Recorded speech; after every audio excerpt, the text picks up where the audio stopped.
Rick, it's almost the end of the show, and still got time for the song for the ladies. I can't wait. Carl won't be here next week. Oh, where's going? Where are you heading, Carl? Going away for Christmas? Tell us. What? It's a secret. What you want? Well, in case your fans try and track you down. What? Are you going taking pictures of planes in Greece? What? Political? Rob your house. Satirical, Steve. Satirical. Where are you going? What are you doing? I'll tell you what. If I was caught in a foreign country and the government got said, no, it's okay, they were train spotting or plane spotting, I go, no, I am a spy. Exactly. No, I am a spy. No, it's all right, you were train spotting. I wasn't spying, please. I saw you at the Doctor Who convention as well. No, probably an assassin or something. Yeah. I'm probably an assassin. Carl, where are you going, mate? Tell us, come on, we haven't got time. To say when... What's that here? What? People rob your house if... Yeah, we didn't say tell us your address, tell us where you leave the key, and then tell us you're going on holiday. We said where you going on holiday. Barbados. Are you? Ooh, showing off. Yeah. Boasting. I'll tell you what, Steve, what I'd like to see, and a lot of the listeners right there too, pop round there now, touch him for Christmas. Shall I touch him for Christmas? Touch him any way you like for Christmas. Can I just introduce the song for the ladies before? Well, love him for Christmas, though. Can I just say yes, what but the song as long is? as you love and touch him. We're going to leave you with the excellent Tim Buckley, of course, father of Jeff. I'm just going to be watching, but love him. Look at his little face. Also on that CD that my friend Dave sent me earlier, so if you don't like it, blame him. While he's been arrested by the copyright police. And it's called Buzzin' Fly. Let me touch you, Carl. Don't, Steve. Go on. A man for Christmas. I'm not coming back. Kissing a man. Licking a man for Christmas. Look, You're not in touch with your feminine side at all. I can put you in touch with your feminine side and my feminine I'm liking it. So I can't look, I'm busy. Look, I'm busy. Oh, good. You have a good Christmas? Yeah, you? Yep. Carl? Yeah, it's all right. Lovely. Okay, let's crack on. Good. I went on holiday after Christmas, and so did our mutual friend Phil Balker. Yeah, good man. He was in Lanzarote and he told me one of the funny. I don't know if I can tell this on the radio. I'll have to say the C word. I'll just go. It's in a sentence, so I just go you see when it comes, and you'll know that he's saying the terrible word. Just didn't want to ruin the anecdote. Anyway, they're walking along one evening in Lanzarote, and there's lots of Brits there apparently, and Phil overhears a sort of married couple arguing. They're having to go home a bit early, and she's saying to him, she went, "For Christ's sake, every time we come out drinking, you always shit yourself." Right? Wow. Always, not once. So he's going, I've told you, he said, it's not the drink, it's the weather. She went, the weather. You'll be blaming the food next, you see. I don't think they should have got married. Wow. Or when did you think the shooting itself started? Must have been after the marriage, because if you're courting, and you go, went out with Derek again, did you last night? Yeah, how was it? The evening was lovely, the meal was nice, but he shot himself. Again. That's 5 dates, 5 different heaps of shit. But I think I can change him. I think I can change him, yeah. It must have happened after the marrying. Or he just might have think, oh God, or he's got to that age where I think, look, I'll just empty it when I get home. Yeah. I'm not going to keep going up and going to the toilet, It's the ice that does it. Yeah, Carl is right, I think. It is the ice. What do you mean? People forget, they say, oh, don't drink the water when you're on holiday, and they don't. They drink, they buy Evian and stuff. Oh, I see. They forget about the ice. The ice cubes, you're right, in a bar. Made from tap water. And that can do it, can it? Yeah. But she said every time you're drinking, didn't she? I assume that she wasn't drinking ice then. Yeah. I mean, why is it just happened to him? Let's be honest, everyone that goes on holiday doesn't end up crapping themselves. Yeah, they usually make it to a toilet. He does it every time he drinks, doesn't he? Yeah, well, apparently. Just don't let him carry the baguettes. He's good, isn't he? Oh, Carl comes out with something. He does now and again, High doesn't five, he? Carl. That was sweet, man. Yeah, sweet. nice one. What do you, Carl? Would you like to be American?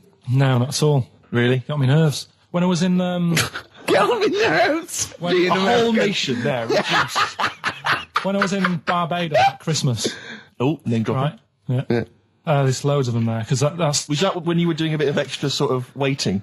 Because you were sort of your girlfriend was cleaning rooms, wasn't she? Went there for Christmas, and there's loads of them there, because that's like really close to America. That's like Blackpool is to Manchester type. It's exactly like that. Yep. So That's the analogy a lot of Americans use. So, But I think they call it the tropical Blackpool. but they were going on. That's only all the brochures, I'm sure. Right.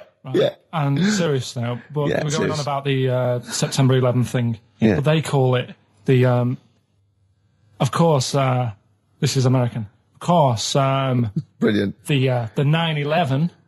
The 9/11. That's what they call it. Really? Oh, that's awful. That is so. It's like people who say 24/7. Yeah. Well, I'm Americans working my say ass that. off 24/7. Well, Americans that say that. Well, they're allowed though. Oh, Americans are. Yeah. I'm talking about an English person who might say it. Yeah. Fool. Yeah, no, that's terrible. Yeah. Do that American accent again. Yeah, of course, the 9/11. Where are you from? What? Which part of America is that? That's how they sounded in Barbados. Sure. Sure. But Can you do any other impression? But Carl doesn't. I very much doubt that Carl likes newfangled countries like America. Yeah. He doesn't like London. No, true. So he's not going to Have you been like. to America? Yeah. Did you enjoy it? Went to Florida. No, they got me again.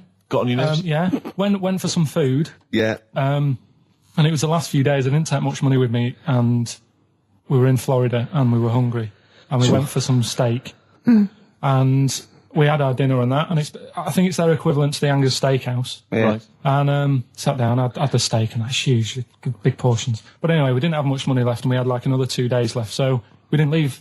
We didn't have much money for a tip. Do you know over there they expect it? Yeah, a big tip, yeah. So we left what we could, and I don't know what it was. It might have only been the equivalent to 60 pence. Yeah. But he didn't have to do that much. We didn't have loads of courses because we didn't have much money. So he brought us like the main course and I don't know, a couple of Diet Cokes. And anyway, left him the 60p Yeah. on the way out, and he comes running over. "Excuse me, sir, you can have this back." Because it wasn't enough. I mean, Yeah. it's outrageous. What did you say? I said, all right then.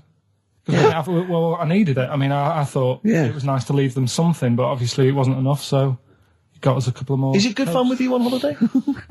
I mean, do you enjoy yourself? Yeah. Do people go with you on holiday? I get bored after about 4 days. You surprise me. And then what do you expect out of a holiday, Carl? What do you go Sort for? of soak up some of the culture. Yeah. You liar. You liar. What did you learn about Barbados while you were there? A lot of crabs on the beach. I just imagine him sitting there with his knotted hanky on his head. As weeks go on, I feel like We're learning from each I'm other. learning more now than I did when I was at school. And can I just clarify? Yeah. You weren't raised as an experiment and you escaped from a laboratory. You had regular upbringing in Manchester and that. Yeah, I didn't go to school much because my mum and dad had a caravan. Right. And No need, is there? No need when you've got that sort of fun at home. I used to just go away for weeks. Really? Yeah. Is that true? Yeah, honestly. Where's you used to go? Port Maddock. But And so you didn't go to school much? No, I did, but not as much as everyone else. no. How many holidays were your parents having? Oh, What loads. was their income that they could... No, my dad used to work nights, and he used to travel back, because to Manchester from Wales, it wasn't that far.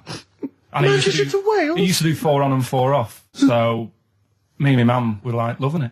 But what Port Meredith? Port Maddock. Port Just Maddock, down the road from Port Merion, where they filmed The Prisoner. right? Oh, so that's cleared up for me. Location-wise. So what did you do then? You were in this little 2-berth caravan on the back of a Cortina estate. Right. Well, what was it? What was the car? I want the. What was Granada, for Granada. it? For Granada. What we talking? 1980. Yeah, 82, 83, 80, right? 84, 85. Okay. Jeez. And you in the car down there, park up. Yeah. What was it? What was Port Meredith? Port Maddock. Port Maddock. Remember Ruth? It's just, Oh, yeah. it's just a holiday camp. Yeah. And had an arcade and a beach. I was loving it. Yeah. But so of the 52 weeks of the year, let's assume, I don't know how many weeks you take off normally for holidays anyway. Let's just say, I don't know, you go to school 45 weeks of the year maybe? Generally, most kids? Nah. Bit less. Bit less than About that? 42. How many weeks would you say you actually spent in school? Well, how many weeks do you have off for summer? We'll work that out. That's what About I mean. 6 off for summer, about 3 for Easter, about 3 for Christmas. Put it this way, I'm surprised I'm not Welsh, to be honest. Right. Because I was there more than was in Manchester. Did the school authority not come and check you out? No, they didn't. Didn't get Manchester, I suppose they didn't care, do they? Not really. Yeah. They're lucky you turned up at all. What did you just turn up for the last day when you could take in your best toy? Did you know that when you could take in any game? Just play with everyone else's. Why, I break my stuff. Sure. Yeah. Yeah. No, that's a good Well, this point. answers a lot. This does answer a lot. The fact that you spent most of your time on the beach as a kid. Teachers were no good at my school. We were talking about it yesterday. About So you were teaching them a lesson by going off for the summer. Yeah. Anyway. And did you go to university? No. No. Did you go to sixth form or college? No. When did you leave school? When I was about 15. Right. What, you just went on holiday and didn't come back? I just got a job early, didn't I? Where was it? Port Maddock? Get in there. No, I was a printer. BM Print in Trafford Park. Well, that's great. That's a little interview there. Yeah, little next, I'll be interviewing Steve Merchant. What are we playing next? Bit of elbow. Oh, this is fantastic. This is Elbow. Bread.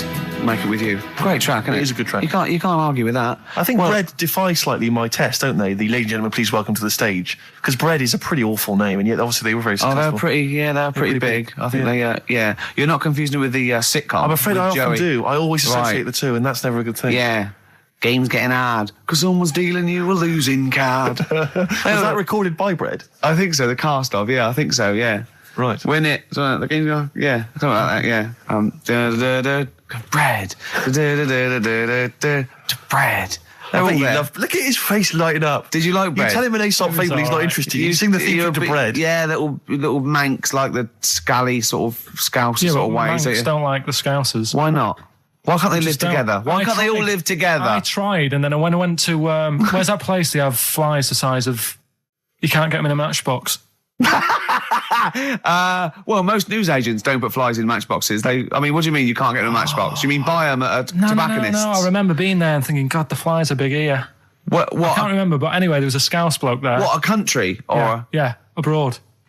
Right, okay. Flies are massive. And there was a Scouse bloke there, and I was quite happy to let things, we don't get on, but I was like, I'm on holiday, we're in the same town, let's get on. Yeah. And he couldn't stand me. Name was Alan. I think he lives in London now. Couldn't be doing with him. What did he do? He just was like, I bet you like Man United. And it's like, well, yeah. And he's like, they're rubbish. And going on about my town's dark. He's like, well, when did you go? If it was the winter, it would have been. Yeah. He's an idiot. I'm glad you got that off your chest. I've never seen Carl like this. He was annoyed there. I tell you, Alan, if you're listening, you Yeah, really get in wild touch, Carl. man. You do not want to get on the wrong side of Really wind him Pilkington. up. Anyway, that's pretty much it, isn't it, for this week? That's a lot. It is indeed. What's your song? Yeah, song for the ladies this week, taking on from your Bread, really. Same kind of low, acoustics kind of sound. It's Kings of Convenience, Toxic Girl, beautiful track. Just got time for this. Bye-bye. See you later. See you next time. Yeah. My favourite suede track of all time there. Well, we're that's nearly it, Carl. Right, what's your last Room 101? Oh, God. It was holidays. Holidays. Well, You want to put holidays in Room 101? people who are sort of annoying on holiday. Oh, yeah. Do you know when you go away? Oh, yeah. We've sort of touched on this before. Is this going to be the Scouse guy? Yeah. Go on. Oh, it's so long though. I mean, it was a holiday when we went to Tunisia. And the Scouser pissed you off, surprise, surprise. Yeah. Yeah. But the annoying thing was, when you go on, it was a cheap holiday, and like the lesson here is, if you want a good holiday, you got to spend some money. Yeah. And we didn't on this one. We spent about, I don't know, 400 quid for two of us for a month or something ridiculous. And we got there and, you get to the hotel and you go, we have made a mistake. It's a ropey hotel. You can tell the blinds and stuff as you walk in, they're all dirty and stuff. And you think, well, let's make the most of it. Let's not get down about it. It's a holiday. It's for a rest. And you try and make the most of it. And we had to meet. You have one of those things where you get to your destination and the rep says, right, go and unpack your bags and that. Go and sort yourself out in the room. And tomorrow morning we'll meet up at 10 o'clock. And I'll go through, the best sort of place to go for camel rides and, the best deals I can get you. That sort of thing. Can anyone here walk like an Egyptian? So she says, right, tomorrow morning, meet 10 o'clock in the discotheque. So we get up and we have breakfast, and it wasn't a good breakfast. The kitchen was, bit horrible. The food wasn't good. And it was run by sort of midgets.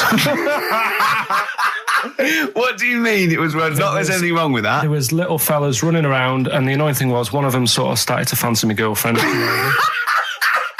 How did he manifest his affection for No, you're not saying there's anything wrong with midgets, though, are you? Just saying it was strange that there was... Yeah, but even midgets shouldn't be cutting in on Karl Pilkington's territory. I know. But it's also that thing of, they've got little fingers. And And it sort of God, ruined... I'm so sorry. No, I'm not.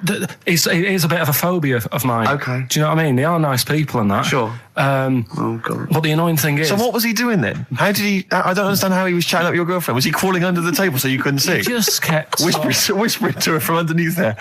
Stop it. Just, you know... Wait, I don't want to get a complaint on our last show. There's not many midgets What's listening. going to happen? Can we just finish this and start up again in a couple of months?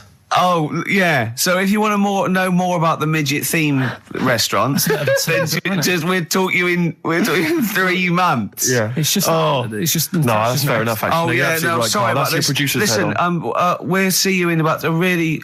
it's been a pleasure, truly, and thank you for everyone that wrote I've got you letters. Have you really? Yeah. I've got you both a present, right? Oh. I got Ricky, do you know, like we've done fables and Yeah. stuff, right? Yeah. This is like Mr. Ben. Oh. This is brilliant. Yeah. Right, and it's like little fables that Mr. Ben goes on. Oh, fantastic. So I want you to learn something from that for when you come back. Okay, brilliant. That's lovely, I'll tell you one Carl. of the stories I read this morning. It's brilliant. In fact, when you've done with it, Yeah. give it me. Yeah. Because I haven't finished reading that. Okay, thank you, Carl. And for Steve, a little shut up lines. A little book of chat-up lines. That's fantastic. great, Carl. Well, we'll see you in 3 months. But carry on emailing Carl. Cherish Karl Pilkington. He sits in a little room by himself, so keep him in touch. And we'll see you in August. We're going to leave you with something that we all love. This is There Is a Light That Never Goes Out by the Smiths. Very apt, I think. Goodbye. See you later. Yeah, but anyway, he'll be back shortly, I'm sure. He phoned me. His dad's ill. His dad's in hospital, so Carl went back to sort of look after his mum. And he was so sweet. He said, "I'm back here just driving my mum around." He said, so unbegrudgingly, he just went, "It's like old times." And I said, sorry to hear that. And he went, "That's all right, yeah." I think he's going to be fine. And I said, "How was your holiday?" He went, "Yeah, it was good. Except it was a nudist beach, so he didn't tell me." Of course it was. I went, "What do you mean?" He went, "Well, sitting on the... I don't know why they have to do it. I don't know why they have to do it. Why do they have to do it?" He went, "Suzanne said they think there's nothing wrong with it, like being a transvestite." Right? I went, "I love the fact that your girlfriend has to tell you what's wrong and right in the world." And he went, "Well, we're walking along the beach, fella coming towards us with knob out." I went, "Oh, what's going on here?" Right? And he said, and because it wasn't all nude, he's walking round, he's stark naked, and he wants the freedom of that, but he's got a big rucksack on his back with his clothes on, so he has to get changed. He went, "So what's the point in that?" Right? And I went, "He should just carry the book." He went, "What, and covered it up?" When he went, "Oh yeah, good idea." See? He went, "But I wasn't happy." He says, and that was the first day, so we didn't go there again. I can just imagine his little face. Yeah, just going, "Oh, right, Gobsmacked. That's out, Yeah. that's out. What's that doing out? Why has he got his out?" I imagine Carl sort of dressed in a suit, in a sort of safari suit, done right up with a cravat. I'm not undressing. I don't want people seeing the flesh. That's for you, love, and no one else. But I love the fact that it's good when he goes, "Carl, they don't think there's anything wrong with it. They're just happy that way." and he in his own mind just goes, "Like being a transvestite."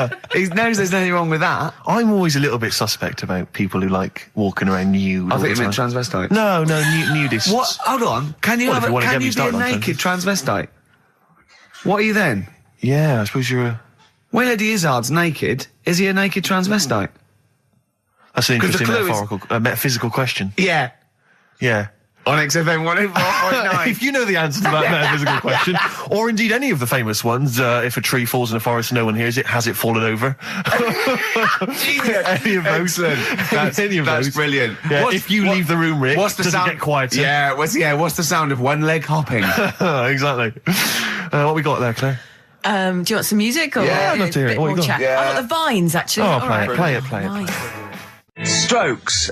Someday. I'm already annoyed. I've been I'm in here a bad 3 mood. minutes and I'm already annoyed. Yeah. I'll bring back Claire, I'll tell you. No, it's not his fault. It It's the whole is. place. The library's shite. I tried to get... Oh, God. I had to go to Capital chill. Library. Chill, Fancy that. I had to go to Capital Library to get a couple of records I wanted. Right? Place is falling apart. The email's not working. It's so shoddy. He's had 2 weeks off. On holiday. I mean, they might as well bulldoze this, honestly, because for all the, you know... It is ludicrous. And we get paid peanuts. You get paid, do you? Oh, and it really annoys me to have to fight. Oh, anyway. Anyway, just calm down. 104.9, I'm Ricky Gervais, with me, Steve Merchant and Karl Pilkington. Karl, you're back. All right. How was it? What, the holiday? Yeah. Well, it wasn't all fun, was it? Because my dad was in hospital. Oh, but he wasn't during the holiday. Not during the holiday, though, was he? You came back from holiday and then found that out, didn't you?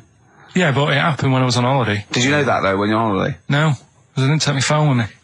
Well, that's the weird thing is, I got a feeling when I was sat there, because it normally happens. It wasn't a nudist speech, was it? When I first went away, you saw that old fellow with his packet out. When I went to Ibiza, right, I had a feeling, and I called home. My dad had punctured a lung.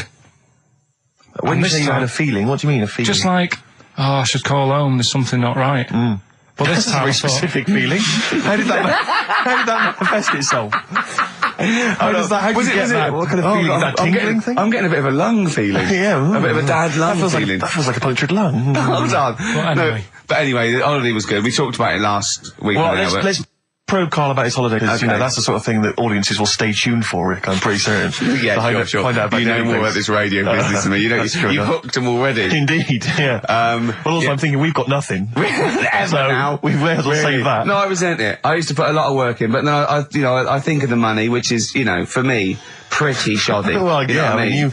I don't usually get out of bed for lot of cash. Well, exactly, yeah. And, the whole thing is, the whole setup. It was raining today. I thought, I should have a cabin. And then the sun came out, so I walked in again. Ah, dear. How are you? But, I'll tell you what, I got a bit criticised last week as well, that I only played ballads and same songs, so I'm going to rock out this week. Oh, I've been down to the Capitol Library to get some good tunes. And, what about a little bit of AC/DC? Oh. Took me all night long. Let's hear it. Well, that's cheered me up. In a better mood now? Yeah. Good. That's great. Should we rock out today? Yeah, well, yeah. Bit of Led Zeppelin, maybe Stones. Brilliant, yeah. Some other classics. Yeah. When are we going to talk about Karl? Have we run out of stuff already? Okay, Already. let's go. Okay, now, yeah. So where did you go, Karl? What was the story? It was my birthday, right? Went home after working with you a couple of Saturdays ago, right?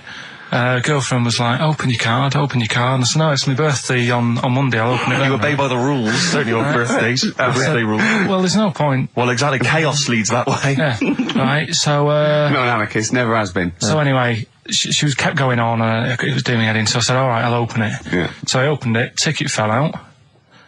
Surprise holiday to one of the Canary Islands. So... And what was your reaction? I mean... First one was, we haven't got enough money.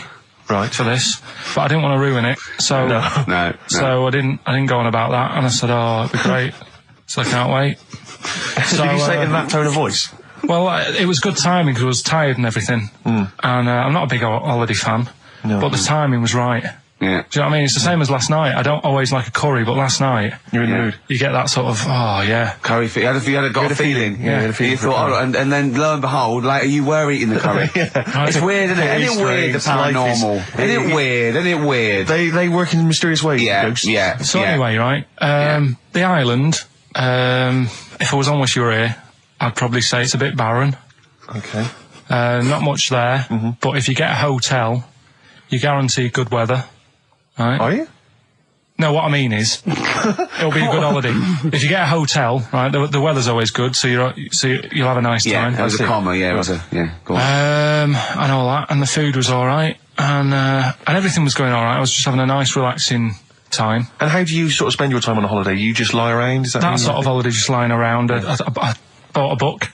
You bought a book? Yeah. Okay, ghosts? No, it was short stories, right? About it was ghosts? it was about like special days in our time and time before me and stuff. Oh, yeah. And it was like, it was telling you about how I think it was 1814, the Thames frozen up. Yeah. And all these stories are told by eyewitnesses. Yeah. Right? So there's some fella who was around in 1814 and the Thames was frozen and people used to put market stalls on there and they'd do the shopping. It was like an Oxford Street. Was that Mad Liar Charlie? No, because he's famous for that. Well, I'm sure, No, I think that was Mad Liar Charlie. Right. Yeah. So I was reading that, and then after a couple of days was a bit like, boring. Yeah, you can only do sort of so much lying around. And so much reading.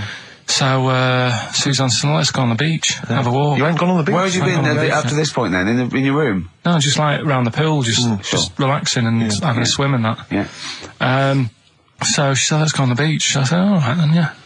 So, wandered down to the beach, and, first impressions are, it's alright, it's clean. Sea Your looks good. criteria is so basic, it's brilliant. Hotel, yes. Roof, good. Food, adequate. Beach, clean. Next. So I'm walking along and everything's good, and there's a woman feeding fish bread, which I thought that's different.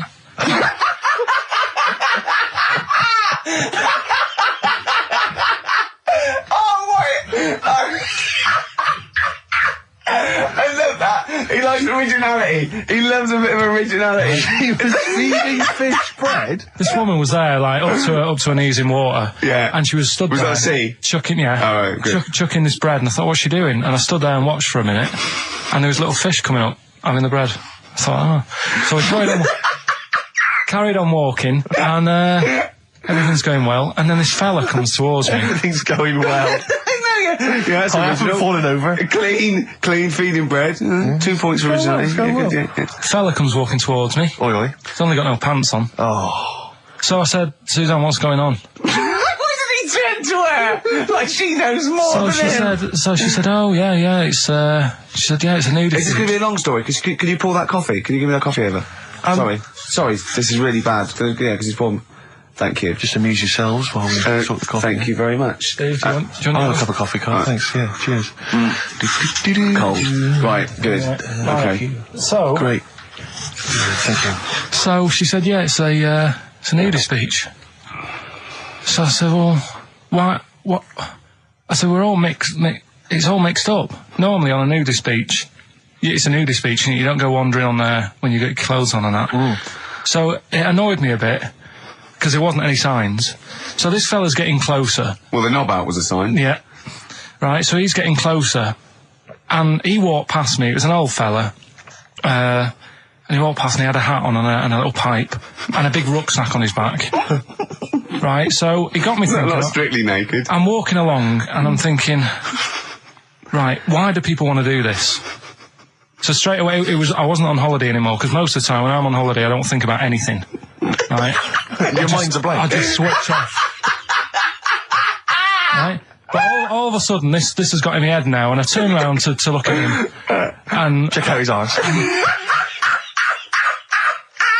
and this bag, right? I swear, That's his ball sack. it was massive, right? What? You had a massive bag. The bag, His rucksack. his rucksack. Oh, right, okay. When he said there was an old couple coming towards me, I said, what was lower, the bloke's bollocks or the woman's tits? And he said, well, that was another point. She might as well have worn knickers. Because you can see it. That's what he said to me. So you saw the bag. So it annoyed me, yeah, because the whole idea, innit, this is what I think, I mean, I might be wrong, right? Might be wrong. Chances You are never have quite been. You never have been before. Being nudist, right? What's it all about? So I'll tell you, on that point, Carl, let's play a tune, let's come back and we'll discuss... What are we going to play? We'll discuss that very issue. We've got some ideas. We did chat about this last week, Carl, in your absence. Alright, well, we'll play the choral. Okay. It's a good one, this. Yeah.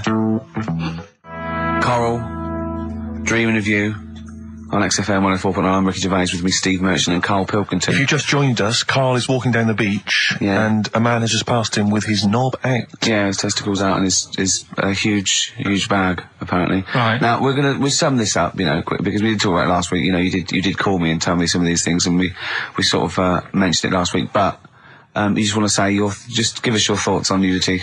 Well, what I don't understand is, right, nudity, I thought it was all about, sort of being free. Yeah. Natural, letting the breeze, blow around you and that. That's all I can think is of like the bonus of doing it. But you can get that by just having a pair of shorts on, right? Because I'm not one for getting my kit off. It's just something a bit weird about it, isn't it? Normally, if I go for a walk on the beach, I'll put a shirt on. Sure. But leave it unbuttoned. Yeah. Oh, right, yeah, tease the ladies, sure. Do you know what I mean? Yeah. But it just feels a bit weird. So it's best to cover your back anyway, because the sun and all good that. advice, yeah. But when I saw him, and I thought, well, right, is he doing it to sort of be free and be comfy and all that? And then I thought, but he's carrying a big bag, right? I've got a pair of shorts on, and I'm not looking at him thinking, I bet he's really comfy. Do you know what I mean? I wasn't going, I can't wait to get home and get my shorts off. They're really annoying me, these. So, and that's just it. I don't get what it's all about. Yeah. Sure. Yeah. Sure. Well, okay. Well, my advice to you is don't go to nudist beaches again. Well, I didn't go again. Do you play volleyball? No. Well, there's nothing in it for you, to be honest, Carl. Do you ever walk around the house nude? Not really. Only if, like, it's quickly to sort of jump out of bed and go and get a glass of orange. But I've got to be careful, because living on a high street, there's flats right across the way looking in. Yeah. And the thing is, it's Chinese fella. There's a little Exactly. And that was the other one. Is he the There's one? the old woman reading a book. Yeah, it could be dead for all we know. It hasn't moved. There's some bouncers, and Some bouncers. I think so, yeah. Is that a euphemism? They're always... There's always... Her name's Carol. But, yeah, the only time, if I nip out, so I get out of bed at night, go and get an orange, I've still got to be careful, because if they're awake and I open the fridge door... and the you're light illuminated, comes up, yeah. Yeah. they'll sort of see the light, And the shadow. turn round... And the weird, long, stretchy shadow. Why did you get up and got orange juice or orange swash? You know, Robinson's. You can't advertise on. Why don't you take a glass of that to bed with? Why are you getting up? Yeah. Because whenever I do that, I normally don't wake up, and it's a waste, isn't it? The man is a genius. And well, continuing our rocking out thing. Yeah, we're in a rock mood. Well, I think this sums up rock and roll, doesn't it? It's not called rock and roll, is it? Yeah. Textbook. Featuring Puff Daddy and Little Kim, that's Notorious B.I.G. Brilliant. and Notorious. Great, lovely. Carl just said to me, here's something. You can't hold your breath to death. Have you tried it, Carl? It's just another little lesson. There's someone here who's in a really low ebb. They've been listening to the show, they were going to commit suicide. They just started holding their breath and they're like... Oh, screw it. Well, what did you learn in the week, right? I'm always doing all the educating. I asked you were talking about watching a programme about jellyfish. Yeah. And I said, well, that'll be interesting. I'll try and find some stuff out, but I couldn't find anything that I didn't already know about them. It must be difficult for you to find anything you don't already know. So what did you learn about jellyfish? I agreed with you by the end of it that they should be wiped off the face of the earth because they're balls of water in membrane, right, that go around stinging people to death. Yeah. Let's lose them, Carl. Let's lose the jellyfish. Yeah? That's what I think. Because I was stung by one. You know? You got stung by one? Yeah, I was on holiday and got stung by one. Yeah. And I don't understand. No, I you're don't understand not, them. I'm not a fan of them. So that's that. Oh, good. Well, that's sorted out the jellyfish conundrum. We've solved that particular worry. What are they again? Is the tip included? Yeah, go on that one. Right. In Turkey, Nice. it's not, actually. That's where I went, and there was them little fellas after Suzanne in the kitchen. What? What do you mean? We went to Turkey. You went to And, Turkey and there were some little fellas. Well, they had quite a few sort of midgets working in the kitchen. Why? Is it a theme? No, Was it a it's theme holiday? I don't know. Might get them cheaper or something. Was it... So they You were get them working, cheaper? They were working in the kitchen, and one of them fancied Suzanne and kept sort of eyeing her up, and she was winding me up saying, "Oh, Not iron up and down, just eyeing her up. fancy." Anyway, no. So What anyway, was she doing in the kitchen? no, it's like a pick what you want to eat type buffet, but you have people clearing the tables and that ready for you to come along. Are they low tables? And you know, he was just keeping an eye on her. What did he say though? Was How he? did he What make was this he? Was he? clear? It was Turkish, so I don't know what he was saying. But he was. He was. Little fella, yeah, Did he talk What do you to her? mean a little fella? What do you mean little fella? sort of dwarf-like. What do you mean dwarf like? He had magic powers or he was 4 foot? No, What do you just mean, A Carl? little bloke, just like a normal bloke, but small. If you stood him in the desert, you wouldn't know. But he'd be hot and nothing around says, right, Carl. You should watch out for the monkeys.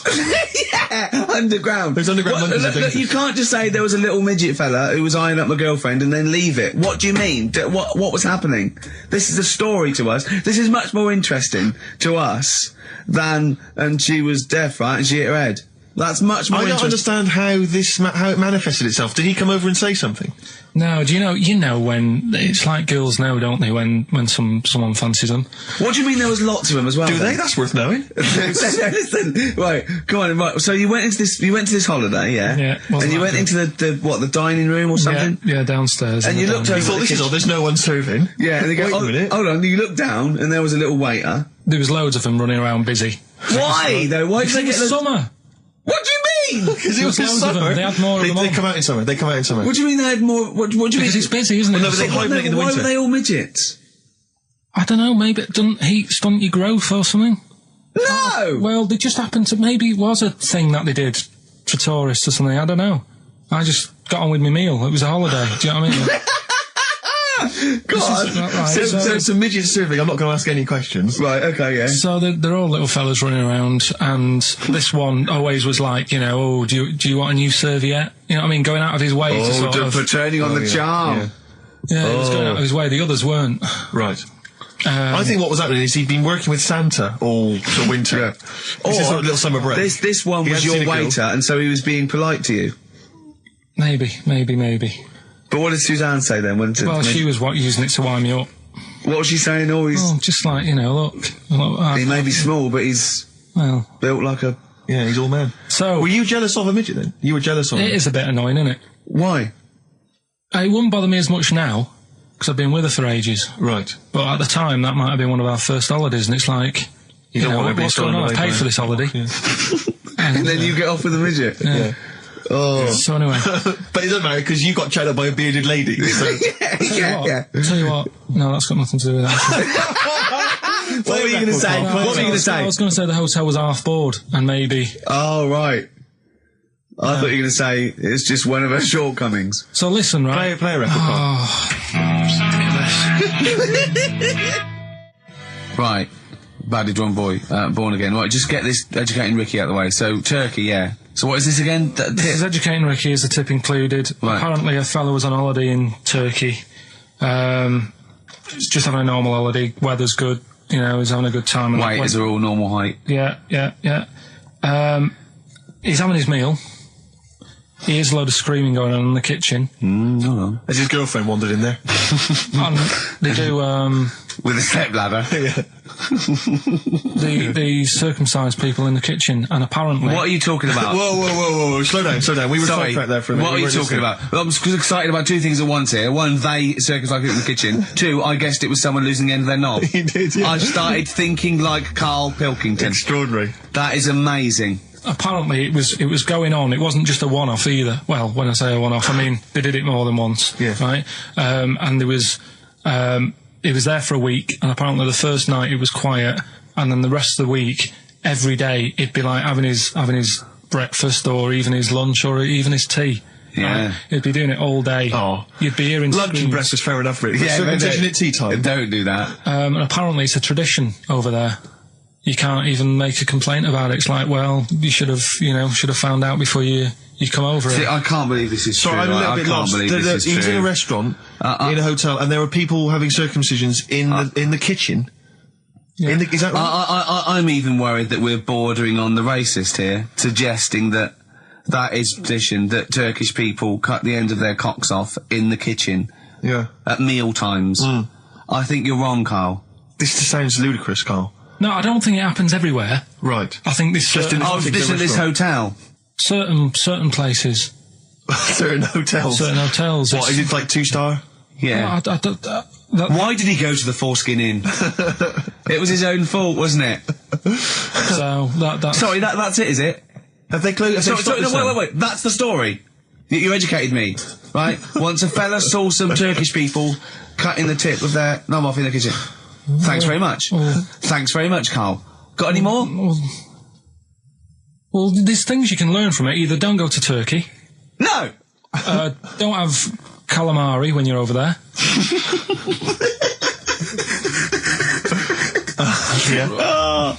Carl, you've done it again. Well,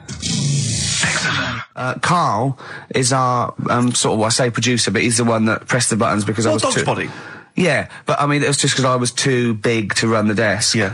Too like important, I used to have to do. Literally too big. You couldn't get behind there. Yeah, and then we discovered that, you know, he looked a bit like a boring sort of, alright, yeah, but then when we sort of, you know, poked him with a stick, he came up with, he doesn't realise, but some of the I think, some Well, of the some of the most funniest extraordinary things I've ever heard. Say hello, Carl.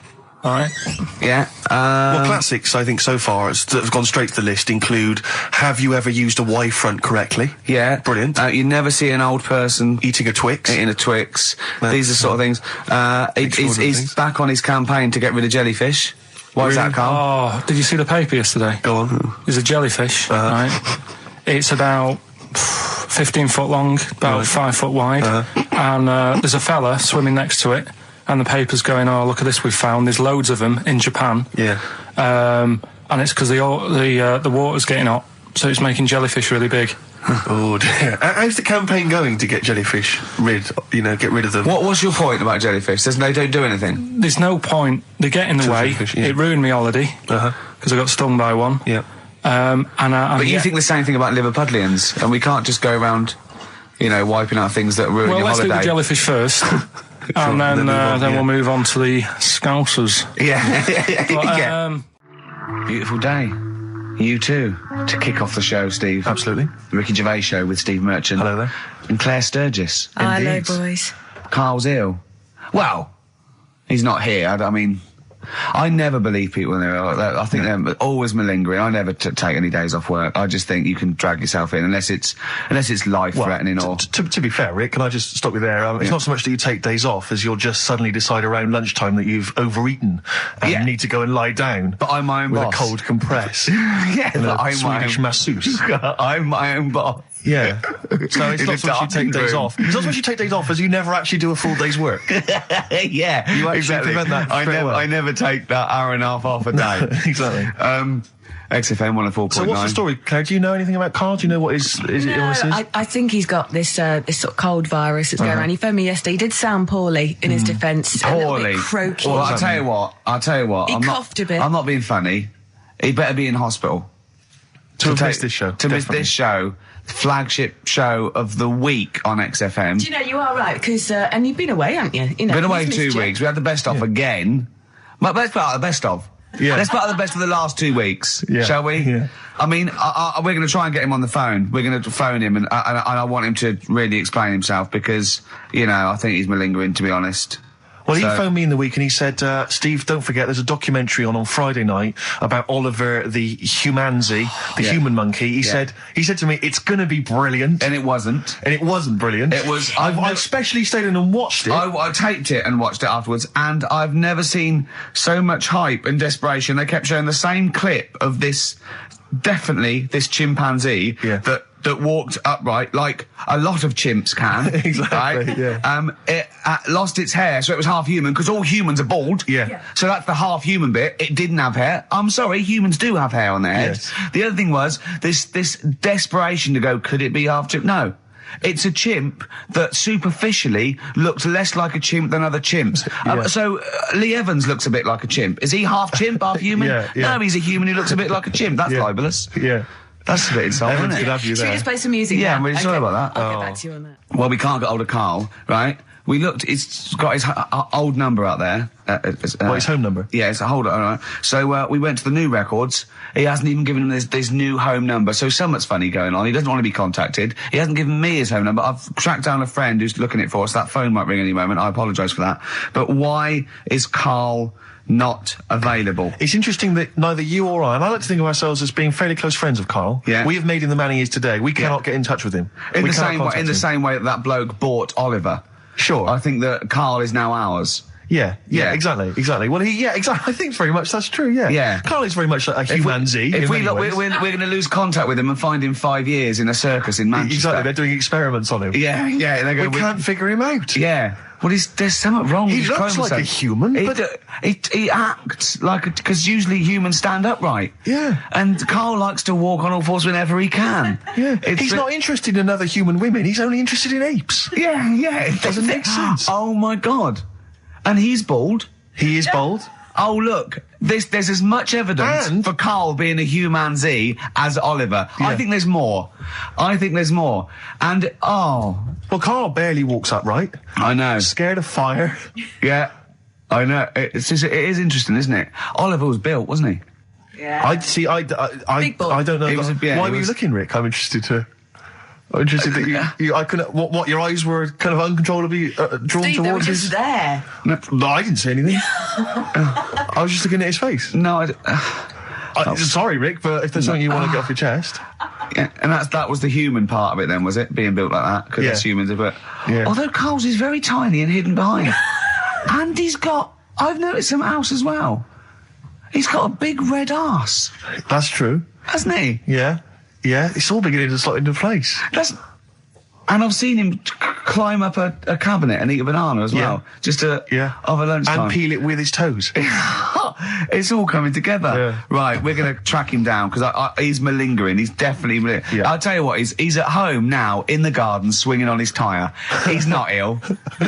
I think more truthfully, someone said to me that I said Carl might be ill. They said, right, are you not going to do the radio show then? Well, that's what annoys me. I mean, that's the biggest problem is that, let's be honest, we haven't got anything without Carl. All we've got is the hook. People are staying listening because eventually they think we might get through to him at home. Yeah. And there'll be fun on this show to be had. If we don't get in touch with Carl, I think we may as well just shoot off and leave Claire to do the show. I've got some great music. Is that not Well, it's a small. Well, you could leave the music with me. I could just play There's not many reasons. That is true, isn't it? Okay, well, play some great music now, play Steve. a great tune. Okay, wedding present, Steve. Yeah, I'll explain what it is afterwards. Just play it. It's a joy. There's a monkey theme. There is a monkey. There is a monkey connection.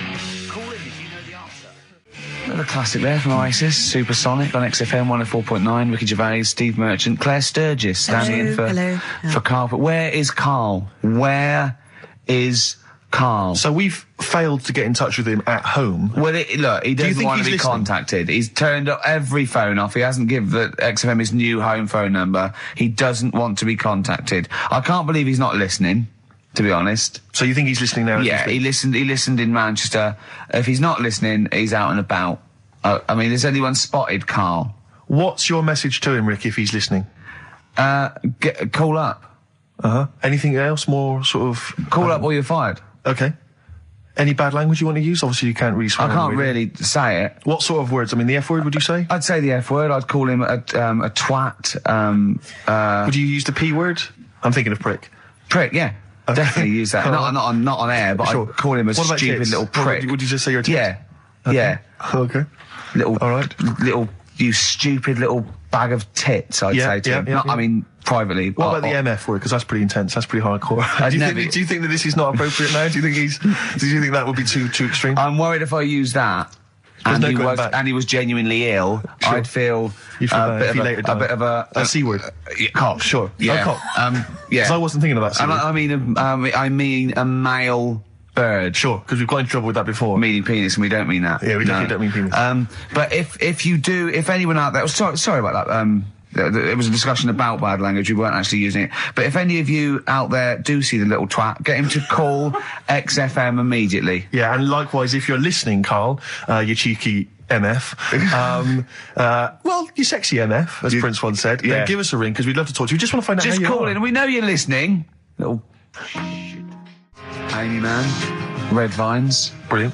Lovely track. On XFM 104.9, Ricky Gervais, Steve Merchant, Claire Sturgis, in for Karl Pilkington, little... He hasn't called. He may be really ill. I'm feeling a bit guilty. How ill is he, though? I mean, do you know what I mean? How ill have you got to be to not be able to make a phone call? Honestly, Juan on XFM 104.9. Right, I just called Carl again. I've been calling him all the time, trying to get through to him, right? He's changed his message, so he is listening, and I've got proof. So can you just call the number, Claire? Yeah. Right, call this number. Now listen to this. This is really annoying. We should tell you now that this is not an amusing sketch or setup. No. What's happening there, Claire? Not quite happening for you? No, it's all right. We'll try that again. Try that again, Claire. Yeah. I'm livid now. I'm genuinely annoyed, because you'll see, when you hear the message, you'll realise why. Right. Okay, right. Let's try again. I don't know who he thinks he is now. I'm beginning to wonder if his minor celebrity is going to his head. All this nice write-up in Heat magazine. Yeah. It's changed him.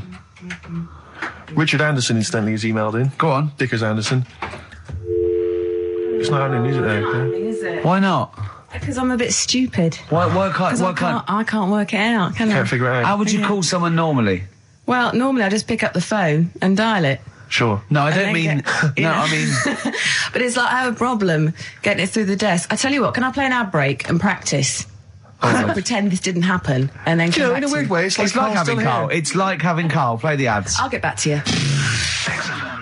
Bit of Snoop. Never. And when did a bit of Snoop ever hurt anyone, Steve? Absolutely. Never, right. I don't think. Okay. Carl's away. He pulled the wool over Claire's eyes. There's a few people out there that believed he was ill. I knew he wasn't. In fact, at one point I thought, maybe he is ill. His message on his answer machine has changed in the last 5 minutes, and listen to it, and this is evidence that he's not ill, right? Okay, Oh, here we okay. go then. Yeah. If you don't read out, Richard Anderson, I should just say, has got in touch. Okay. Here we go. Hold on. There we go. Oh, Claire. No, I can do it. Just tell All us right. Anderson. This is ludicrous, yeah. Sorry I'm not in today, but not well on that. No more Rockbusters. I think that's what's affected me. It's got me down a bit. So he's joking. Yeah. The doctor said I'll be back swinging on my tyre in no time. So See you later. he was listening. He's clearly listening. So he was listening because we said about swinging on We'll the see a side. message. At any time. Right. Carl, call me. In fact, I'll tell you what, we'll play a little game. Carl would appreciate this. Call me, Carl, or I'm going to give out your number. What's the first 5 or 6 digits, Claire? Well, it's 07968. 07968. Okay. Phone now, Carl. Start calling now. Right, give the next number, Claire. You said Give the next number. 1. Make a One. note of this, because Okay. if you want to call Carl yourself... 07968, and the first number to be given out is 1. He's not ill. How do you feel now, Claire? Because he's made a fool of you, because you believed him. I actually He's felt made a really monkey out of sorry you. for him Yeah. last night.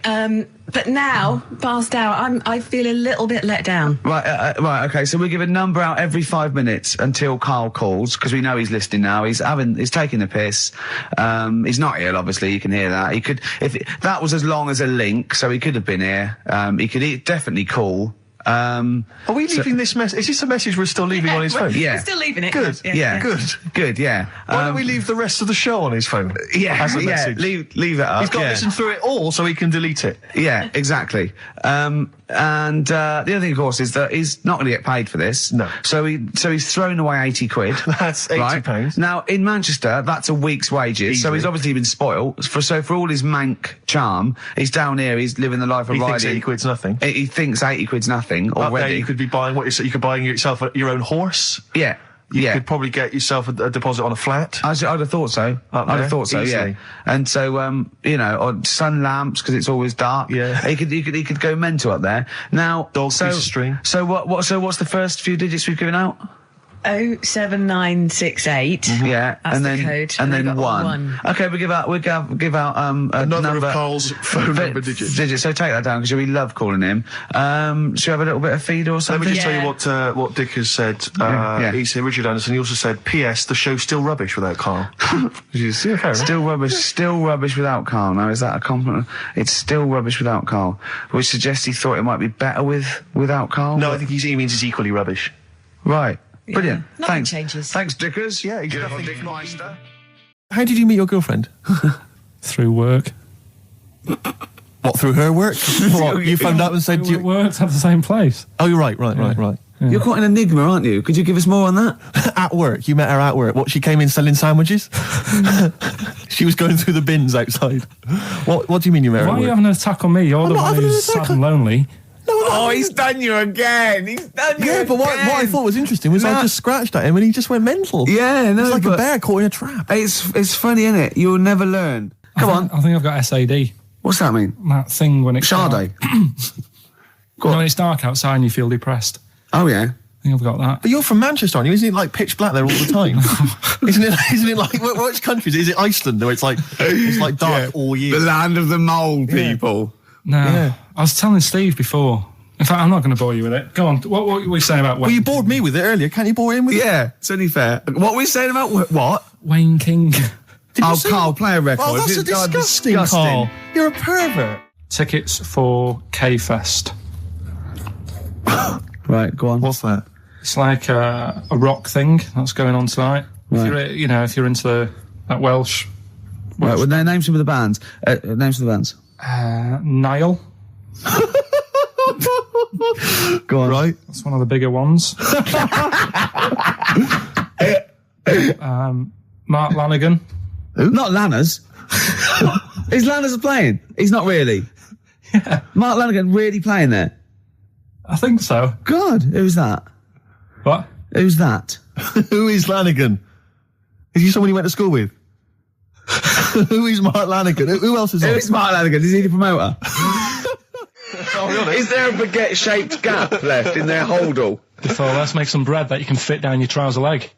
What? That's not true! No, it's not, I Carl! read it in Euston train station. I was waiting to go back to Manchester. Where did you read What, these? scrawled on the wall in graffiti? Yeah. Do you know the Was it also meet me here for cock fun at 12 o'clock? The upper crust sandwich shop, Euston station. It's on the wall. Ages ago. Yeah.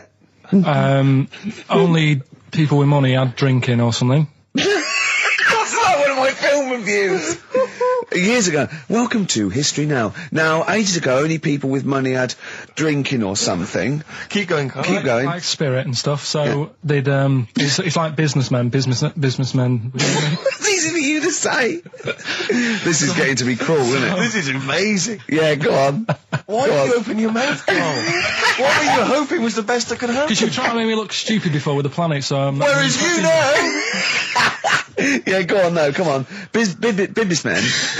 Businessmen with money. I've got to drink and ching. the pigs come, if you like. Sorry? What did you say? What did you say? What did you say? When you do what, Carl? What? What did you say? No, what did you say? Because I don't want to have to go to the radio authority again. What did you say then? Just remember. We are going out live, Carl. Yeah, remember Tom Binns, right? What did you say? What I'm saying is, why were they shouting Vera? Because pigs don't come to the name, do they? Hey? I don't know the ins and outs of pig, you know, how to lure a pig into your trap. Can I just tell you some very, very interesting things about pigs? Please do. Right. One, everyone knows they have a corkscrew-shaped penis, right? A corkscrew-shaped Yeah. penis. That's the tail, isn't it? Two, they can't look up. They can't put their head back and look up, right? Three, they can have a 30-minute orgasm. Rick, is it only pigs that have got a corkscrew-shaped penis? No, and landlords. Okay. Very handy. And it was a Christmas play, and I managed to get a part in it. And, Did you audition? got a part in it, and I should have been playing the drums to the one about kings. We Three Kings. I was meant to be doing that, but Little Donkey came on, and it was one of the. What do you mean came on? That was like next up on you know the next song. Right. And it's one of them songs that you can't help sort of Tapping along to. Yeah. Do you know like if I was to go Yeah, you'd have to finish it with. yeah. Do you know that they actually send that into space? Do they? And What, hoping that aliens will respond with that? yeah. They do that because apparently it is one of them things that you can't help. What, even if you're an alien life form? Yeah. They know that, do they? But anyway, What, because they watch Star Trek or something? Hello. Knock, knock. Yeah. no, seriously. Is it true, like, if you send out knock knock into space, yeah, they have to say Oggy, oggy, oggy. Ah, that Do this. is You look great. into it. Seriously. Oh, hold on, what's something out there? Was it a little green fellow? That is great. Yeah. So anyway, That is Little Donkey is like one of them tunes that you can't. And I was there, and I had the drumstick, and I thought, oh god, The drumstick. I could feel myself. And anyway, Just wanted to do it, yeah. I started going along and playing Little Donkey, which I wasn't meant to do, but it went down such a storm. Okay, the film review. Gladiator. It's all right. Nothing great. It's like an old, sort of an old version of Rocky done in the olden days, really. Right. A bloke fighting other people. Sure. How sort of well known is the story? Do you reckon people know the basics? Well, just very quickly, just do the Right, plot. quickly. There's a guy called Max. Maximus, yeah. Yeah.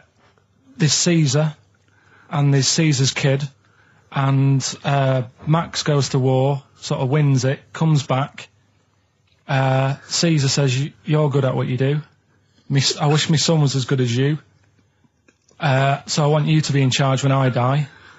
His kid finds out, a bit annoyed about it, kills his dad, because he don't want anyone to hear that he said that he wants him to be in charge. Yeah. So his kid gets in charge and thinks, I'll show you. You're not going to be king, I am. You're going to be a slave or something.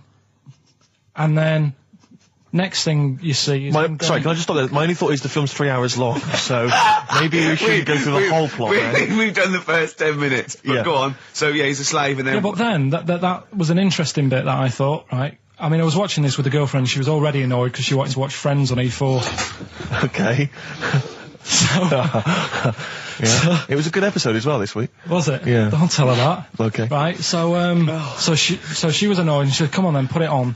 And I got it wrong straight away because it says on the back 149. So I thought that was an hour and 49 minutes. It turned out it was 149. No, I thought it was 1 hour 49. Yeah. But it was 149 minutes. Sure. So it overran anyway. By 40 minutes. Yeah. People got sick of him and they said, "Oh, we'll have to get rid of him." So they tried to. He loved cakes as well as women. Okay. So they said, "Let's poison a cake," and they poisoned a load. Easier than poisoning a woman, wouldn't it? And he ate these cakes, and it just didn't kill him. And they were like, "God, what's going on?" And they kept giving him more and more cakes, and He was suspicious. and that didn't work. So the fella said, "That's it, I'm going to shoot him." So they were like, I'd be there, sort of punching people in the arm. Oh, that's a great game. Oh, I love that, punch people in the arm. Is that part of the Olympics now? it's I think it was exhibition this year. Right. But it's going to be a pro next year. It's going to be the Winter Olympics because you've got to do it in just a cap sleeve shirt in winter. Yeah. So you're playing that? She, but whilst I was She didn't doing appreciate that. She used to go, ow! No, I always think whilst I was doing that, they were like the Charlie's Angels and they'd be sorting out a mission somewhere. Because they were really like, there was something about them that you thought, they're special. They were private detectives. What did it work for a man they never see? I don't know if you saw it. What did you make of Posh Spice's Warts and All documentary? Yeah, I saw a bit of it. What did you make of it? I mean, people are slagging them off, aren't they? Saying, she's daft and that, but... Don't you? She's... I think they're all right, honestly. Yeah, all right. She's all right. I mean, I think David's really a decent bloke. Sure. Tell us the story. What have you learned? Do you want to ask some questions? No, not really. Just sum it up in a minute. What do you Can't think? do it in a minute. Well, can I ask some questions then? Where was he born? Austria. Tell us about his early life. Right, he was a young lad. Brilliant. What in his early life? Okay. Yeah. What's the name? His mum was his dad's second cousin, which is a bit weird. Yeah. That is weird. They had 5 kids. Steve's going, yeah, it's usually first cousin where I come from. Oh, that's unfair, isn't it? There's no need for that. No, What do you do in your leisure time? I like, going out for food and that. For foraging? What do you mean going out for food? Let's go. They come have a little hole and go Go hunting. Yeah. This is Karl. He's hungry. He knows he has to get to the greasy spoon by 11. Wow. Many of Karl's close friends have never made it across this road.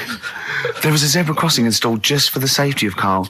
Beep, beep, beep, beep, beep, beep, beep, beep, beep. Can I have a bacon butty? And Karl is enjoying his... Wow, but he has to get back. His girlfriend's asked for one as well. She's home with a PlayStation 2. Wow. We just had a call from someone saying his company would sponsor Karl, right, to be raised by all these balloons if he could have a walk-on part in the office. And we immediately went, we're worried about that sort of thing. You can't really promise that artistic, And I was worried about the legality of it as well. How can you promise someone that for personal gain that's a private and all that sort of stuff, right? And I went, I don't know. And anyway, put the phone down to him and Karl went... I love the fact you're more effing worried about that than me being raised 30 feet in the effing air. You started getting scared, did you? Are you worried about it?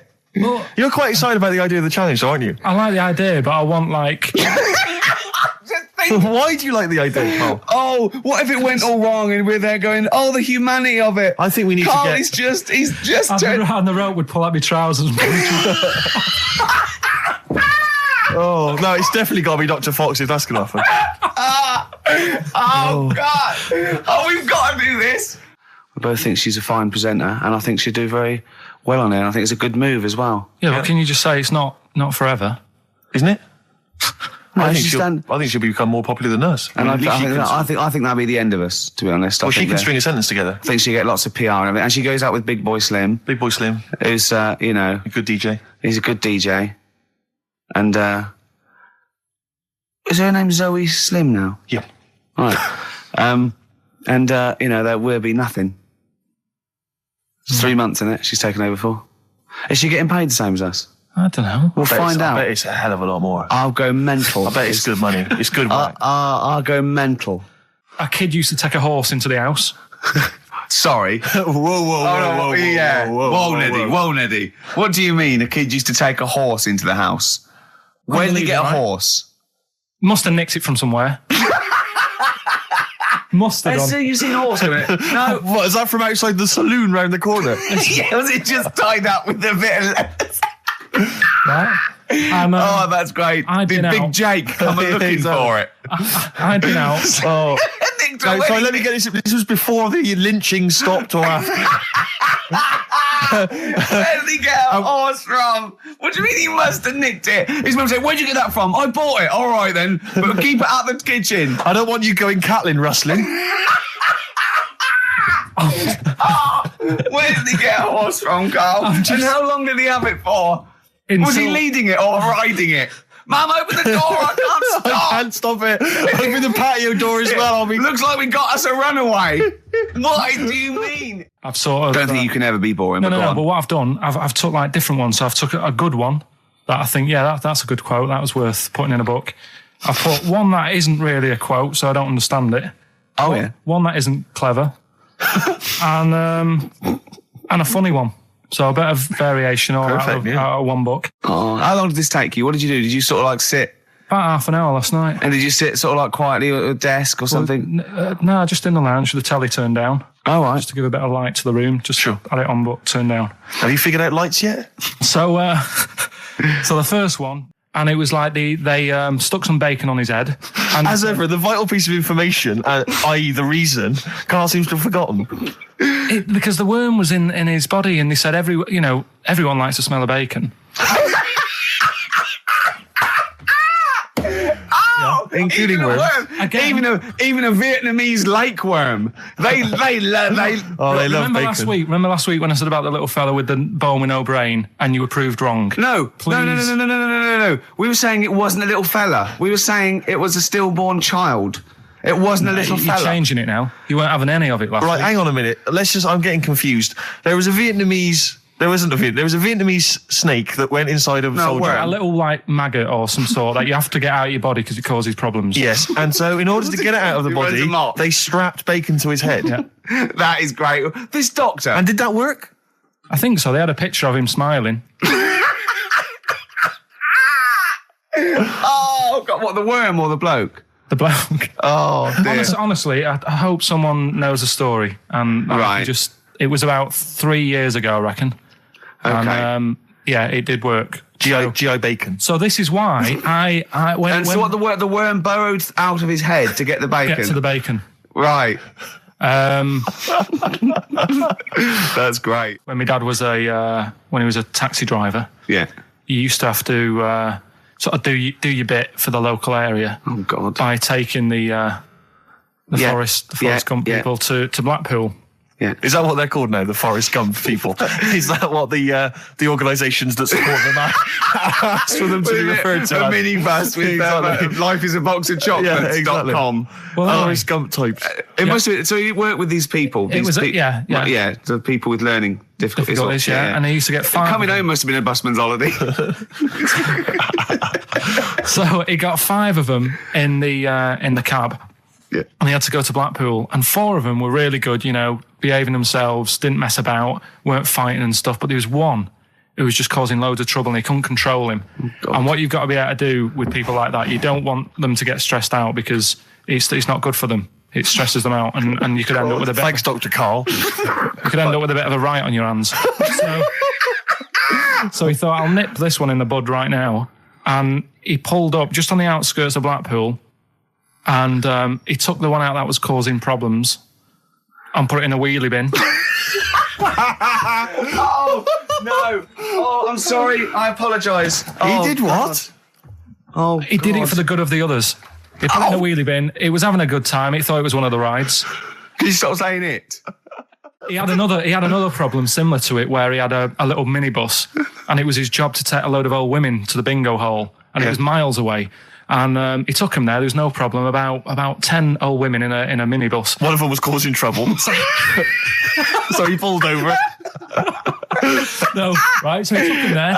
Everything's fine. He dropped him off. They had a lovely night. Yeah. Right, they had a lovely night, won a bit of cash. Coming back, it's a bit of a late night, and they all started moaning at him, going, I want to be dropped off here. Take me there. I want to be dropped off first. I've got to get up early, blah, blah. You know, my husband's expecting me. I'm already late. Take me here first. Take me there. And he just pulled up in the middle of nowhere, said, get out. And he made them get out, and they all called for taxis. They charged that company who was meant to be taking him home in the minibus, and he got the sack. My mate, Anthony, his mum called up my mum and said, I've got to meet up with you. I've got to have a word with you. And she said, what about? She said, I don't want to talk about it over the phone. So she goes, oh, right. Well, yeah, come round tonight then. So anyway, my mum sees me. She don't want to be in an awkward position and, like, be a bit embarrassed and what have you. So she sees me and she goes, right, Anthony's mum's coming round. What have you been doing? Yeah. So I go, oh, God. I said, I've been nicking stuff. So she goes, like, what? So, not big stuff. I've had a few calculators and Mars bars and stuff. How many? I'll just work it out. Hold on. Works out at 7.2 per day. So, how many calculators do you need? So it was when that phase. You failed maths, didn't you? Everyone wanted a calculator. It was like a trendy thing, wasn't it? Right. Oh, yeah. In Manchester a couple of years ago, yeah. So anyway, so I told her all this and I confessed to, like, computers will make it there one day. I confessed to There's magic in the back of battery. Go on. Confessed to nicking all this stuff. She comes round. She only wanted to borrow some money. Brilliant. She said, oh, I don't like asking. I was a bit embarrassed to ask you over the phone, but can I borrow 20 quid? Oh, that's fantastic. And there's me. That's great. And it's similar sort of thing to yours. And did you? And he went, hold on, Mum, let's just work out the interest on that. I bank 10%. She'll owe you £4.40. Yeah. Oh, so your mum was a loan shark. yeah. And did she mention? She went, I just with that other, because what I'm saying is presumably you got your mate in trouble. No. Right, you didn't. She went, no worries, I'll just go and get my purse. It's on the dressing table. Exactly. Yeah. Carl, do you want a cigar? Well, quite, yeah, but what is exciting, surely, is the razzmatazz and the brushing shoulders with the rich and famous. I'm not into that. You're not? No. I don't feel you're going to appreciate this like we thought it's you would. It's weird, because Suzanne said to me this morning, who would you like to meet there? Yeah. Is there anyone who, like, you can get close to and it's like, God, I really admire your, big fan of yours or whatever. And it's me and Steve, so you're here now. Well, I really admire your big fanny. I didn't... What did you say? What did you say? If you're a big fan of it. Oh, right. Oh, right, yeah. And, sorry. There isn't anyone, really. Do you know what I mean? You two are all right. Thanks. Jonathan Ross, is he going? He might do, I don't know. But hang on, wait a minute. I can't help but feel we could have exploited this more. We could have maybe run a competition to let someone win. Yeah. If you're not going to appreciate it, Carl. Yeah. Are you going to get a trouser suit? Are you going to get a ladies' trouser suit? I just think then, if you go sort of like looking macho and walking down with him, they know that you're not really partners. And I just think it's a slap in the face for BAFTA. That's true enough. No, it doesn't matter what you wear, though. Look at Elton John. Can't you mince a little bit? Can't you at least sort of walk a little bit mincy? Because you've got such a macho sort of mank walk. Elton John's fella doesn't look gay and the stuff he wears and that, does he? Do you know what I mean? It means nothing. No, but that's because Elton's doing the work for him. No, but... by dressing as like some kind of restoration dame. Yeah. Right. Go on then, Carl. Second one then. This is a bit easier, but I still think it's a good one. So this is, we should explain what this is if you just tuned in. It's one of those stupid lateral thinking problems. That Carl himself has created. Yeah, that was his homework. Right, this one. It's a fella. He has a normal day doing stuff. Nothing wrong with him. Right? And it's the twist in the tale. It's just like Tales of the Unexpected. Yeah. Just a normal day, nothing wrong with him. Hold on, though, he's got the legs of a fish. Go on. So that's why he's been hiding his legs. So Go on. He does his normal... The legs of a fish. Sorry, can't carry on. He has his working day and that, and then he gets a bit tired. Goes to bed. He puts the light on, leaves it on, goes to bed. Oh. That's crazy. That's mental. I can't think what's happened. Anyway, here's Radiohead. Right, okay. What? The question is, why does he put the light on when he's going to bed? He's had a normal day. He's come home from work. Is that right? He's come home from work, or he's not been working? Yeah, he's just been out? No, he's been working and stuff, I think. You think? You've made it up, Carl. You can decide. So the question is, why has he put the light on when he's asleep? There's a reason that he's put the light on when he's asleep. Has he gone to sleep? No, Carl, don't shrug. You're meant to answer these questions. He put the light on before he went to bed. Yeah, and the question And you're he's asking gone me to is sleep, why? What's the scenario? And the light's on and Yeah. that, but he's gone to sleep. Yeah. He started reading and then he fell asleep. No. Did he intentionally, for some reason, put the light on? Every night. It's mad. Sounds mad. That's Carl, doesn't it? Every night he does it. Yeah. He puts the light on when he goes to Light sleep. on, it goes to bed. Carl, is the point of this, he puts the light on for a very good reason. Not for us, but for some people. He's blind and it's always been on and he thinks he's turning it off, but it was on in the day and he thinks he's turning it off, but he's turning it on because he's blind. That'd be stupid. That works. No, that works great, Rick. Yeah. Thank you, Carl. So you've got to come up with what... Hang on. If What? you're blind, why would you put a light on? No, he thinks it's off. Yeah. But why would he turn it on anyway? Just think so he doesn't get burgled, so people know he's in because he can't see him. So he just he puts the light on when he's there, then he turns the light off when he goes to bed, so people think it's fine. But he's got it out of kilter, and actually he's walking around in the dark all day. I don't believe that if you're blind, you turn your light on. I don't think you'd be living on your own, would you? I'm not having that for a Do second. blind people live on their own? For a second. Well, some people do. Lonely blind people live on their own. No, if you got bad eyes. Any even women? Are there any blind women who are living on their own?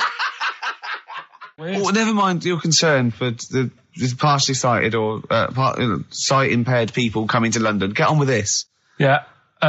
So there he is. Yeah. It's like, a bit tired. Yeah. Just put the light on. Get to bed. Yeah. So he turns the light on and he goes to bed. Yeah. Oh. Should we play a track? He's not sleeping on the job. He's a lighthouse keeper.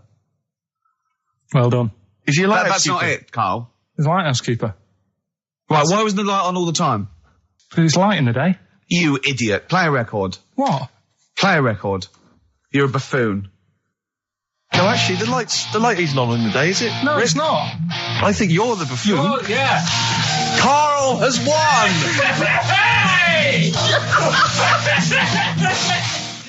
So this week's and don't say it if you know it, because the idea is that people can. Right.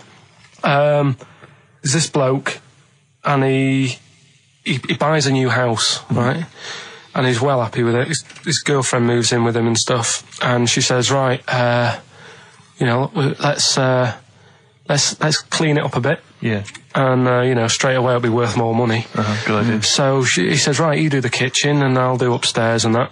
She's stripping the kitchen down, and he goes upstairs, and he's in the bedroom and notices little hole to the attic. Oh, right, brilliant. Right. So he goes, I wonder how much room's up there. I've never weighed it up. So he goes up there, and it's all like dusty and a mess.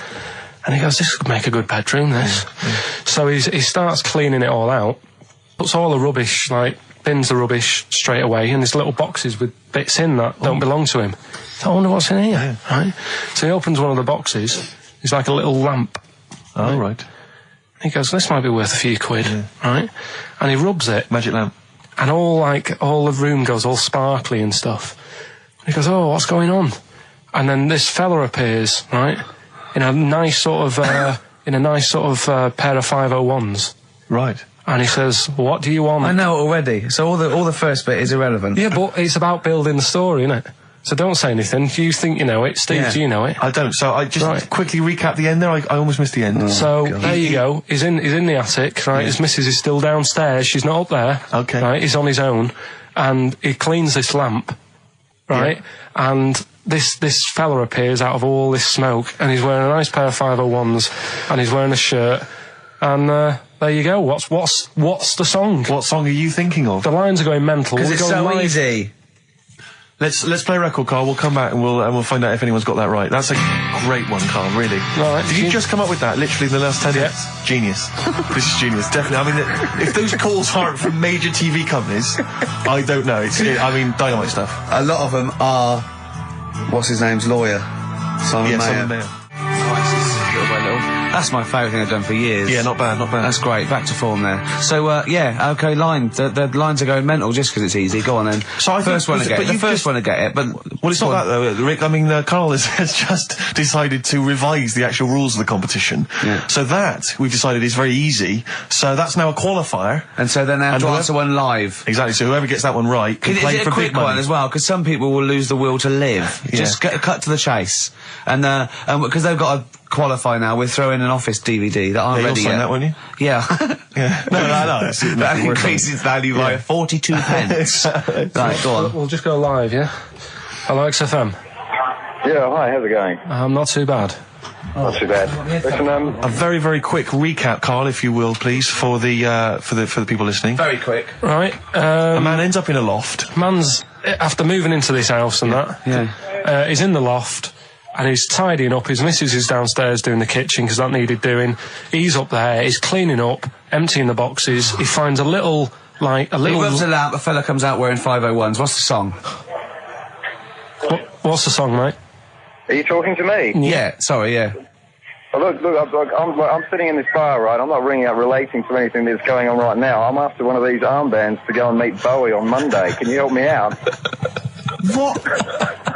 What? Piss off. You can't say that to our public. Yes, I can. What I can't bear is people begging, Rick, on the radio. You know, I can't bear it. Is that the Australian People bloke just who's got the Bruce scrounging Springsteen over tickets? Hello, XFM. Hello. Hello. Are you phoning up for an armband? No. No, Okay, great. Gene Genie, of course it is. Well done. Well done. Right, what's so your name? Everyone else can ring off now, because this. Well, she might not take the challenge. What's your name? I'm sure she will. Hello. What's your name? Christina. Christina. Right, do you want to take on the challenge? Yeah. Yeah?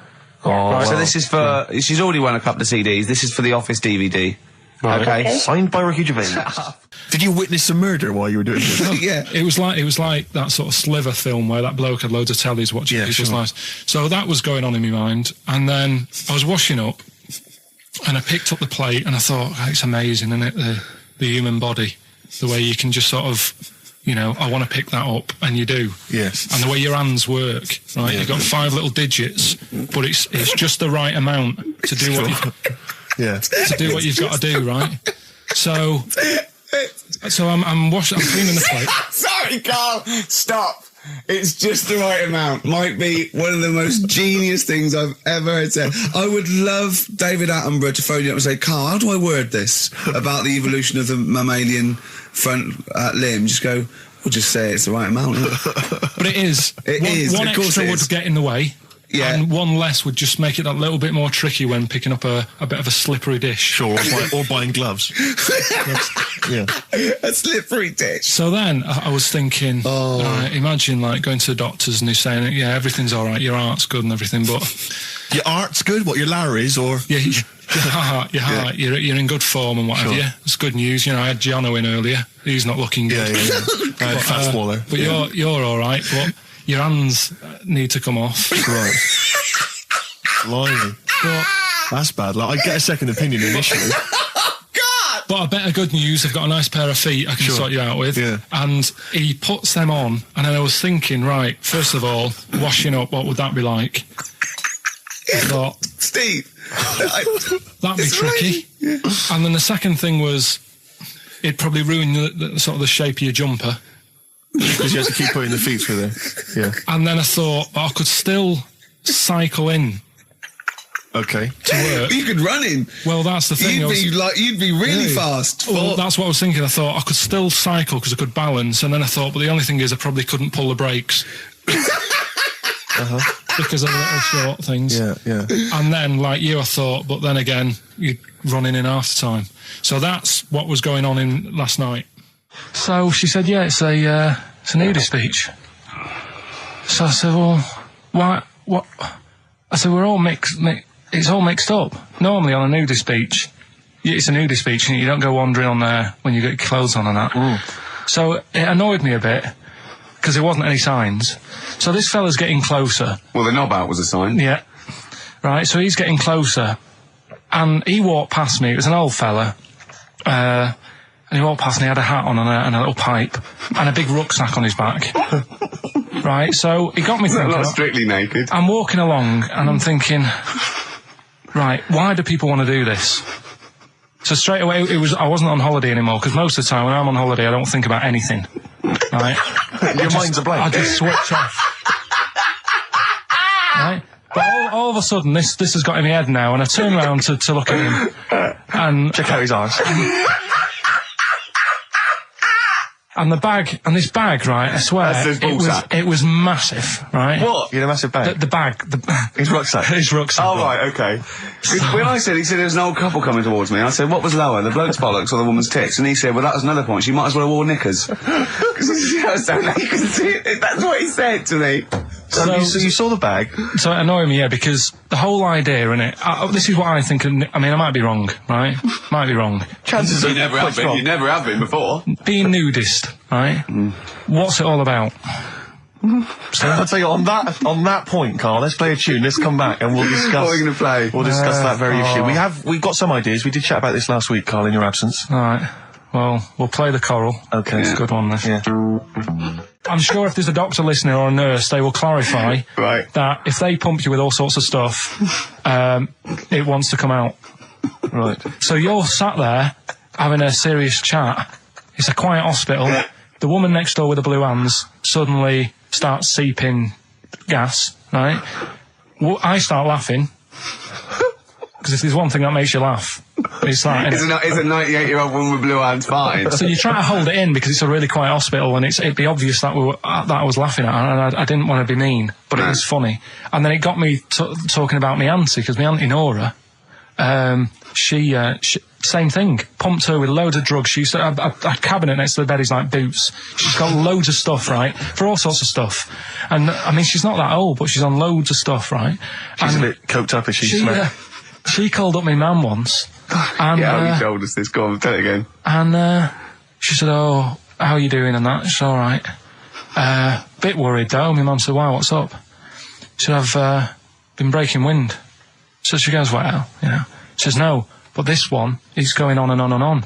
And she was like, she was like, what do you say? What's like passing wind, farting for 5 minutes. one thing, not like, you know, trumping and then nothing. Yeah. Continuous drone of a fart. I'm eating.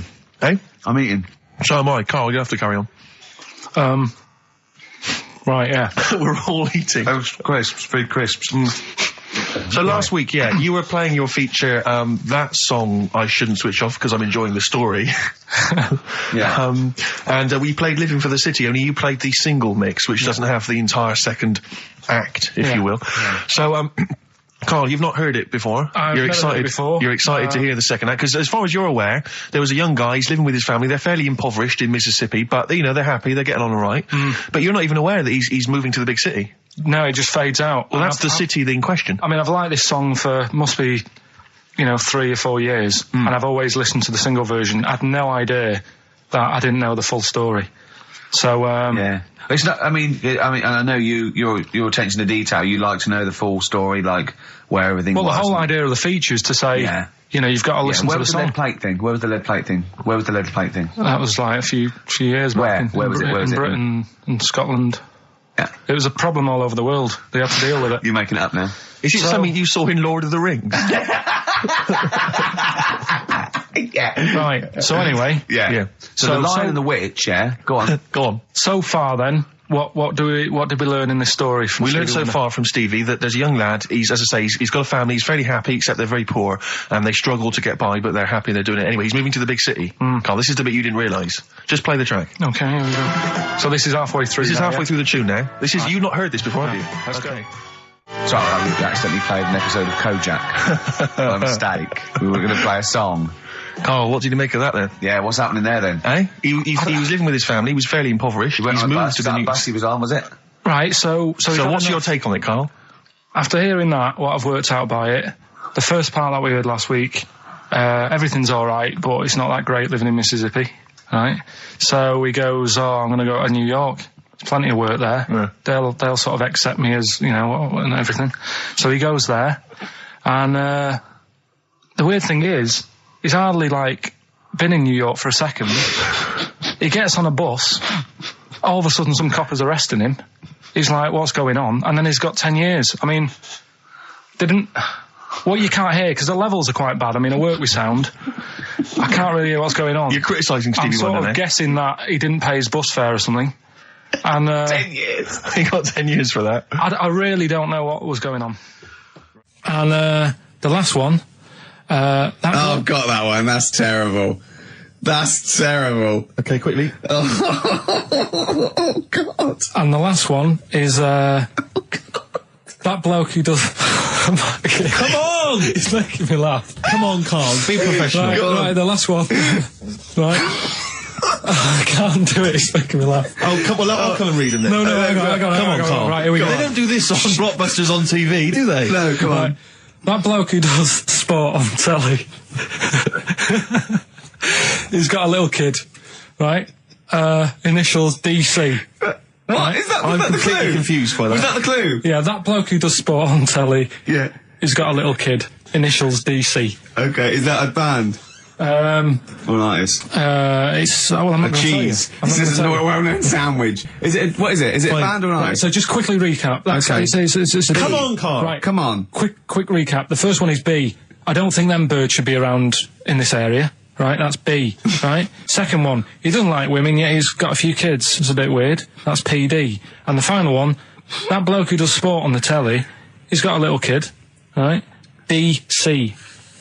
All right, and it's ricky.gervais@xfm.co.uk if you want to enter for Hellraiser. Oh, I'll tell you what, continue with the little theme of like some old stuff people haven't heard of. If you're under 30, you probably never heard of this band. It's also a new thing I want to introduce.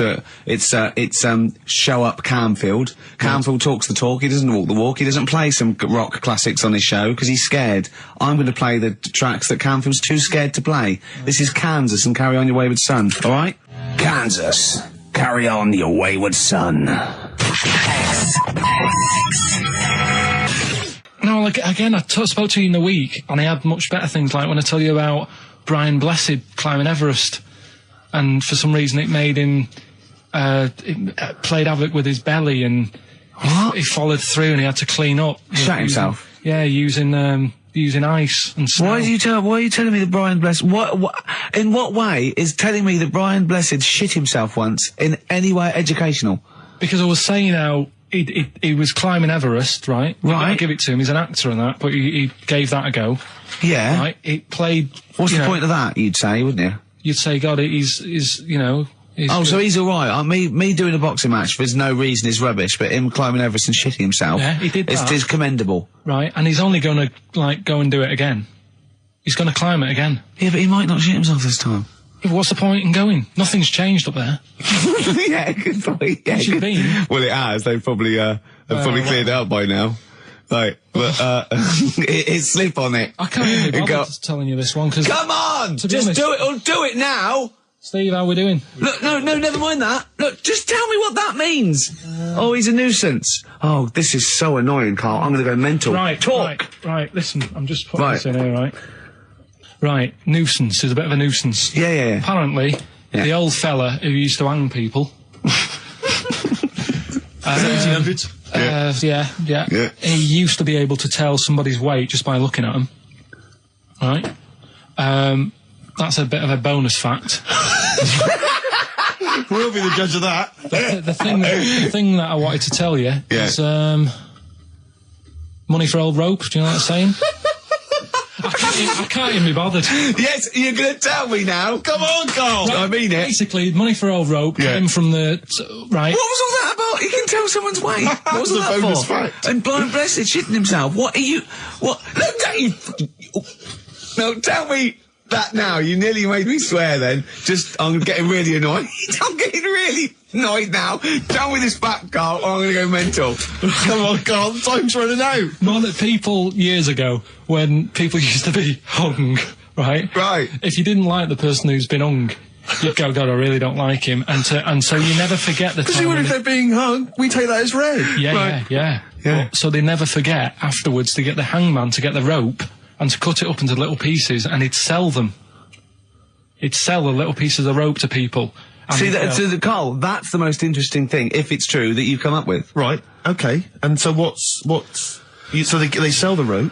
They sell the rope, and it's money for old rope. Money for old rope? Meaning, like, you know, God, it's easy to make money, all they have to do is cut it up and sell it.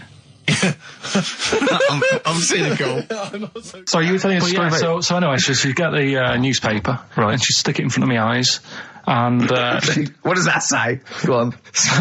So she'd... You inherited a lot from your mum, didn't you? So she'd cut me fringe, right? Yeah. Well, then she'd go, it's not straight. It's not very good. So she'd go again, and she'd keep going. And the problem Is that why you're bald now? I was to say, is this that you have got hair, but she has to get it right. Yeah. It takes her to the back of your neck to get it even. She sort of removed the newspaper, and she was like, "Oh God." And I said, "What?" She goes, "Oh, I'm sorry." And like, What did this happen every Sunday? Can I ask you, Carl, when she was cutting your hair in this picture, do you think she was maybe sidetracked by an interesting article in the paper and really wasn't paying attention to what she was doing? Or did her favourite hymn come on? Yeah, and she started or Compo was rolling down the hill. in a bath. so yeah, I ended up with like, a fringe sort of on the back of my head because she just kept going further and further. Right, there's a little midget. Right, there's a circus. I'm loving it already. Circus going on somewhere. I think it was in America. And is that present day or old times?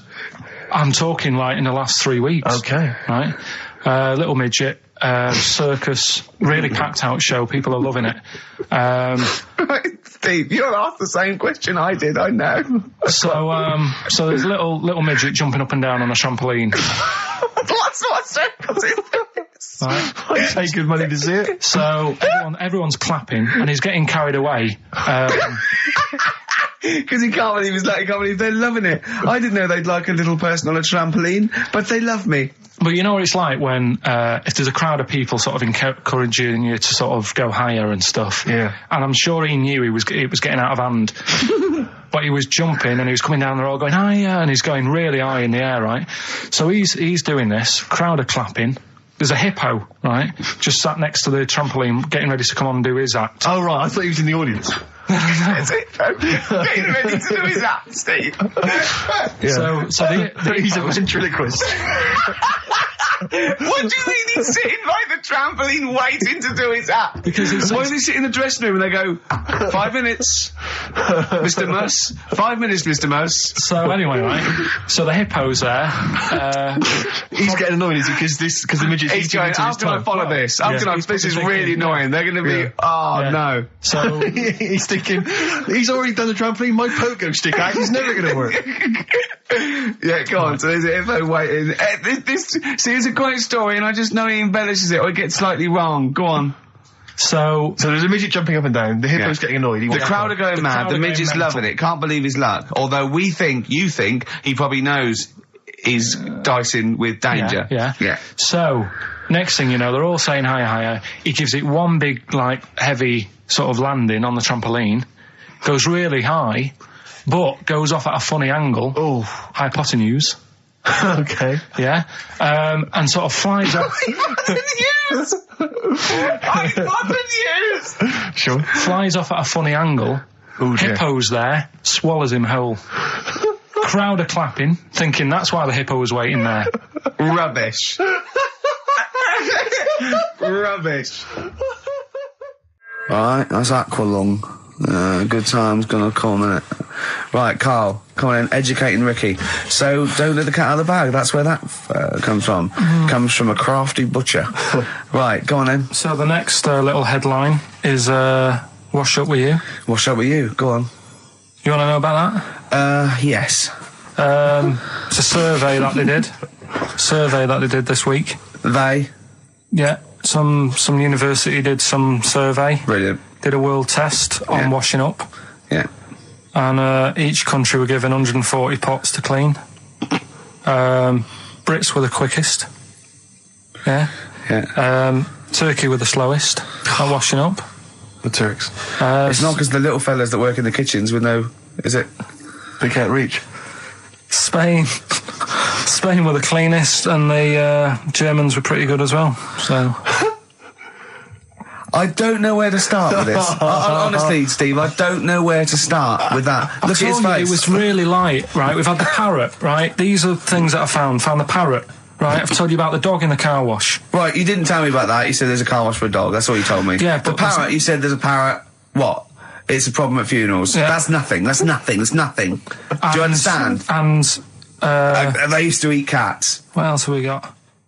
Travis on XFM 104.9 on Ricky Gervais with me, Steve Merchant, Karl Pilkington. We're doing Educating Ricky. Right, final one. Come on, Karl. Right, what was it? It was, why don't they just get a diary or some paper or something to write on? Yeah. Because snappy. I couldn't think of a heading for it. It's basically, Go on. People who have tattoos have never understood it.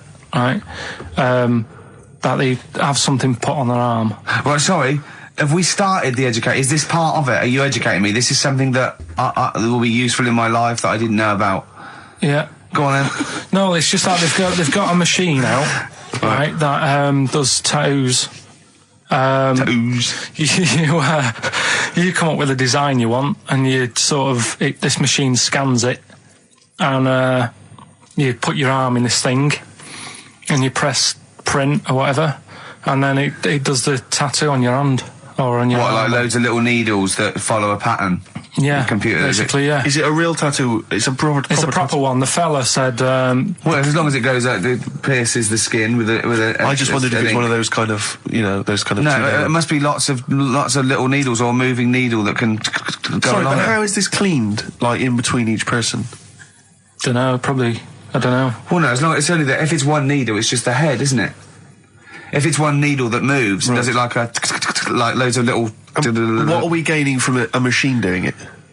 Just because they're not going to sort of mess it up. But hold on, how do you keep your arm still? Because your skin moves slightly. It's sort of strapped to your arm. Right, and so it's spread... the fella said that the tricky thing was in all this, it was the fact that, nobody would let him test it out on anyone else, so he had to do it himself.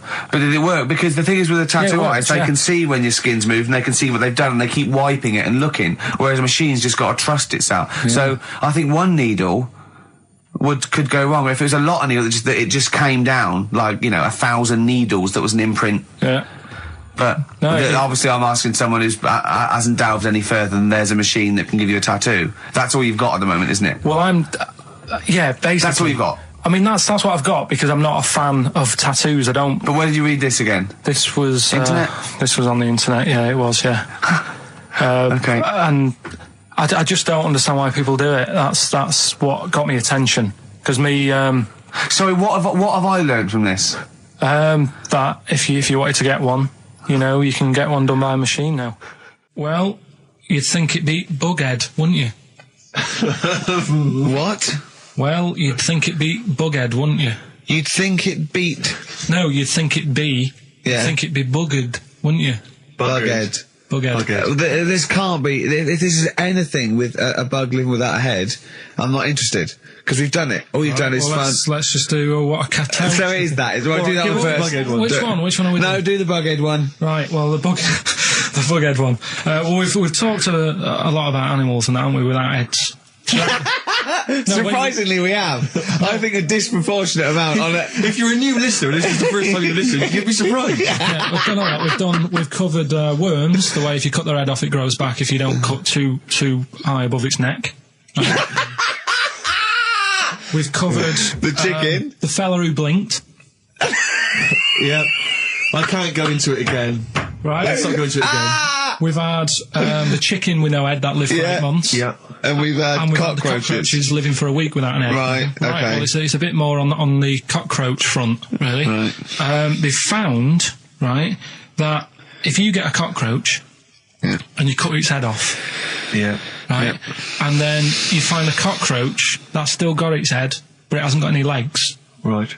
Right, it's not over for both of them, right? Because what you can do, you get the one that's got the legs, right, with no head, sort of running around.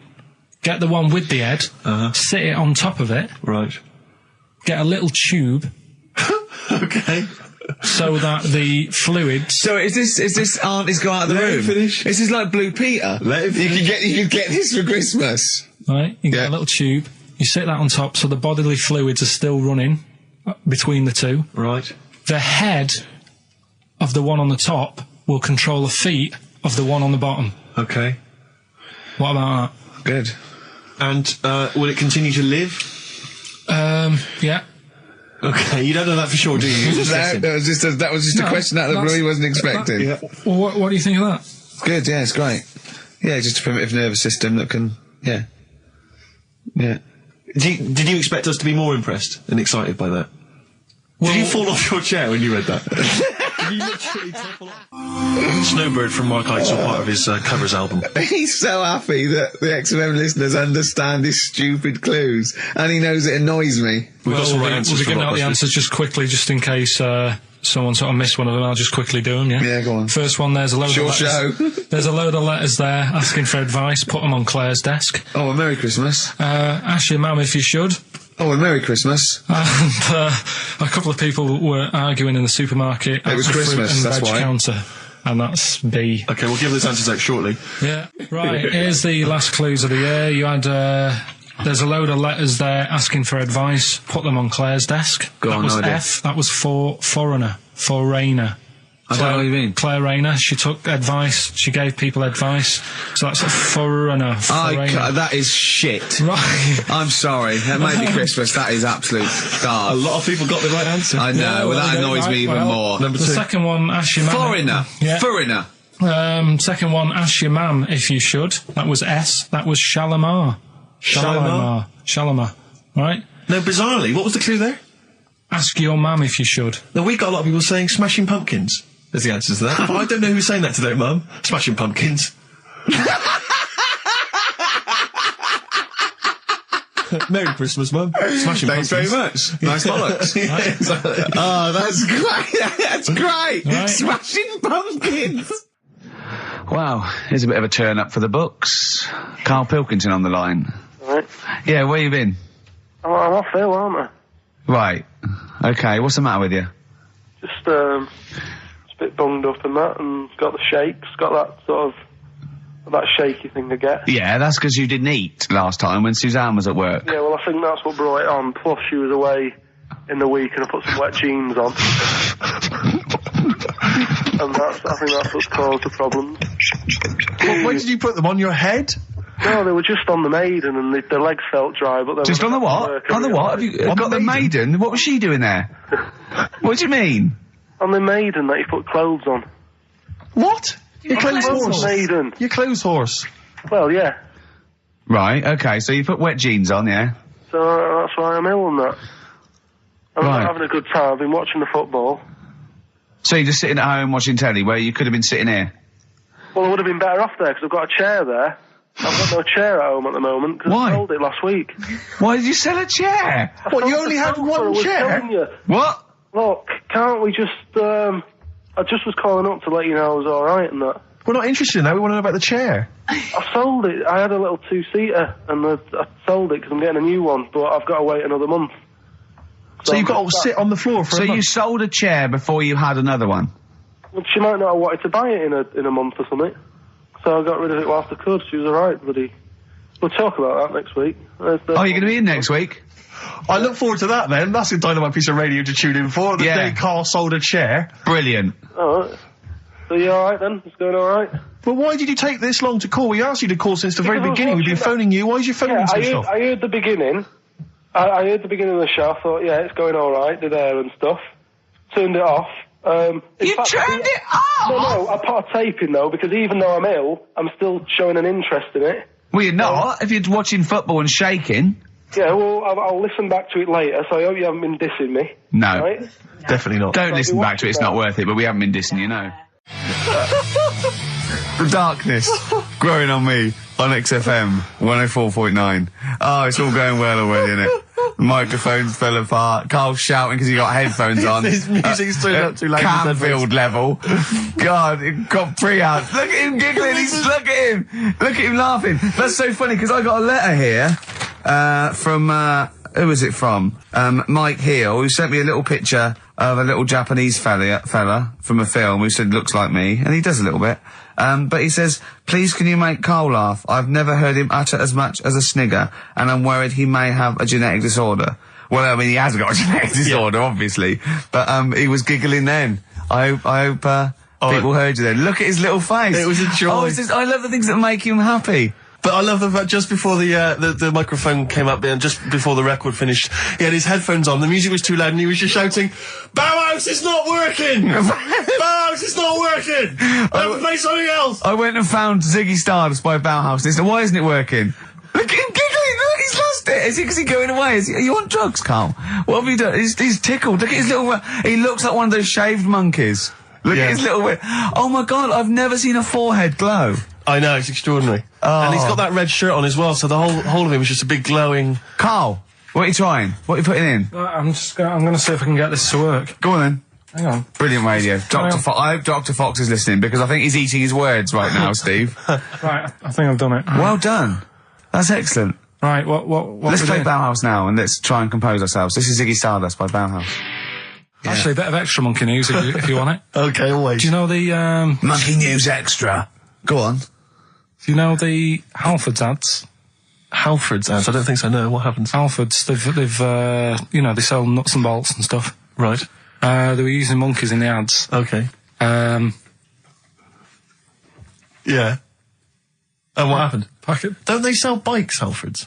Well, mainly. Bicycles and motorbike stuff and that. Okay, so they're using monkeys in the advert. What happened? I can't handle it. What? I can't do this. Look at him. What? Look at him. I don't care what he's doing.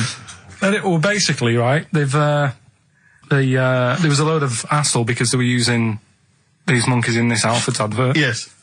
Right. And what happened? Get to the point. It turned out there wasn't a problem because they were mechanics in the first place. Well, they were monkey mechanics. Yeah. What are you talking about? Mental. What are you talking about? That's not a story. Right, anyway, listen, let's get back onto They were it. mechanics in the first place. Right, listen.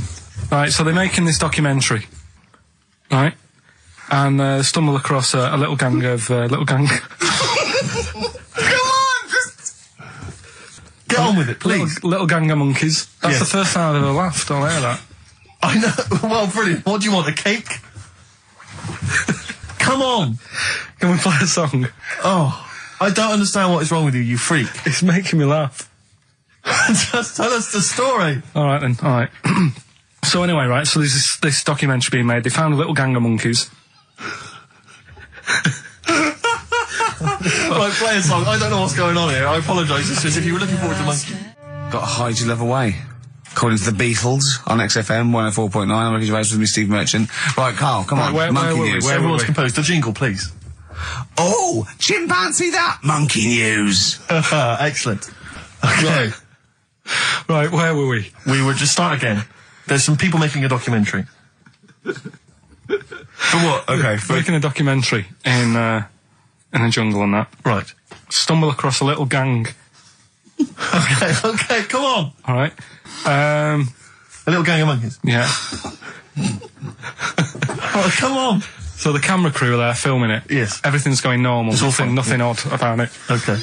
They're not running a restaurant, they've not got any barber shops, nothing. No. Just regular monkeys going about their business, yeah. So anyway, what normally happens is the monkeys sleep with the partner. They already do what? They don't sort of sleep around and that. Once they find the the girlfriend or the boyfriend or whatever, Yeah. they stick with them, right? Okay. But anyway, they were watching this one, right? And it's going around a bit, sleeping around, Oi, oi. and it was getting fatter. They thought this is a bit odd, Yeah. right? So followed it round and see it having it away. Turns out, little prostitute.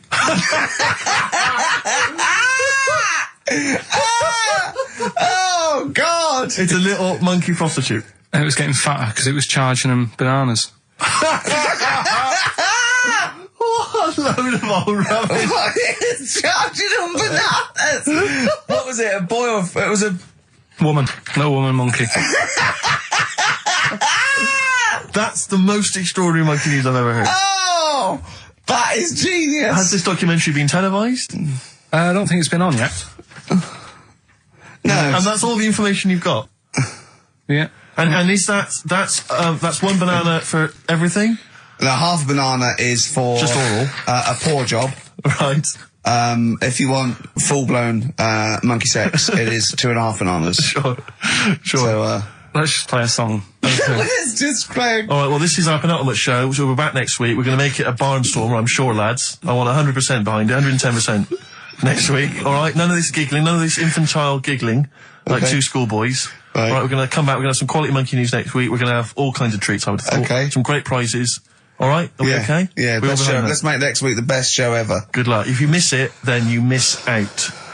We're ending with a track from a couple of years back. I think it was 92, 93. Dinosaur Jr. Start Chopping. Play that. Start playing. Forget Start Chopping. Start playing. All right. All right. See you next week. Yeah. And another bit. This was the best one, right? Grab it! Right. There's this fella. and he was on his bike, right, cycling to work or whatever, and he sort of sees this thing in the corner of his eye. Right? Literally in the corner of his eye. Or you mean he saw He just said he saw in his something. peripheral He vision? saw Okay, something yeah. and thought, what's that? Yeah. So he thought, oh, doesn't matter, whatever. And he stops off at a cafe, right? Get a little scone, a tea or whatever. And he goes in there and he's sat down, and the waiter comes over. He says, yeah, what do you want? He says, I'll have a scone and a tea. He goes, all right then. So he goes to get it, comes back. As he puts the tea and the scone down, his face is like, what is that? Right? Like a look of frightenedness on his face. Right? Drops the tea and legs it. So the fella's going, what? So he legs it after the bloke and goes, what? And he says, oh, something came out of your nose. That was massive. Sorry, something came out of the guy's This is all true because people would have watched it, so don't start saying it Sorry, didn't but hang on, I happen. just need to clarify. The guy on the bike... I don't believe he ran away. Wait a I minute. don't believe he legged it. I don't believe he had a look of frightenedness on his face, and I don't believe he said something massive came out your nose. Wait a minute. And I don't even believe he had a cup of tea and a scone. These are the things that I think are embellished. But who had something coming out of his nose? Was it the guy serving the scone? The one who was on the bike who ordered the scone. Yeah, but what was came out it? of his nose. Yeah, what was it? Came out of his nose. Right. So he goes home and he thinks, I've got to sort this out because it's not good and that. So he But sat. what? No, it was out of his nose. So you mean it poked out of his nose? It didn't come out. It just said hello and then it... It was like the maggot in the head. Yeah, he yeah, just it just- popped his head out, had a look around and went back in. Why Like, did the bloke drop the tea and run? well, it's weird, isn't it? All right, so he goes home. He goes home and he goes, oh, God, you know. So he sits in front of the mirror and he's sat there waiting. This thing comes out. Again, sort of looks round, goes back in again. So he goes, oh, No scones. right. No, he just- So he goes, I've got to sort this out. He goes to the doctor's, says to the doctor, I've got something up my nose. It just keeps coming out and having a look round, going back in. Didn't say that. The doctor's like, oh, I haven't heard of that before, right? Didn't say that. So sat there. It does it again. The doctor looks, frightened again. Runs away. Yeah. He Well, he's got a look of frightenedness on his face. he had a look of medical frightenedness. He dropped his stethoscope and legged it. No, he said, I know what it was. He said, what? So you got a leech up your nose. He had a leech about that long. What's radio? Well, how long's that? 4 inches. 4 inches coming out of his nose. Next time it stuck its head out, he grabbed it, pulled it out. That's horrible though, isn't it? Isn't it? Can I just remind people, just let people know, when Karl was saying it was about that long and Ricky said 4 inches, he was using his fingers. Oh yeah, he didn't have his There's nothing else there. Fella out. No. So he had a leech up his nose. How did he get a leech up his nose? Don't know, again, I'm not that bothered about that bit. Buy it if you want, I'm not bothered. Think about it. Come back, right? Come back if you want. Start again, Carl. I lost halfway through. Right, start that second one again. Right, well, you can buy... It's different. Well, the first one was buy it. Well, no, this one was well, write it down. Buy it. Right, do it. If it's a cryptic clue, all the letters count. Do it. Buy it if you want, I'm not that bothered. Think about it, come back, check some other places out first before you That was a crossword clue in the Times. So we've got no time for other clues. Right. So that's SC. Right, do that clue again. Buy it if you want. I'm not fussed. Do you know what I mean? Think about it. Fust is making an appearance. Fust wasn't there before. Do the clue again. Do the clue again. Initials SC for that one. Do the clue again. No, I don't want to do it again. You haven't finished it yet? I have. That's it. No, do the clue again. I can't do it again. Do the clue again. Buy it if you want. I'm not fussed. Right? Shop around. Come back. It's up to you. I'm not pushing you into anything. It's up to you. Wasn't there? SC for that one, right? And the final one. That's good. I can play 10-pin bowling again. Okay, and what's the clue? Christ. That's O for that one. O. All right, so they're the three Now I things. assume that I'm not going to bother to look, but I assume there's a jiffy bag of tats Yeah. which people can win. All right, well, great, good luck. Ricky.gervais at xfm.co.uk is the email Play a address. record. Thorns. No, buy it if you want. I'm not fussing. Come back, have a look around. I'm open Wednesdays, by the way. Shut up, for. See you later. I sort of feel like, one thing we've never done, Rick, is we've never pandered to people, but as it's the last show, we've got to give the audience what they want. Blockbusters? Well, yeah, and I was going to say things they don't want as well. And, you know, and well, just basically to keep a smile on Carl's face. I say a smile, a sort of not quite a scowl. Yeah, he never really smiles. So, yeah, it's just really as a chance for him to have a go. It's like, you know, you indulge an annoying child. The only time Carl laughs is for no apparent reason. Yeah. What do you think, like... What do you mean? Well, sometimes you'll go... and I know you'll be thinking of what a monkey could do. Yeah, it's like people who've had electroshock therapy. Yeah! Oh, it's such a tied down biting on something. Yeah. Biting on a big leather pad. If you got like a bulb... Oh, Jesus. I know, you don't think about the cryptic clue is that every syllable counts. He says it different every time he says it. There'll be something different. Look, go on then. Right, so if you get a bulb, right... what? A bulb. A bulb. What's a bulb? What's a bulb? Like a... A light bulb. A light bulb. Oh, a light bulb. So you get a bulb? You get a bulb, yeah. Go on. He's gone. Right, go on.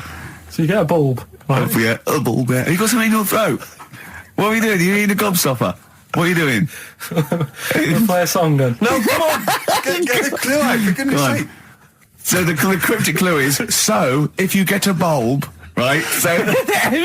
That's the beginning. Okay, great. Right, if you get if you get a bulb, like, go on. And you look after it, right? You look after that bulb. And you teach it stuff. And all Jesus that. Christ. What you doing there? Do you know what I mean? This is extraordinary. This is extraordinary. Imagine that written down in the He's Telegraph. had 18 months to get this But right. imagine it. That's not a clue. That's an essay. I don't know what it is. It's a conversation I don't with know if he yourself. means a light bulb, a bulb like you plant in the garden. What kind of bulb does he mean? Yeah. It doesn't really matter. Oh, okay. Right, you get a bulb. Well, remember that. It doesn't matter. Okay. Okay. It doesn't matter. It does, but I can't say too much. Right, so listen, let me just do it again. You get a bulb, right, when it's young, you look after that bulb, you teach it stuff and what have you. What have you done there? What's gone on? Brilliant! And what are the initials of the band? R, right? R for rabbit, right? So anyway, my dad says, yeah, well, we can get in there for free. Of course he did. Clever. Right? So we parked up on this little country lane, right? No one about. We walked How much down, did it go in? Like £2? about £3 each. Yeah. But he said, well, yeah, but if you don't have to pay, do you know what I mean? You enjoy it even more, don't you, when you're walking about and you think, I've got this £3 in my pocket, no one's having it. Yeah. Right? No, looking over shoulder for a bloke with a peak hat saying, can I see your ticket, please? I wouldn't enjoy it more, no. Go on. Yeah, but you don't worry about it, do you? You got a bit of money now then, Rick. You know, you've changed. So anyway, so we had to walk across about 4 fields. For £3! Right? And what happened was, we're walking through all these fields and what have you, big grass and muddy bits and all that, 'cause it'd been raining, and climbing over fences and stuff. And we're in this field, right? And I look to my right, and there's about 30 cows all staring at us, right? And Suzanne started to panic a bit. She said, we shouldn't be here. Dad says, of course we can. We're allowed to go wherever we want. You know, all this land, it's ramblers' rights and all that stuff. Yeah. And take a cow if you want. So, unattended. Serves him right for leaving him in the field unattended. I'm having one. I keep us fed for a week. Across. Anyway, these cows start surrounding us. Surrounding us. And, brilliant. Oh no. Face off. and Suzanne's panicking, going, this isn't right. We're not going to make it to the fence in time. They're moving faster than us, and they started sort of running a bit. Wow. And It's like some kind of bovine West Side Story. Don't A gang of cows coming at you. don't worry about it and stuff. But my dad had to sort of stand there and like wave a stick at him. Of course. And we got away, but Suzanne was like having a bit of a sweat You on, got away. saying, we could have got killed. Sure. And my dad saying, no, it never happens. And I just wondered if it does, if there's a risk of... Yeah, it is rare, but there's been a couple of cases of being trampled by cows. They're not aggressive. They sort of run through you. Well, they're aggressive if they've got a calf. They did have kids. What? They had kids with them. Kids, yeah. That's goats you're thinking of. Yeah. Maybe they were trying to sneak into the gnome thing, and they were worried that, like, if too many people did it, like, they thought some cows, we can just sneak in. They were trying to, No one's expecting cows. And the cows were going, walk upright like you're human. Don't walk upright. They thought you'd blow their cover. Yeah. Yeah, people have been killed by cows before. Yeah, that was like the highlight. It's the best of. You've been voting in all week, sending your emails. So here's the clips that you wanted. Alright, so, here's the first bit. What's the best job you've ever had still, Carl? Talk about occupations. It is still Paper round. Is it still the paper round? Yeah. That's ridiculous. No, it was good though. If you look at it, like, you know, what I liked about it, you're your own boss. No, you're not. You're not your own boss. No, the guy who runs news the news agent agent. is your boss. Alright. But then once you get out and you've got your papers and that, you sort of, you're on your Do own. what you want can as long think as you about deliver the stuff. papers exactly to the places he said you are in the time he said. Yeah. It's and I did. freedom, isn't it? Any jobs you wouldn't do? Go I've just thought of one that you wouldn't do on. with your sort of mild homophobia. Well, I'm not. Proctologist. What's that? Basically sticking your finger at other people's arses. Right, well, I wouldn't do that, no. Why have you got to do that? What do you mean, why have you got to do Well, that? why does anyone need that doing? Have they got to look if they've got an arseache or something? Which trainee doctor makes that their speciality? Do you know what I mean? That must be, right, we got a place for proctologists, and it's you, Meadows. You came last. Oh, seriously, what? I'm not the arse doctor, am I? Yeah, you came last. Oh, I'm a bum GP. I can't believe it. Yeah, you got to, oh, I can't believe this. Yeah. I remember, I was on I don't know if this is alright to talk about. I mean, it happened, so, you know, not worried It's about all right it. to talk about. Everything's all right to talk about. But I was on the train, right, coming from Manchester back to London, right? Yeah. And got on it. It was like a Friday night, and it was heaving, you know, like the last train is and all that, and absolutely chocker. Right? Yeah. So I'm walking through the carriages, thinking, oh, is he in his seats anyway? Anyway, everyone's like, it's heaving, right? It's people stood up in the doorways. You can't get in the toilet and all that. There's not going to be any chair knocking about. You know, so walking through, and anyway, I see this one empty chair sort of in front of me, right? I think, oh, why ain't anyone sat there, right? I'll just rush to that, get to that, I'll get myself a seat, plonk myself down, right? And sort of turn round, you know, see who I'm facing, you know, see who you're sort of having a chat with. Little fella there, right? Little, well, Down syndrome kid. Right. Sat there, and he goes, all right. And I thought, oh, right, not bad, but do you know what I mean? They're always talking, aren't they? You ask a lot of questions. Right, so I was like, oh, here we go, 2.5 hours. And I couldn't get up because the thing is, that's obvious. Sure. Right? So that's like mean. I'd never want to be mean, do you know what I mean? No. At the end of the day. So anyway, so I think I know, I'll go to sleep. Clever. Right, so I shut my eyes, and he leaves me alone and that. So then, my phone goes, and I think, right, what do I do? Do I ignore it? Or do I open my eyes and see what it is? Anyway, I open my eyes, it's Ricky calling about something. About nothing, probably, actually, thinking about it. It wasn't even worth answering, right? So anyway, but I'm awake then, aren't I? So he's like, hello? And I'm like, all right, mate. And he says, you're muscly. Right. Oh, God! And I said, yeah. And he goes, you know, why? So I said, no, just am. It's, again, stressing me out, because I was thinking, why am I muscly? I don't go to the gym. And, you know, I mean, I'm not muscly, I'm in good shape and that. Well. So then he wants an arm wrestle. On a crammed train from Manchester, so I've got another hour and a half of this. When you talk back, he'd soon have got up and left. If you'd have started asking him questions, he'd have got up and left with the drivel you come out with. So anyway, do you know when you're under pressure, you're thinking, well, he's said that I'm muscly, right? So do I do it or not? And there's people watching, you know, not joining in, not sort of having a laugh and that with me, just like watching but pretending they're not. Oh, and I'm God. at one of those table seats, and he kept saying, come on, I want to arm wrestle. So, and he was getting loud, and I thought, oh, I best just have an arm wrestle. What do you mean? What do you mean? I best just have an arm wrestle. Well, what do you mean? Get it over and done with. I had to. If he's going to keep asking, I had another hour and a half on the train. Oh, God. So anyway. Oh, my God. I'm thinking who won. Well, I'm thinking, were people putting bets on? How was it working? It was stopped, and just as well, really. What do you mean it was stopped? Stopped, so violent was it getting? No. He was winning. I was struggling a bit, right? Yeah. And he was really like, you know, taking my arm down, and then he sort of let go and started laughing. And I thought, thank God he let go, because I would have made, you know what I mean? If I lost that, everyone's in the train looking, and all the rest of it. I never met It's suddenly serious to him. He's got to win this.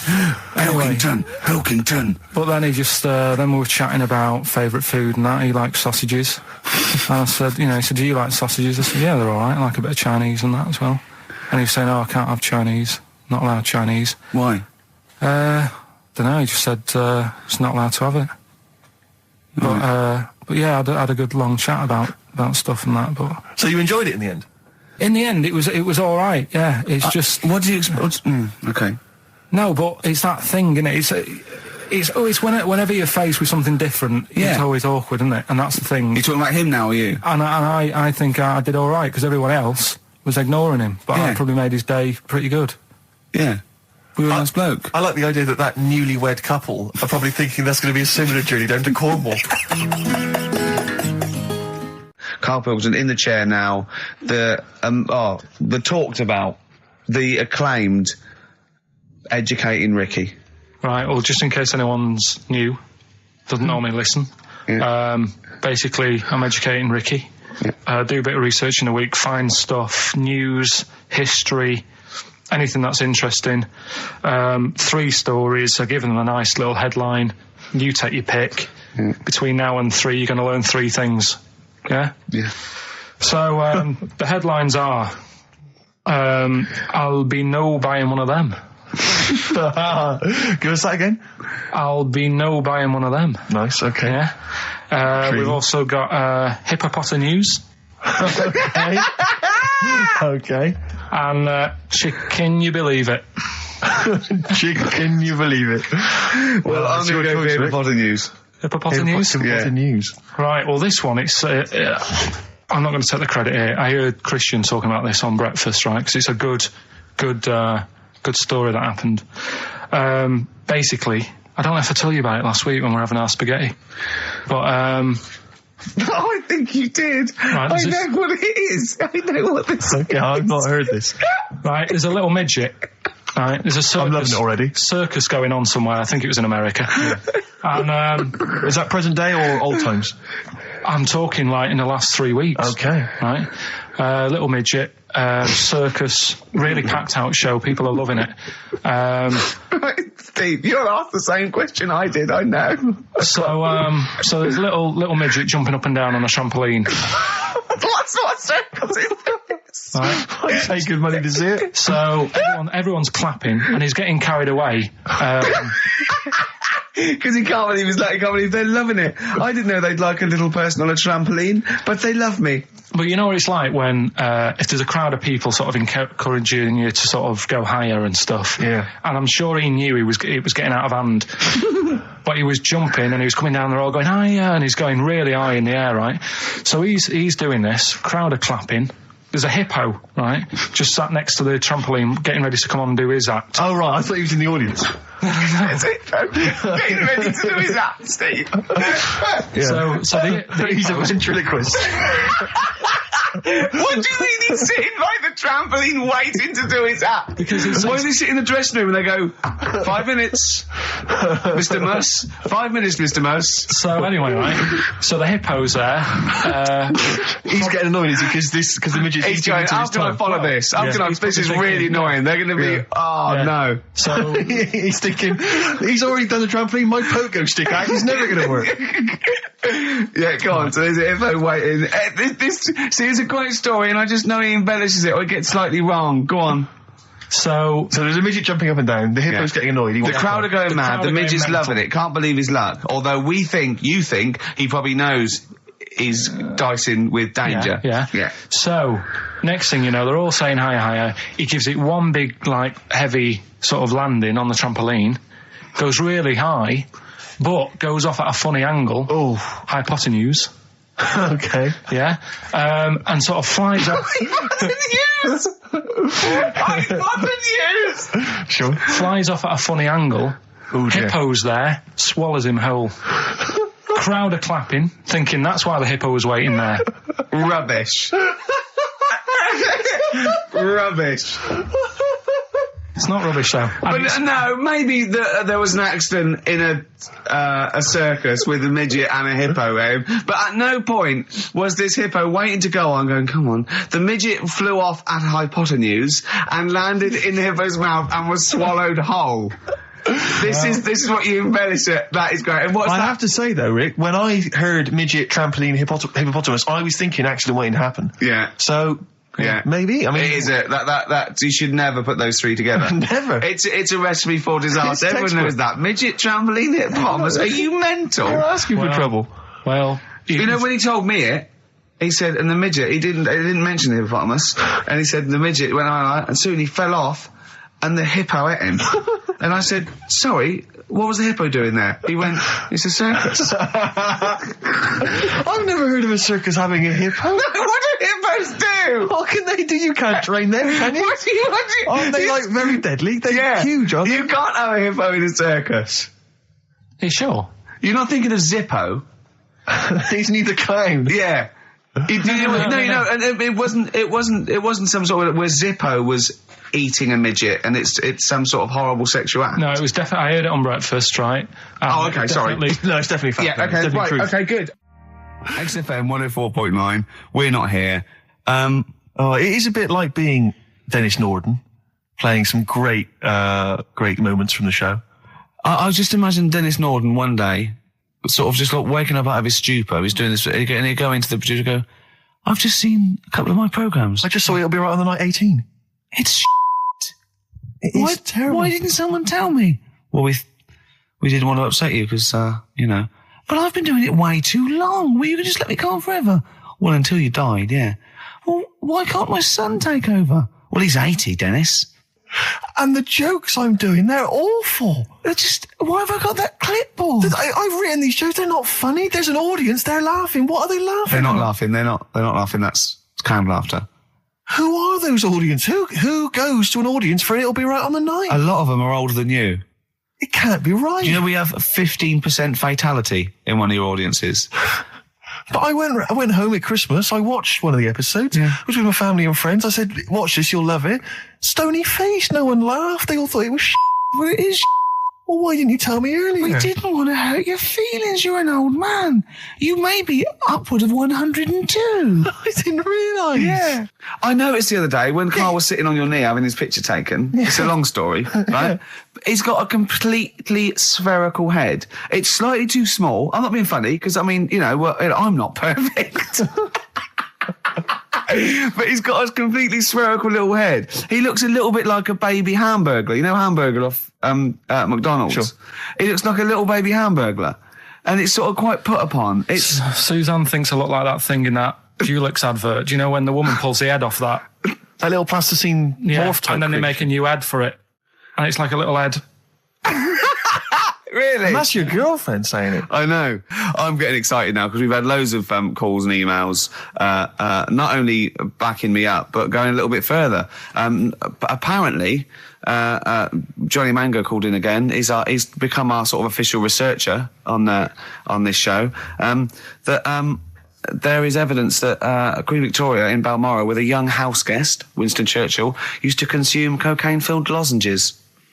So there you go. Also, MDMA was a precursor of sort of ecstasy, a derivative, and that was big in the day, giving soldiers, a little pick-me-up.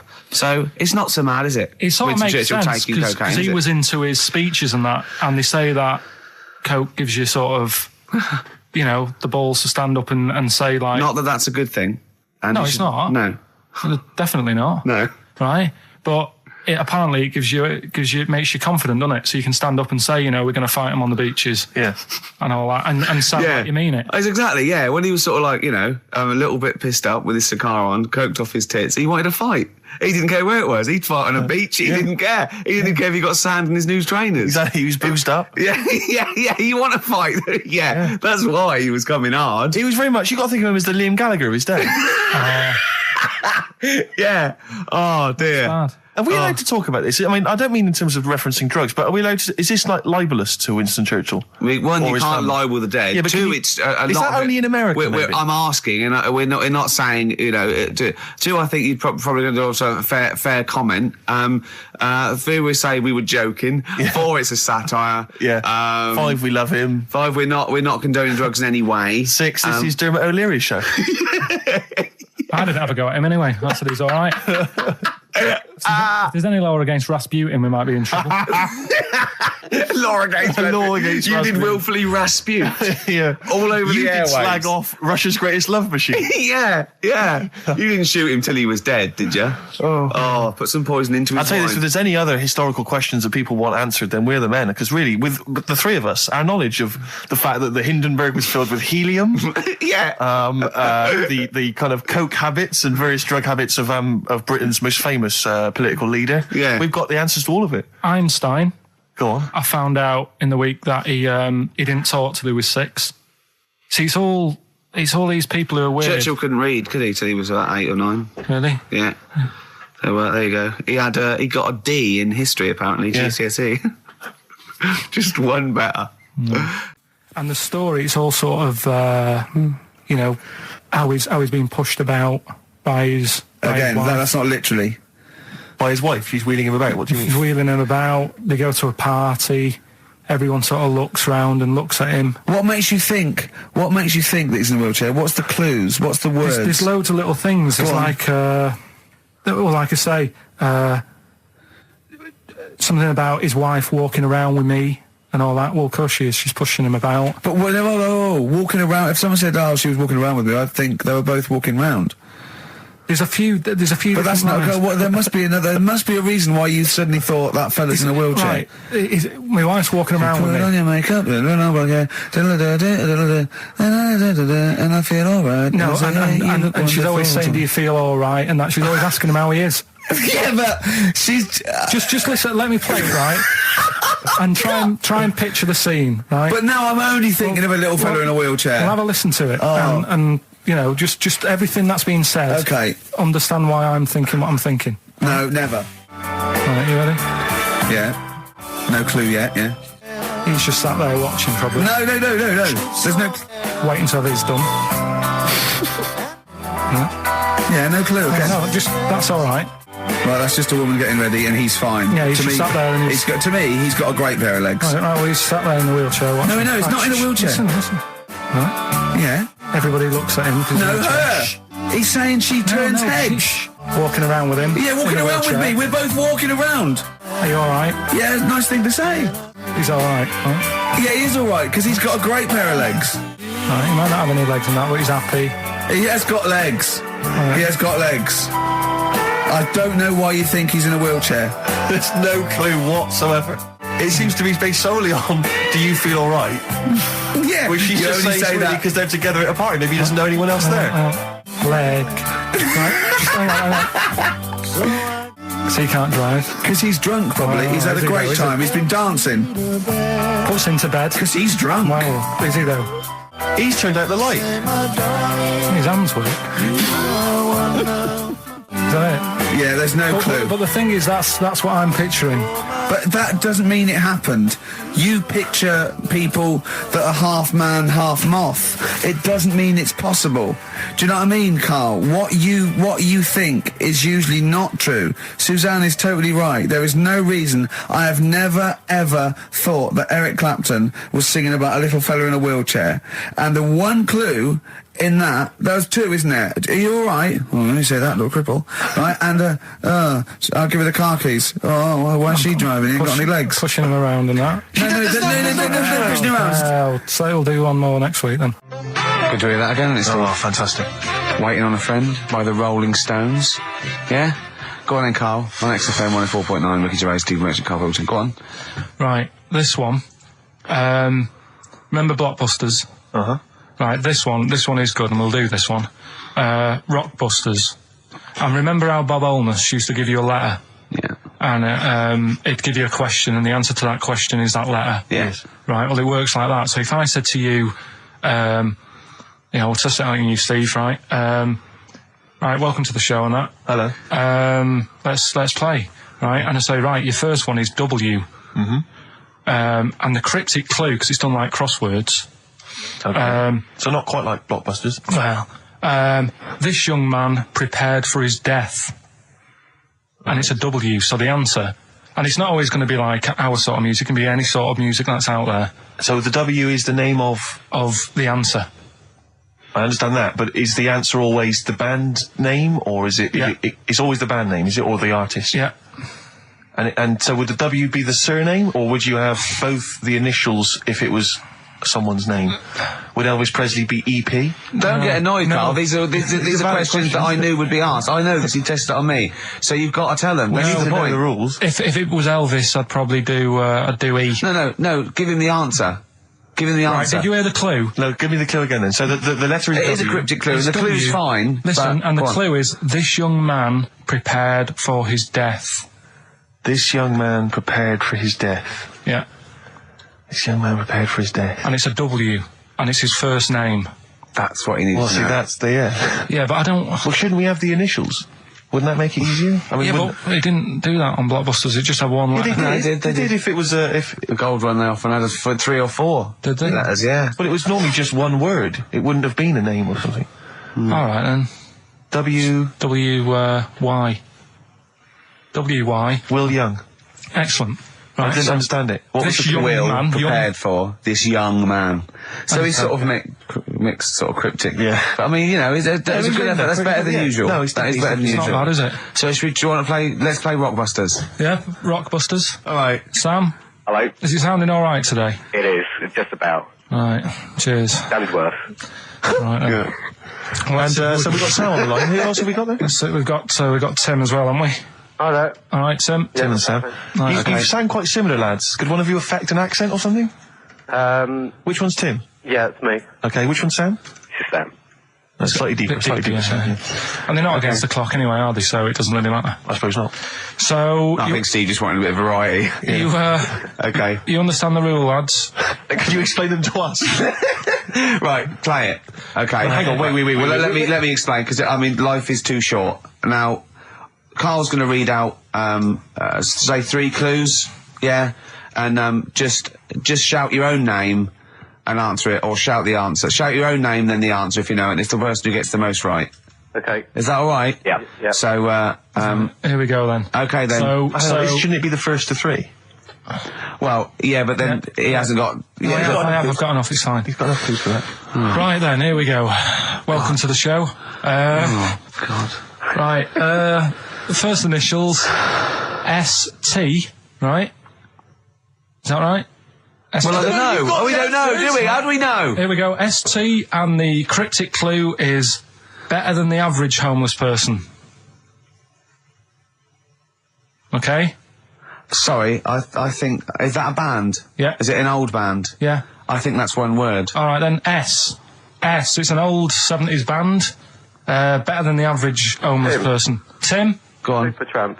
Yes. Supertramp it is. Yeah. Well done, 1 point to I have no you, idea Tim. why that's right, by the way. You don't understand why it's right? He's a super tramp. Oh, right. Better than the average homeless cryptic, person. yeah. Yeah, cryptic. Yeah. Okay, second one. Come on, Sam, you got That's actually quite good for Carl. Trust me, Tim. Take that as a good clue. Because, yeah, okay. We won't do this again. Right, 1-0 Right, to here we Tim. go. Right. F. The letter is F. That's the next one we're moving on to. And the cryptic clue is, the little girl is hungry. What shall we do? The S or F? I've got it. F. Ready. Sam. Peter. Yes, 1-1. Feed her. He's pulled out of the Feed her. Yeah. Feed her. Okay. Yeah. So that's 1 each. So this is the decider, isn't it? Wait a minute, ITV are on the phone. Well, you said first to 3, so no, it's not, is it? That's what I said. Just do the 3 clues and who gets the most. Okay, well, we can do that now. So, here we go. I love this. This is rubbish. Go on. So here's the last one. The initials are AK, right? And the cryptic clue is exploding pet. Shout out your name if you know it.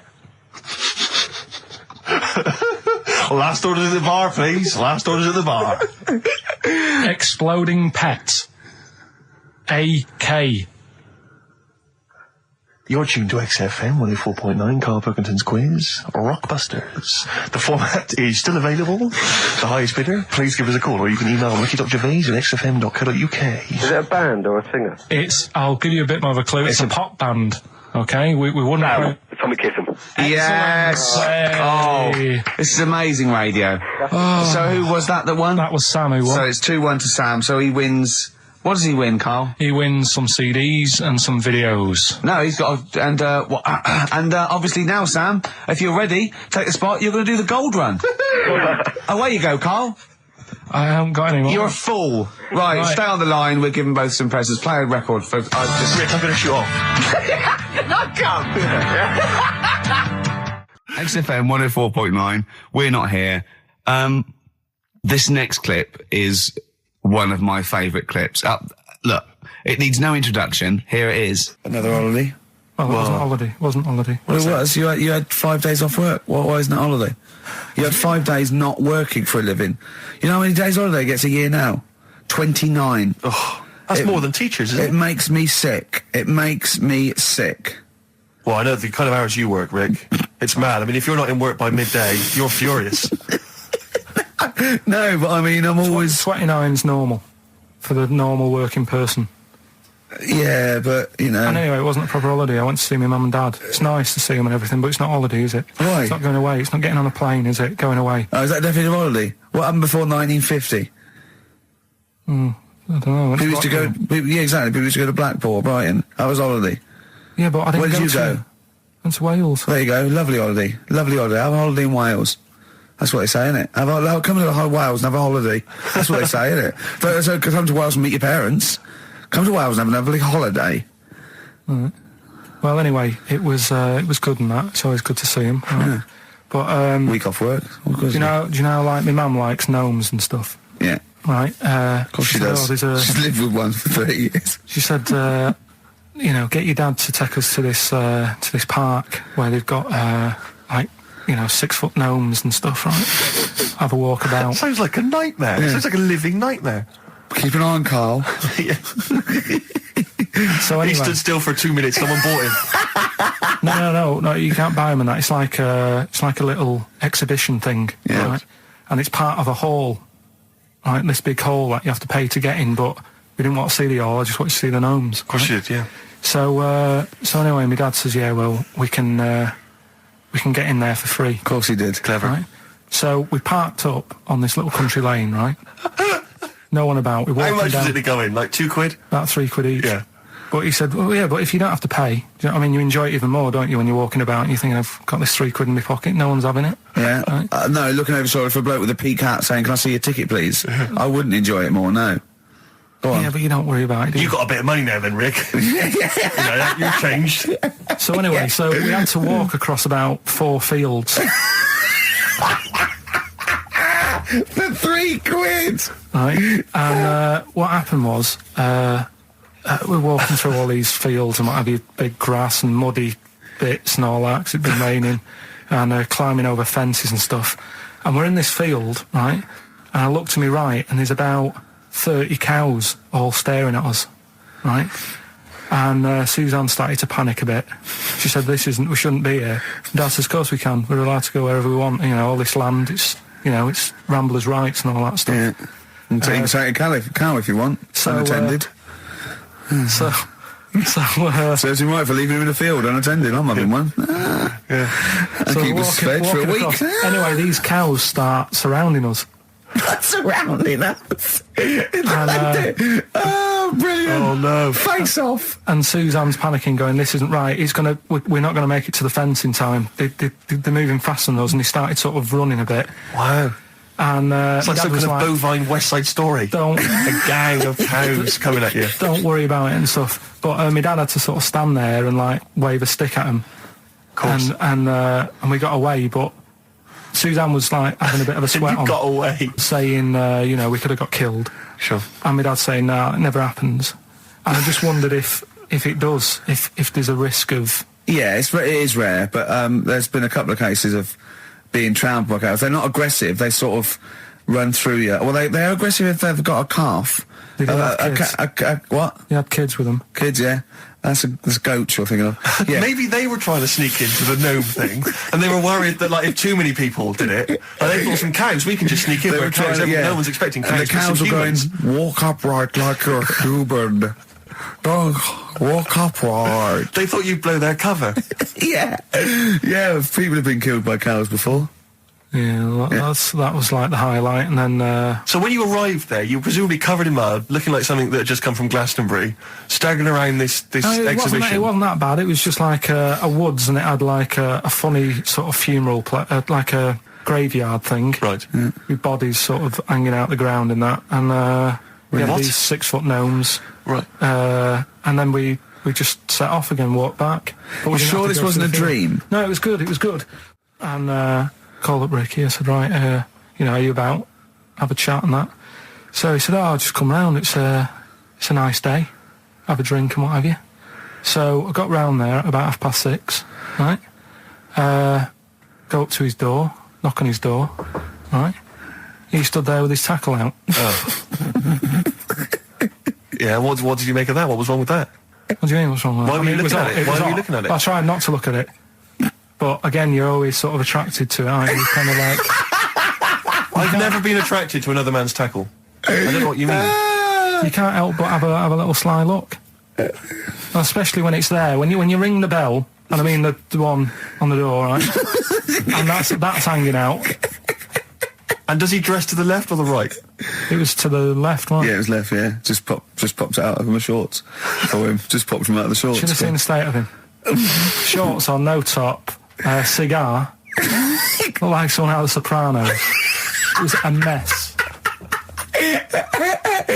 Yeah. And then... we sat on the balcony drinking wine, didn't we? Did you pop it back in, or was it... Yeah, I popped it straight back in. I've got the laugh. Sure. I've got the laugh I wanted. Yeah. He walked in, he went, it's not that hot. Straight away, it's not that hot. Oh, brilliant. Then, was that knob news, or is there more? No, it's got more knob news. That's just a taster. Just a taster. Listen, let's play some adverts, let's play some great music, and maybe we should have some early knob news. Early knob news coming up. XFM. Do you believe in God, Carl? Don't know, I don't really worry about it. It was ages ago, wasn't it? So, if he's about, whatever. Not that bothered. Adam and Eve is pretty interesting, though, isn't it? It's not. Well, how is it interesting? He made man out of dust. Then just because he could, he's having a laugh. Then he made her out of one of his ribs. Again, he'd like to vary it a little bit. Then they had 2 sons, which gave rise to the entire human race. What was going on there then? What would have happened if they didn't get on? That's interesting. Sometimes with pandas, they don't fancy the other one, do they? They go, well, that's my choice, one. You've brought me one panda from Lisbon Zoo, and I've got to shag that. What if I don't fancy it? What if they bring in a right slapper? Do you think what if it's the equivalent of, like, Love Island, whatever it's called? It was like Celebrity Love Island. Yeah, and they're going, I am not shagging that slapper. Every panda in the world has seen that dirty old mott in magazines. Why am I meant to mate with it? I've got some dignity. Are you talking about Adam there, or Panda? Was that... either is fine, I suppose. No, do you think that Adam had any say? When God was making Eve, was he saying, can make the boobs a bit bigger, would you? And then... I'm a blonde guy, I'm into blondes, really. I mean, I don't know, did he have any input, or was it just... I don't know. Well, I suppose it was one of his ribs. I know, but it's probably restricted. You go, well, I'm working with a rib, Adam. Give me a break. There's only so many things I can do. Well, he was probably in kind of intensive care, wasn't he? With the whole. They go, well, I can't just keep making the boobs and things bigger because their legs will get short. I don't mind short legs. Yeah, make the legs longer. I don't mind no legs. As long as the boobs are sizeable. I tell you what's weird though, Steve. Right? Everyone's heard of like Adam and Eve. Yeah. What's the surname? Yeah, where'd they get their post from? Unbelievable. One of my uncles, right, Tattoo Stan, he's just caked in them. Tattoo right. I don't think he's my proper uncle, but he's just like my dad's Tattoo Stan. No, my dad's that's a province in Russia, isn't it? My dad's got loads of mates who. When you say he's not your proper uncle, do you know, like when someone comes around, you're alright, Uncle Stan. Yeah. Do you know what I mean? And there was my dad had loads of mates like that. There was John the Screw. Right. So he either works in a prison or he likes to have sex. Cabby. cab driver. Okay. There was Jimmy the Hat. I don't know where he Jimmy did. the Hat? Yeah. And, Did he wear a hat? No. No. There was Fred the Veg. You sure he wasn't a relative? Sorry. Fred the Veg used to get us like big bags of potatoes and that. Fred Veg, okay. And there was Tattoo Stan.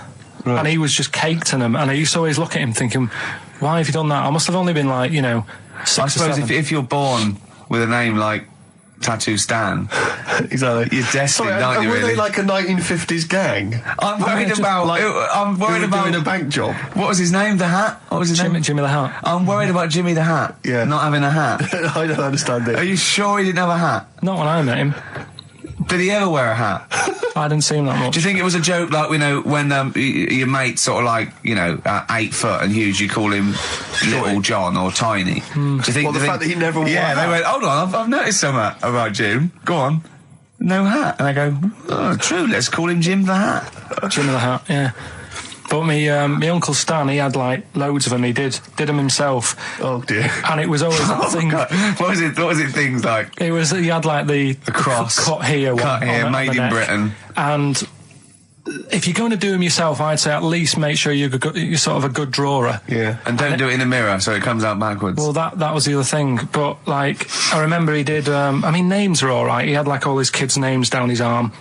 And, what are they called? Yeah. oh, God, it's Tattoo Stan Jr. Yeah. and Paul shits the bed. I'm trying to.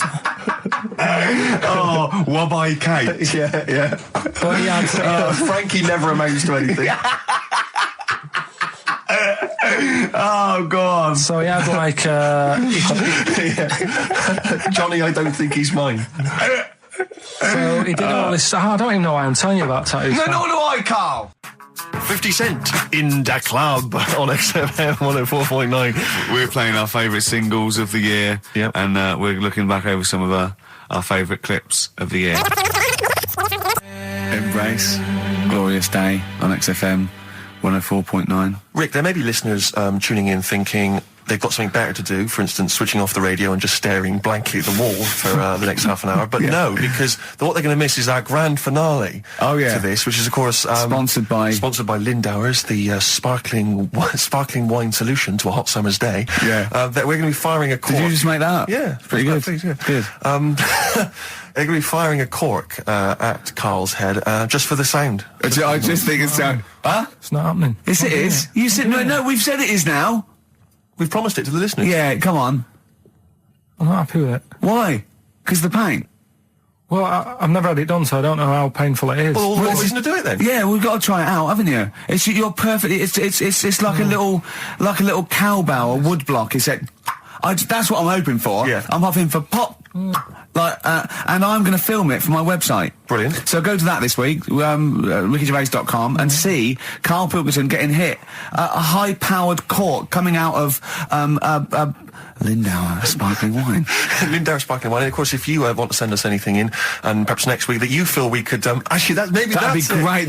Sponsor us to do this something. Is like Carl. interactive because a lot of people plan the show. Like Dr. Fox plans his show. We sort of come up, we riff on the that's a great idea. Send stuff in that we could harm Carl with. Yeah, we harm Carl. We do a jingle. Harm Carl. I've always wanted one of those George Foreman grills. I've always wanted one of them. I know, but that's too much, isn't it? What if we just pressed his head inside it? We'd have to put it on. Put it on. See, yeah. Just squeeze his head inside it. I've got to do that thing with a tea towel one day. You know that thing I did with a tea towel? You put a tea towel around his head, right, tie it. I put a wooden spoon in, and you only have to turn it like a couple of inches, and it kills you, doesn't it? Yeah, sure. It really is, yeah. So we'll be firing a cork at Carl's head. I'll be filming it for the website. So that's coming up about 10 to 3. Look forward to that. Yeah. Do you know what? I'm loving this. This is my...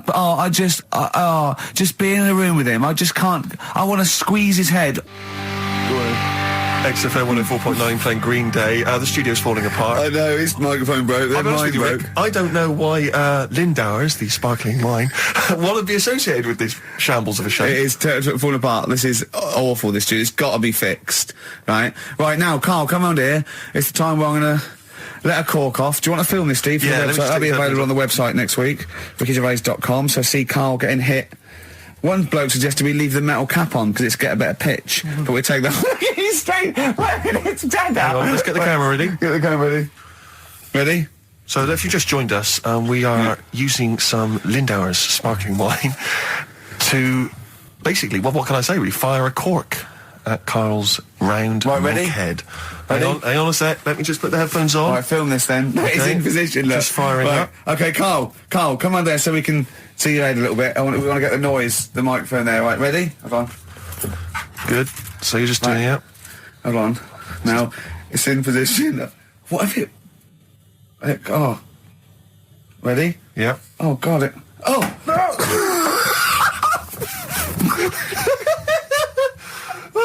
It's like Jackass. Did it hurt? Behind me. What do you mean, did it hit you? I sort of just... It went off course, did it? Just glanced, did it? Right, Lindauer, you're going to send us 8 more bottles, please. Yeah, we're going to get this right.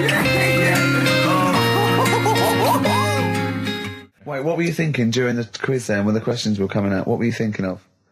Well, what it was, right, just before the quiz started, I had to go to the toilet, right, because the rule is, right, people who don't go to it, once it starts, phones off, no more toilet. They take it dead serious, don't they, right? Yeah. So, I went to the toilet. Now, I'm not being out of order here, it just got me thinking, right? I went to the toilet, the gay fella in there, right? There was a gay fella in there. Gay fella in the toilet. Now, How could you tell? How did you know? just typical, everything about it, right? Everything about it, right, yeah. Oh. What, large handlebar moustache, leather cap. Butt plugs, amyl nitrate. Could I just say that these views do not reflect the views of the management of XFM or me and Steve. Or most of the people in this country. Go on, Karl. What's your problem? Yeah, but this is what I'm worried about, really. But this is why I only got Danny Minogue right. Right? Because this was floating around my mind. Went She's to the a big toilet. gay icon, now, isn't she? go into the toilet. They have like men's cubicle and they have women's cubicle. Yeah. Now, without sounding out of order, is it wrong for me to think gay men should have their own little cubicle? Go in. They should have their own... Well, not cubicle, you mean an actual toilet, I suppose. When I was at the urinal, Yeah. normally, there's a fella there and then you go, all right. And there's no pressure. But I couldn't go. I was thinking, should I wait? If I go into the toilet, it'll look obvious. Yeah. I had loads of pressure and But this was what were going you on. worried about? Sorry. What were you concerned about? Viewers? I'm so Well, sorry. it's like, right, listen, when I was a kid, right, and it's all right for you to go into women's toilets when you're a kid, it's like, oh, it's a bit cute, right, as long as you're not, like, over 15 or something, right? Right. But when I was a kid, I went into a toilet, and women, when they use their little cubicles, they don't shut the door. Some of them just sit down on the toilet, right, and you see everything. And, no, seriously, that's probably one of the first times I saw, like, a woman. Yeah. That, right, and my Auntie Nora when she was staying over. What happened with your Auntie Nora? She was, she's into wearing caftans. Into wearing what? Caftans. Oh, yeah. What caftans? Big, bellowy sort of dresses. Right. And, yeah, I used to sit on the floor at home in front of the telly. Sure. She was on the chair behind. Yeah. She did a bit of a sort of a Sharon Stone scene. Oh, God. Yeah. Did you see it? There was no underwear. No. What age were you? What was it like? What age were you? It was like a ripped tennis ball. What? Right, we're off air. Either that or put us in for the Sonys. Okay, what's the next one? What's the educating Well, Ricky? I don't know. See, like I say, I was looking around and there's stuff that is interesting. Right, I was looking on the web. But there's no point. Well, it's just that I found one about... What's the point? About a lad who 8 years old, Yeah. but he's still breastfed. Now, I don't know if you can get anything out of that. Is that what his mum said? So,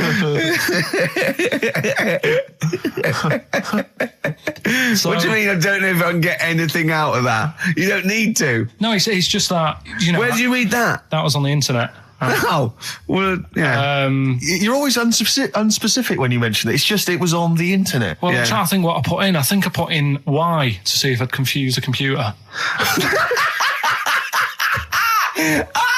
And then, Carl, you are... No, honestly. I did a search, put in why, and it came up with funny things that, like, why is this person doing that? Why is that? And it had a picture of this 8-year-old lad, sort of, on his mum's nipple. And it was saying, is this healthy? You sure that wasn't asking you that question? What? I put in why? Just to confuse the computer. Like, the computer go, what do you mean? Yeah. Stop it. Yeah. Oh, look, yeah. Last week, I was walking home with him, and I went, he was saying something stupid, and I went, I've got a competition for next week. Let's do a phone-in, and it's called Karl Pilkington, Genius or Fool. Yeah. Right? And he went, No. I went, why not? He went, well, it'd be confusing because they say there's no difference between genius and being a fool. They do though, don't they? No, but it's rubbish, and people say there's a fine line between madness and genius, and it's a ridiculous soundbite. They don't say there's a fine line between a genius and an idiot. Well, the people who do are idiots. yeah. So what would you do there, though, just to sort of wrap that little thing up? What would you do? That lad loves his mum's milk. What are you asking me to come up with? No, I'm just a title for the story. No. It's just what would you do? Right? What do you mean? What would I do? Well, it's causing a bit of a problem in the area. Right? What area? In America, I think it was. Oh, America are a problem, are they? George Bush is worried about this kid who's breastfeeding at 8. Imagine it like this, right? Right. No, so Carl, what are you asking me? About this spurious story you saw on the internet. I saw it on the internet. There's an 8-year-old lad. He likes his mum's milk, and it's saying, "Is this right? Should it?" No, it's not. On? But what do you want Ricky to do about it? It's not his responsibility. yeah. No, but the little town that he lives in, they're all causing an uproar, right? Going, this isn't right. I can't let my kid play out in case he's in the garden with his mum getting a bit hungry, right? So, oh God, what should they do? Because his mum's saying, well, he likes it. Yeah.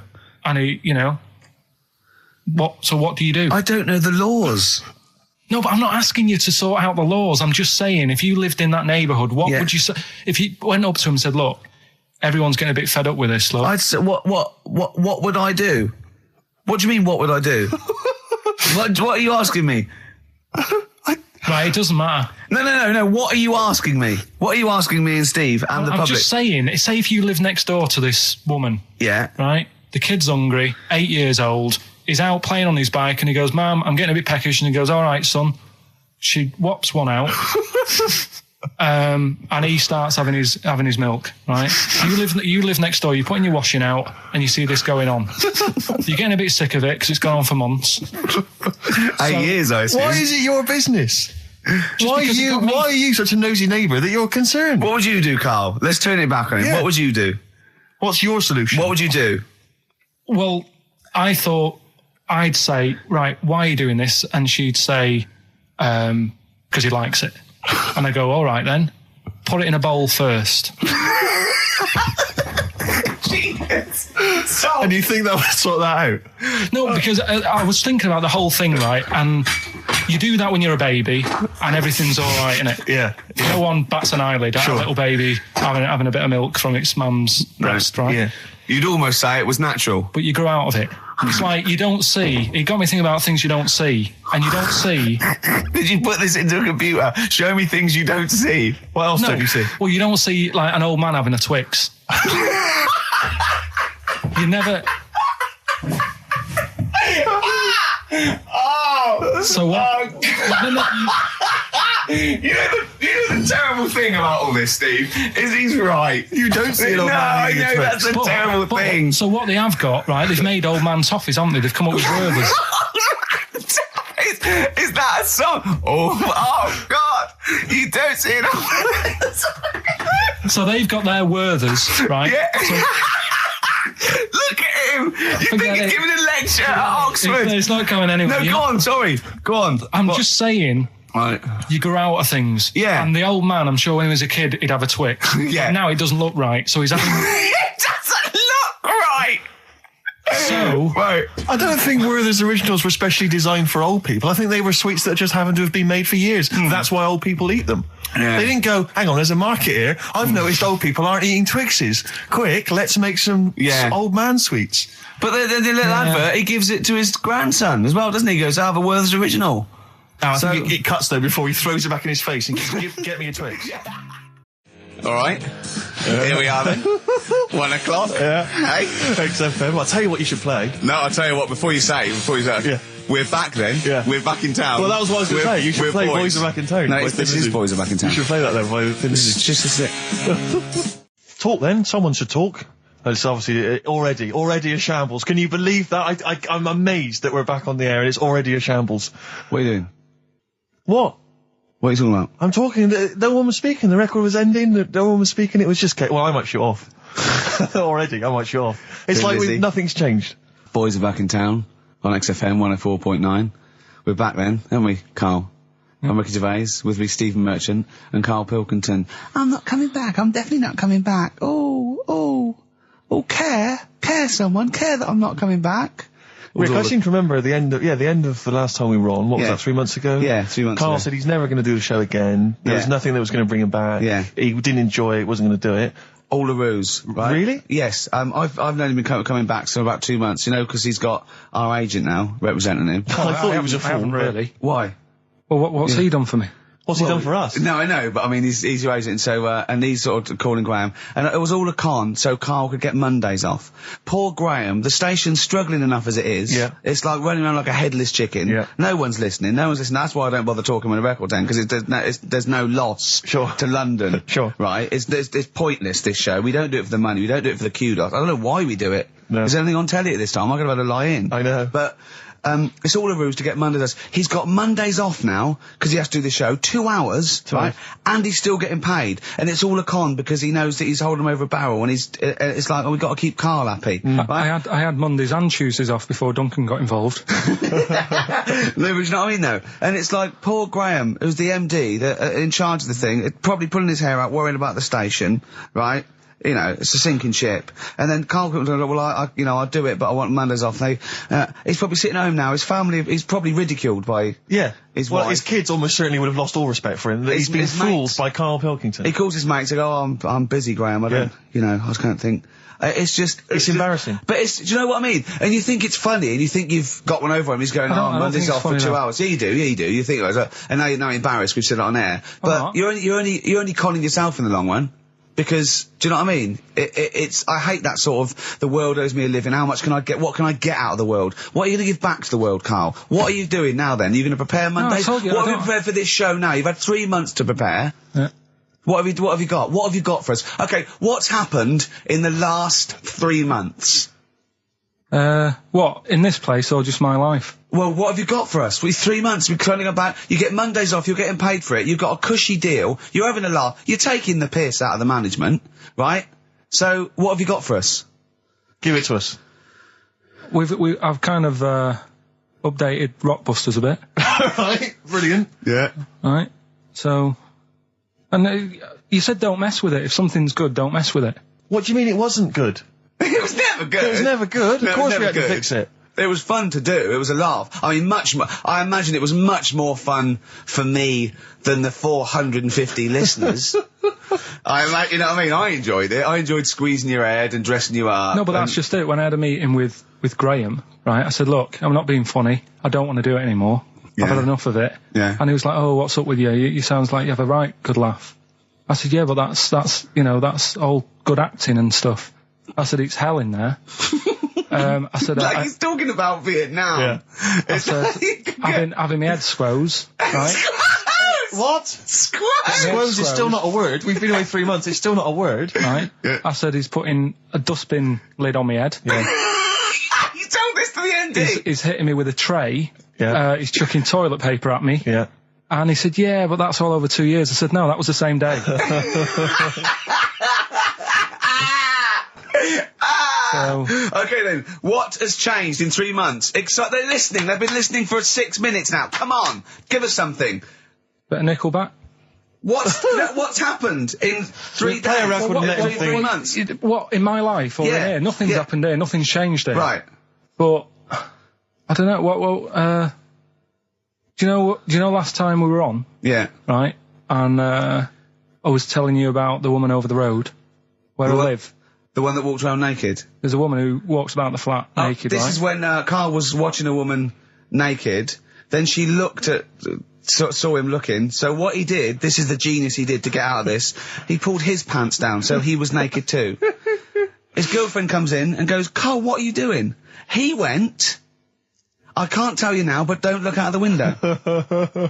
Yeah, go on, sorry. That woman, she's bought some blinds.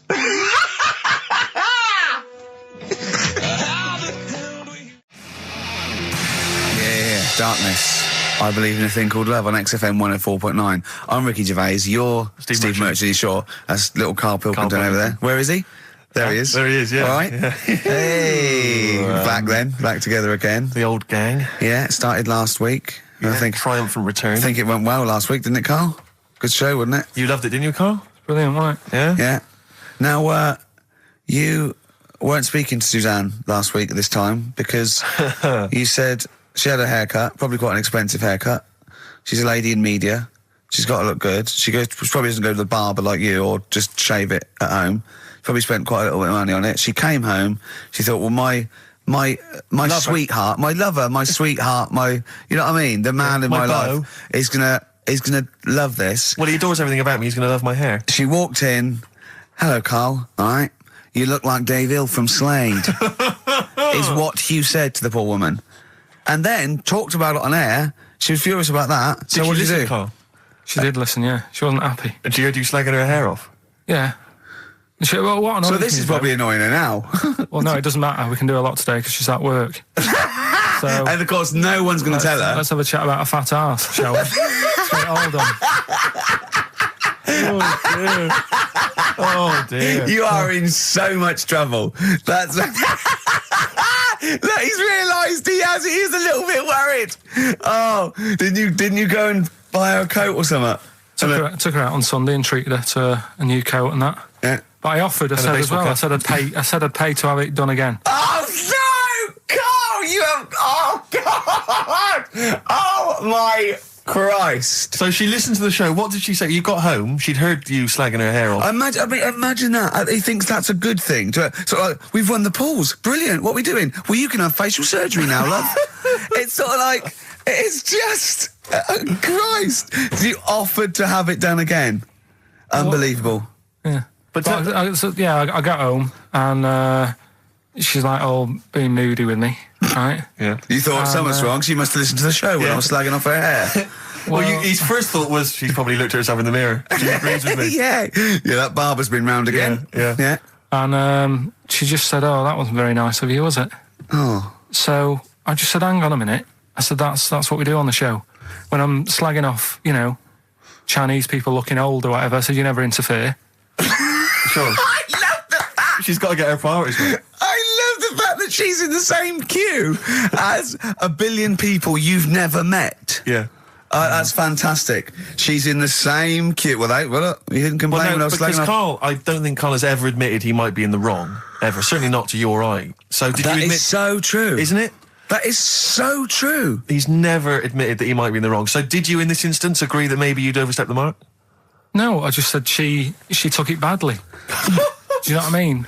It's only a haircut. Yeah. Yeah. Well, Steve, you haven't seen it, so you can't start interfering on this one. No, okay. No, I haven't seen it, but I very much doubt she looks like Dave Hill from Slade, who, if I'm, unless I'm mistaken, used to cut his hair with garden shears blindfolded. Well. So, you know what I mean? And did her teeth stick out when she started speaking with a Brummie accent as well? I've got used to it now anyway. So, and so did you bought? So at some point you came crawling back and you said, "Do you want me to buy you a coat?" I just said, "Let's leave that. Let's go out and have a good weekend." Sure, but get your hat before we go. And treated her to a new coat, and that it's a nice coat, so people will look at that rather than the hair, looking at the head. So does it do flash? It's got obscenities across the back. If anyone who knows Carl's girlfriend is listening, tell her. and maybe you're a work colleague and you're listening to the show. Because I or think this is something, terrible. Get her to phone him now. Get her to phone him now. I mean, Get her forget to phone on the XFM number. What's the fat ass complaint line? Because you are in deep shite. That's Michael Stipe and his boys from Rapid Eye Movement. Bad day. I hope you're not having a bad day. It's Saturday, it's 1:05. I'm Ricky Gervais, with me Steve Merchant and Karl Pilkington on XFM 104.9. Big up and a big thank you to Alex Zane for the last 3 hours. I could do it. How long could you keep going with That's that? it. That's it? That is it. Because you see, Alex Zane, we came in while he was doing his last link, and he's an absolute pro, he really is. I was watching him, and he was, at home, you probably think that he's giving you his full attention. He's not. He was looking through a listings magazine, probably figuring out what movie or theatre piece he's going to check out, with a lady later. Yeah. Probably going to cruise down there with a couple of, chicks. And he really is an absolute pro. Yeah. Looking at you, Ricky, and it's you can sustain it for a while. Yeah. You're a talented performer, but it's sort of, I don't know what it is. Is it concentration with you? It just ebbs away almost instantly. And you try and do 2 things, 3 things at once, but normally on air, that's you eating, picking fluff out of your belly button. I remember once when we were on the set, we were filming The Office, and I'm trying to put off actors, just coming up ways, instead of remember lines, coming up ways to sort of ruin the shot or make them laugh. And you came out and went, Rick, it's like having your own TV show isn't interesting enough for you. Yeah. Just concentrate, it's lunch in an hour. I went, all right. Well, the radio show even less so. I mean, you really I know. can't be bored. How long do you think your interest you sustain your interest? I came in too early because I got bored just before we came on air. Sure, okay. I came in too early. I got to stop getting the cabs quite early. Yeah, so you're bored now. I think I've got to get about 5 to 1, and then I think that'll last me till about 1:30. Again, as he was saying that, he's not giving you his attention. He was kind of leaning back. He's put his feet up now on the desk. Haven't I? And this CD rack's in the way. Sure. Well, you get yourself comfortable now. Get yourself settled. And then sort of... Because a lot of people will move the... There's the microphone moving now. That's the squeaking going on. You've broken the CD rack. You could actually, of course, you could move the CD rack by getting up and moving it. No, that's too much effort. You've got to try and do that whilst angled on the seat. I'm nearly laying down. It's almost horizontal. It's the most you can get. Well, I'll tell you what. I don't know what those listeners are thinking of what Steve Merchant say, but don't believe a word. All right? Oh, nice. Classy. Yeah. 5 minutes past 1 o'clock on XFM 104.9. Ricky Gervais, Steve Merchant, Karl Pilkington. A retro cut there, Thin Lizzy. Don't believe a word on XFM 104.9. I'm Ricky Gervais, with me Steve Merchant. Bubba-doo-boo. Who's that over there? It's Carly Pilk Boys. You all right, Carl? Oh, that's clever. How you doing? Yeah, I'm all right, yeah. Yeah. Wallace Chambers, Kings of Leon on XFM 104.9. I'm Ricky Gervais, with me Steve Merchant and Karl Pilkington. And England are world champions again then, so... Oh, it's brilliant. It was amazing, wasn't it? See, I'm not a rugby man at all. I never watched rugby. I think the last time, was when we won about 12 years ago, whenever it was. And I got into it last week because I realised we were doing so well. I'll watch England win anything. Yeah. Do you know what I mean? I don't care what... In fact, I wasn't into war when I was little until I realised we were so bloody good at it. We are really good at it. It's brilliant. But, yeah, fantastic. Yeah, it was great. Right, that's the rugby thing over. What next? That's it. That's all I've got. That's all I had today. It does steam me... Sometimes I watch it and it does remind me of when I play rugby, because one of them will boot it down the field, and then someone will catch it and boot it straight back again. Yeah. Which is essentially how we play rugby. I was made to play rugby. We had to play rugby. And I don't think I'd get rid of the ball so quickly. Yeah. I don't think I ever got tackled or fell over. Yeah. I think I touched the ball about 20 times in the 2 years it was compulsory. Yeah. I was terrified. Yeah, absolutely. That's same as cricket. I can't... I'm a terrible batsman. I'm all right at bowling, but it seemed like the pastime for people I went to school with was to injure you. Yes. It was funny to see someone poleaxe. It was funny to see someone get a cricket ball in the head. Absolutely, yeah. You know, I never relaxed into rugby because the first day I was going to play it, my mum, I swear to God, my mother said, "Are you playing rugby today? You got the kit and everything. Enjoy it. Be careful." There was a kid at my school who broke his neck. And cheers, thanks very much for that. See you later. So I just went to school absolutely one thing, broken neck, is that or you get better in a couple of days? You can find your wheelchair. No. Enjoy the game, though. Yeah, no, it was absolutely I was just petrified from that day. See, at least American football, got the padding, the helmets. Yeah, but anyway, no injuries, thank God. Thank goodness. So, well, I tried to play rugby, but it's awkward when you've got glasses. I don't know, there's something about you didn't really play with glasses on? Yeah, of course. Well, I couldn't see anything, could I? I couldn't see anything. How else was I going to play? Oh my God! And so you're bound to be cautious, because inevitably you're a bit more cautious when you've got glass next to your face. Person on the pitch as well. Yeah. I mean, you were when you were about 14, you were probably 6 foot already, weren't you? Yeah. And everyone else was, what, 5'2"? Yeah. So you were... Towering above them. And with glasses on. Just with the glasses on. And you've got pretty cool glasses now. Thanks very You've much. had a bit of a makeover. It's like Trinity and Suzanne said, first thing to go, the glasses. Sure, sort them out, yeah. Yeah. And presumably you used to have those National Health sort of bottle. Pretty much. Yeah. Is it true you've never been able to mosh at I a tried to concert? mosh.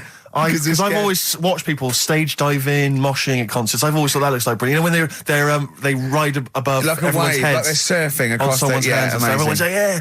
And I always wanted to do that because I'm a big rock music fan. And the only time I did mosh was at Rage Against the Machine.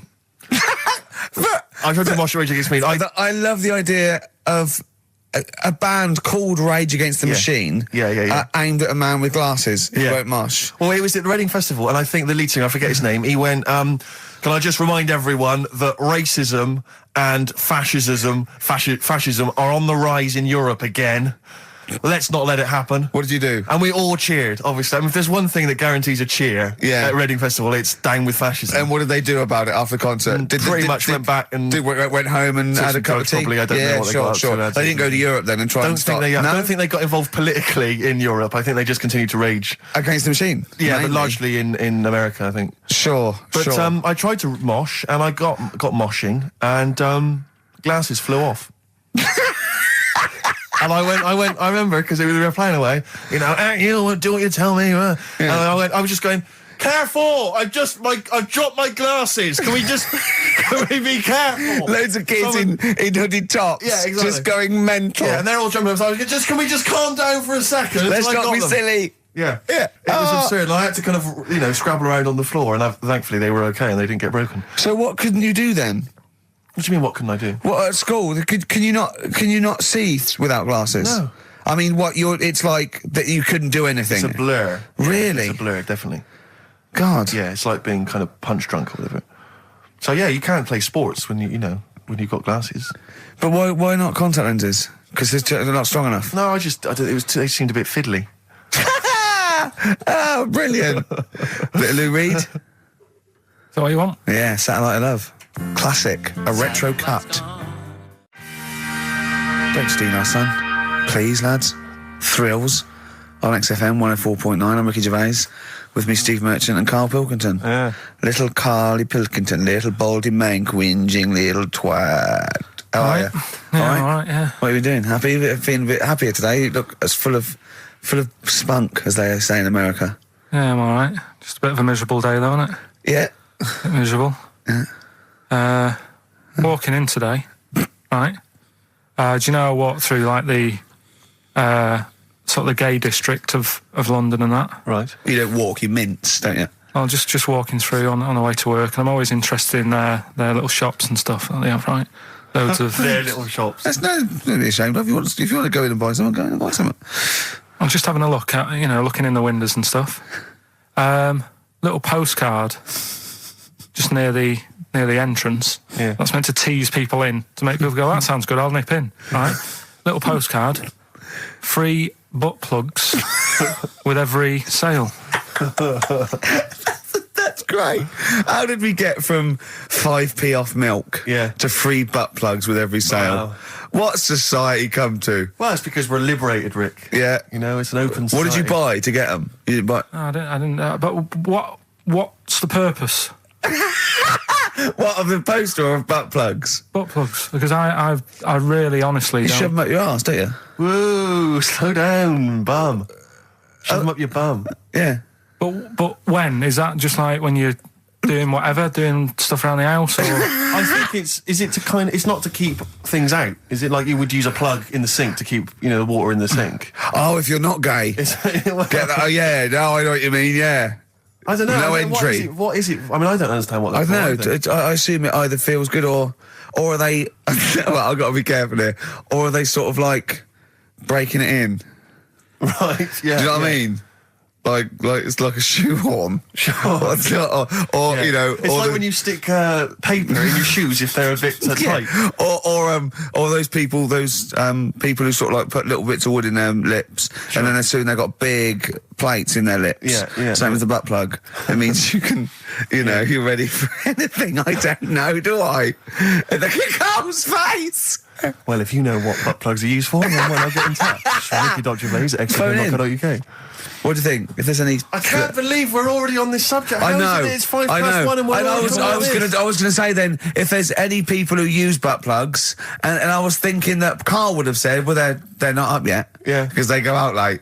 No, but what is it? We're award-winning people. We've written a TV not on show. radio though. Not on radio. We're rubbish on radio. I know, but We've got nothing to lose. But I always say to you, Steve, that I like educating people and that.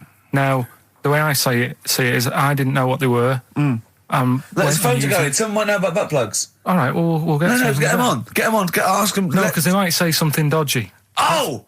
Yeah, whereas what have we just been doing? Just take a chance. Take a chance and tell them not to swear. Well, you tell them. Okay. Right, Steve. I haven't got my headphones on. Hello, who's that? Hold on. Who, sorry? Nicholas. Nicholas, hello, mate. You're not going to swear, are you? No, I'm not going to Keep it clean. Yeah. Keep them keen. What were you calling about? I'm phoning about your plugs. About not my plugs, but sure, plugs in general. What do you know much about them? No, Are you a plug user yourself? No, I'm just thinking if maybe you've got some gay friends and you're spending the night at their place, you might want to use one. Right. What, you mean experiment with them, or? No, so you can make sure they're not going to do anything while you're asleep. Could I suggest, just lock the door? I mean, that is easier to me. Can I make a bigger suggestion? That's probably the most homophobic thing we've had said on the show today. Thanks very much for your call. Right, okay, good. Well, that's why we shouldn't put people on the fly. Just, without checking first. I think Carl's made a good point. That's the calibre of listener we've got. Jet, are you going to be my girl on XFM 104.9? I'm Ricky Gervais, with me Stephen Merchant. Over there, little roundy bald head of Karl Pilkington. Good news and bad news. Good news is, boys are back in town, we're here for 2 hours. Hello. Bad news is, we have no monkey news, gay fella news, or little Chinese fella news. Really? We're going to try and, leave that for a week, and then maybe come back to it.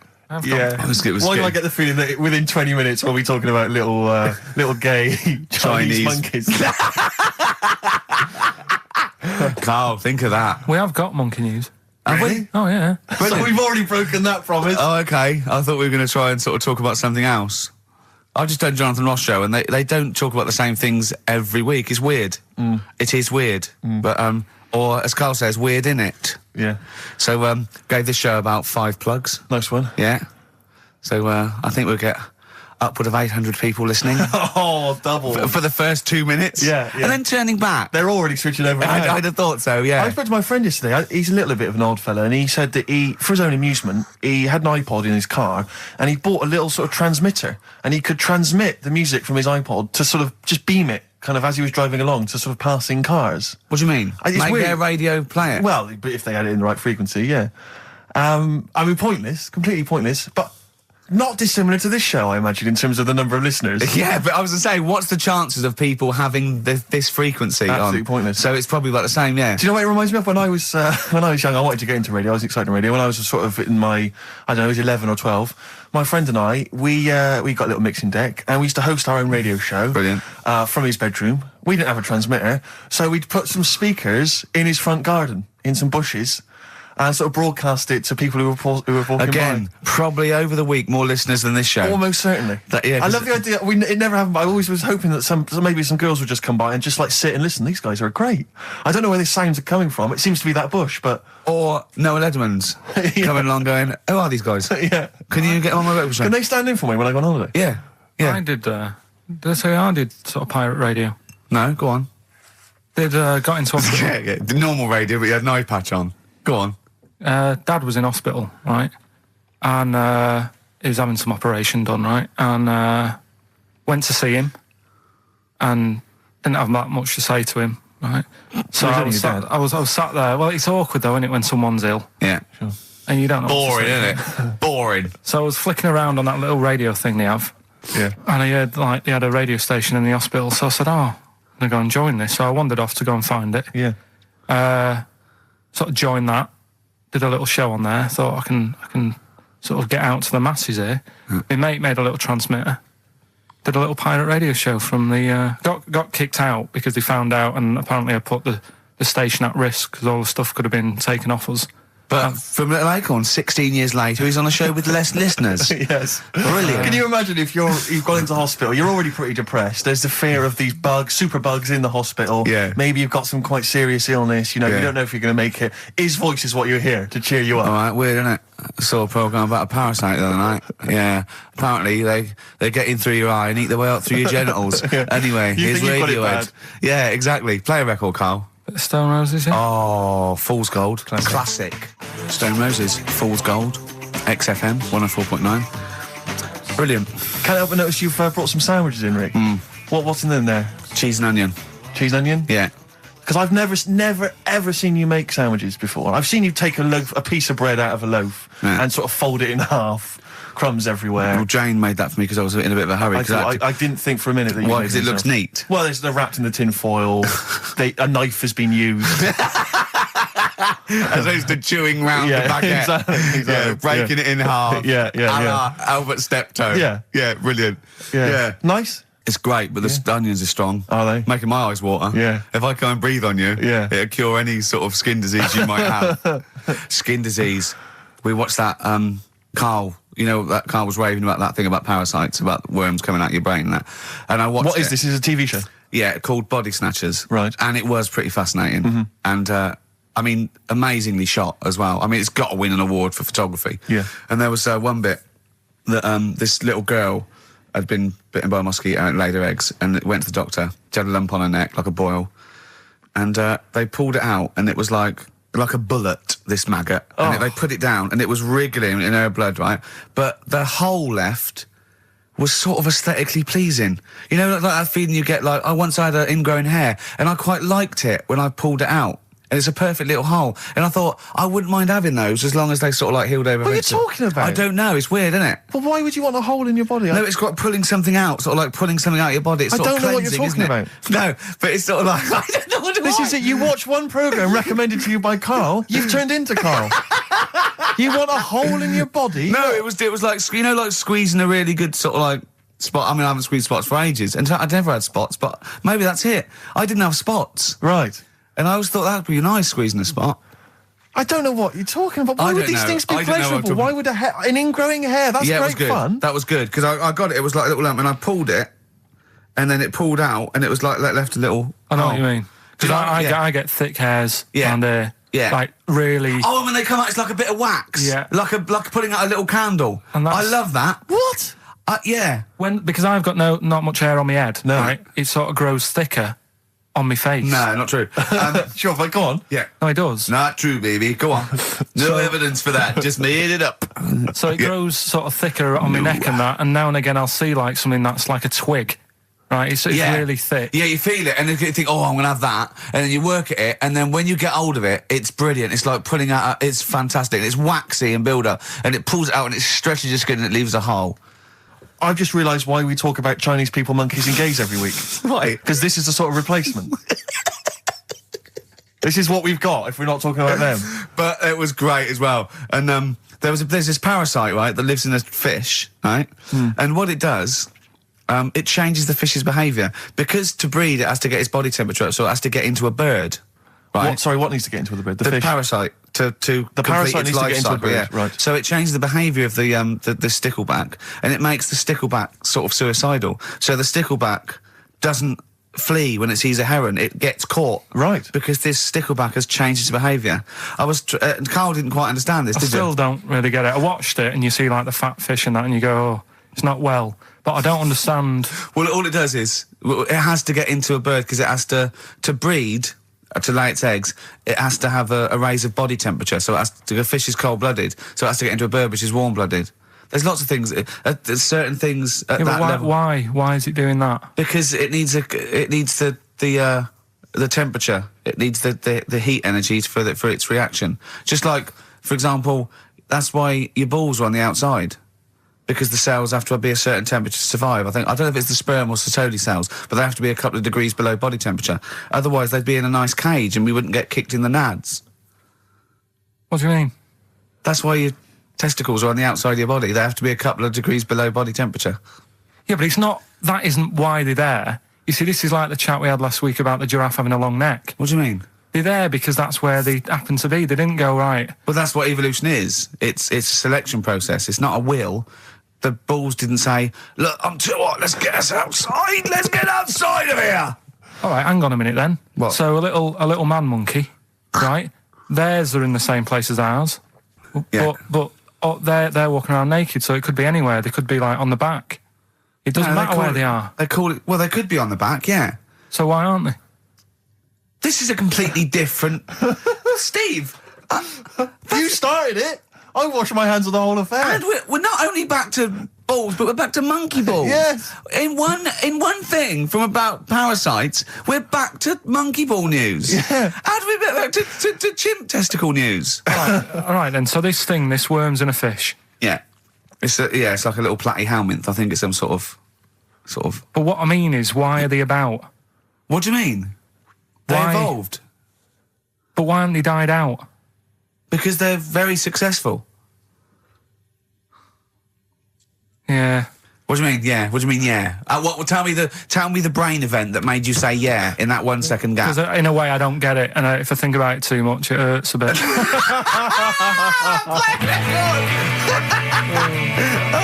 They've just been around for years, Carl. Yeah. Like Cliff Richard or something like that. Yeah. Roll Over DJ by Jet on XFM 104.9. I'm Ricky Gervais, with me Steve Merchant and Karl Pilkington. All right, Karl? Yeah. Bit miserable today, Karl. Let me explain why. Go on. Steve, and to you, the listeners. Well, we came in to a big bunch of stuff. Dropped off was it Becky from Marks and Spencer? Just like lovely stuff. Food, presents for the cat, books, just, to Ricky and Steve who do the show, right? Ricky Gervais and Steve Merchant. GQ presenters of the year. Creators of The Office, right? Award winning. Carl's looking over, I go, maybe, it's not for you, no. And then he told me why he's grumpy anyway. Go on. Do you know what XFM are giving everyone? How long have you been here? About 6 years. What are you getting for Christmas from XFM? 2 CDs. Is that of your choice, or do they choose them? There's a list of about 30. Right. Tell them what you chose. 30 CDs. I've gone for Kings of Leon album. Yeah. And the best of Bob Marley. Haven't we, given them away in the past or something? Or you could have burnt them off, couldn't you? You could have done copies. Illegal, but you could have done that. Anytime you wanted. I don't think Bob Marley minds if you bootleg his CDs. It's out of order, though, isn't it? It is bad. Although is that always the case? Has it always been the truth of all the time you've been here? No, it has been better than this. Yeah, although you do get paid quite well and you do have an easier time. Yeah, but don't give me the CDs then. If it was a milkman, you don't go, I have 2 bottles of semi-skimmed. Happy Christmas. Yeah. That is a valid point. Do you know what I mean? Have you complained? Who is it who made this decision? There's no point. No point, is there? Why? Just no point. I don't like moaning anyway, just... Has it come from up top? Is it from the capital people? Just everyone. That's what everyone gets. Yeah. Yeah, but will Christian get 2 CDs for getting up at 4:30 every day for about 5 years? And keeping this station afloat. Probably. Yeah. So that's why I'm a bit fed up. What do you listen to first, Marley or Leon? Well, you have a bit of Marley. I'll tell you what Marley's good for as well. You'll go have a little beach holiday, aren't you, over Christmas, going to Lanzarote? Listening to that on the beach, you'll realise how wise XFM are in the long run. You go, well, look, they could have given me 400 quid, right? I'd have spent that. But this is, the legend lives the gift on. that keeps on giving. So you're probably, you know what I mean? Think how much what you got to think of is how much all his great songs took, not only from the depth of his soul and, all his sort of angst and knowledge and love, and then all the studio time, the marketing, and they're just giving you one like that. They go, don't worry about that, Carl, just have it. And you go, what? All the time we spent with Bob Marley and everything. You go, have it, Carl, have it, Carl. And Gratis. Yeah, have that. Thanks, well done. Carry on. We're still going to pay you for the work. Yeah. That's just some on top. Here's a little piece of bob, free. Yeah, so don't moan, it's extra. So, they didn't have to give you it at all. Play a record, you ungrateful little swine. Some people, like the homeless, aren't getting anything this Christmas. This is my Except to favourite chill. Elvis Costello track of all time. It's Alison. This wasn't on the list. Right. What? Ricky and Steve are here. Karl Pilkington is away today, so Mr. Ian Cantfield. Stop it! This is my signing off link. Right, look, I'm running into your show now and it's your fault. Mr. Ian Cantfield's with Ricky and Steve today. Jimmy Carr's on X-List duty tomorrow. If you didn't get a request in, I'll see you 10 o'clock next Saturday. Merry Christmas. XFM. Comfort and Sound by Feeder on XFM 104.9. I'm Ricky Gervais. With me, Stephen Merchant. Hello there. But no Karl Pilkington. No Karl. He's in Lanzarote. Lanzarote, But as we we have speak. got a very, very special stand-in. It's Camfield. Say hello. I'm so excited to be here. It's Yeah. been, the things I've learned in the last 10 minutes before we've even gone on air. Like, you Yeah. don't have a theme tune. I don't have a theme tune, I don't wear headphones. Exactly. Ian wears headphones with a preamp. He's got 3 midgets just brought in his back line. Yeah. Right? They're called Dog, Mongo and Blitzkrieg. Look, Blitzkrieg is up there, they're eating a banana. Yeah. He is the king of rock, the new king of rock. Well, the prince, he's the prince of rock. Obviously, Vance is the king of rock. But we'll be doing that, we're working out who. Over this, and by the way, Camfield, I don't want the Ian Camfield that does XFM and going, and there's fast approaching 1:23, here's Ash. I want the Camfield that goes, I snorted ants with Lemmy. Okay? So, we want the real Camfield. All right. I bought in Metal Christmas, is that all right? That's my only request from this show, that we do play Paul Di'Anno's version of Santa Claus is Coming to Town. The rest of it's over to you. Yeah, we're going to play some Christmas tunes. We're going to play some, our favourite hits of the year. But mainly, this is the rock programme. This is the rock programme. What worries me, Rick, is there's a lot of people who listen to our show and they're not regular XFM listeners. They just kind of crawl They're out not of their regular morphine people. stupid on a Saturday afternoon, put the show on. So they might not be familiar with Ian work. Camfield is a young man. He's been in He's about 14. He's been in radio. It's weird, he's 14, but he's been in radio for 15 and a half years. He was weaned on the milk of a Vance. Yeah. Right? And he's going to be the new rock god, aren't you? Well, I'm trying. Yeah. No DJ Camfield. Just go, yeah. Right? And over the 2 hours, I want to work out the 4 pillars of rock, right? I want 4 names, 4 pillars of rock, right? Huge rock pillars, and then I want the king who stands astride them like the archangel of metal. So we'll be asking Ian, every few minutes we'll be asking, right, who's your first pillar of rock? And then, keeping the one that stands astride them, okay? And how many do we need? Well, we need 5 names then, don't we? The 4 pillars of rock and who stands astride them. Right, okay. Like the Overlord with these Axe Attack albums. Yeah. Yeah. This is ISIS. Christmas. That was the record before us, and here we are, pre-recorded, because we did this a few weeks ago, because we're not here at the moment, are we? We're away in that. I'm Ricky Gervais, with me Stephen Merchant. Hello there. And Karl Pilkington. Well, he's not actually with us. He'll be in some of the best of clips that will be coming up shortly. Yeah, this is just us, isn't it? This is just us. We did this, when did we do this, Rick? A couple of weeks back. Hold on, what is it? It's the 27th today. Yeah. I enjoyed Christmas. I loved Christmas. I loved Christmas. I had a great time. What'd you get? Loads of presents. So did and I. I'm glad they made it to number 1. Oh, I'm really glad. Stroke, he, she. Yeah, I'm really glad that the pop idols, Cliff Richard, Westlife, made it to number 1. Bo Selector. Yeah, just delete that. Yeah. Okay, well, we're going to play some of the best of, some of the greatest moments of the last 3 weeks. Yeah. Ever heard on XFM 104.9. What about this? Do you remember this one? Oh, which one is it? I'm Ricky Gervais, with me Steve Merchant. Over there, Karl Pilkington. The man who believes anything. I think it might be a condition due to his little round head. Mm-hmm. It's sort of like, it might be a new condition that we can call cranial spherity, and because it presses on his lobes, and the only sort of upshot of that is he's normal in every way, but he believes everything he reads or sees on Anna Nova. All right. Talking of which, Rick, I don't really follow the news. No. It's mainly boring, isn't it? Wars and stuff. Yeah.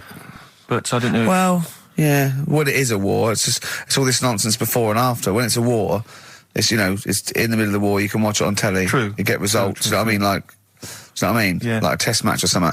But it's all this rubbish before and after. It drags on. This recent war seemed, I thought, just generally, it was better presented than the previous one. Because I remember the first Gulf War, it was often during the night, and I couldn't stay up. Yeah, because I think the American had rights to it, like the Tyson fight, so we had to get it at 2 in the morning. Exactly. Which is annoying. They had it, you know, their prime time and that.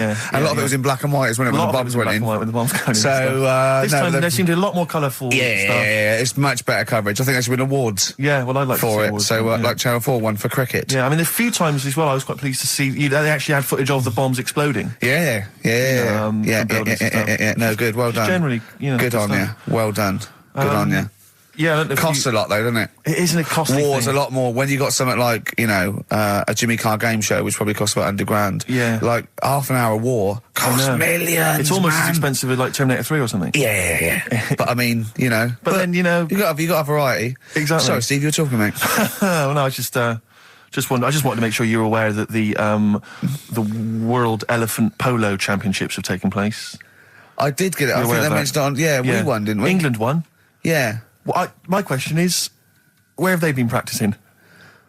I don't know. Do you remember ever at school anyone ever saying to you, "Are you interested in playing polo with elephants?" Do you reckon it was 5 blokes in pith helmets kept sneaking into a whipsnade? Possibly. What are you doing, lads? We're practicing. Get down. Yeah. Get off them elephants. Yeah. I didn't even know we had a team. I can't believe it. No, but it's like Johnny Wilkinson and the rugby lads. They're going to get MBEs, all sorts. The elephant boys, the elephant polo boys, nothing. They're going to get nothing. I haven't seen their son talking like them. To be fair, it's not like horse polo where I don't think there's a stick long enough. I think the elephants kick it, don't they? I think you might be right. I think they're not allowed to use their tusks. They'd burst it, weren't they? I think they go, start again. Raheem! Yeah. What do you mean the elephants kick it? All right, I've opened a can of worms here. You know, normal polo on a horse, they have like mallets. Yeah, they whack them, right? But I think it's obviously they're too high up. I think I might be wrong, but I'm pretty sure they just train the elephant to kick it. So why are people something about? Why not just let them have a kick about without? Imagine that! And why does horse racing have to have a jockey? Well, they just let the horses go, okay, lads, on your, no cheating, on your marks, get set, go. You get back here. Get back here.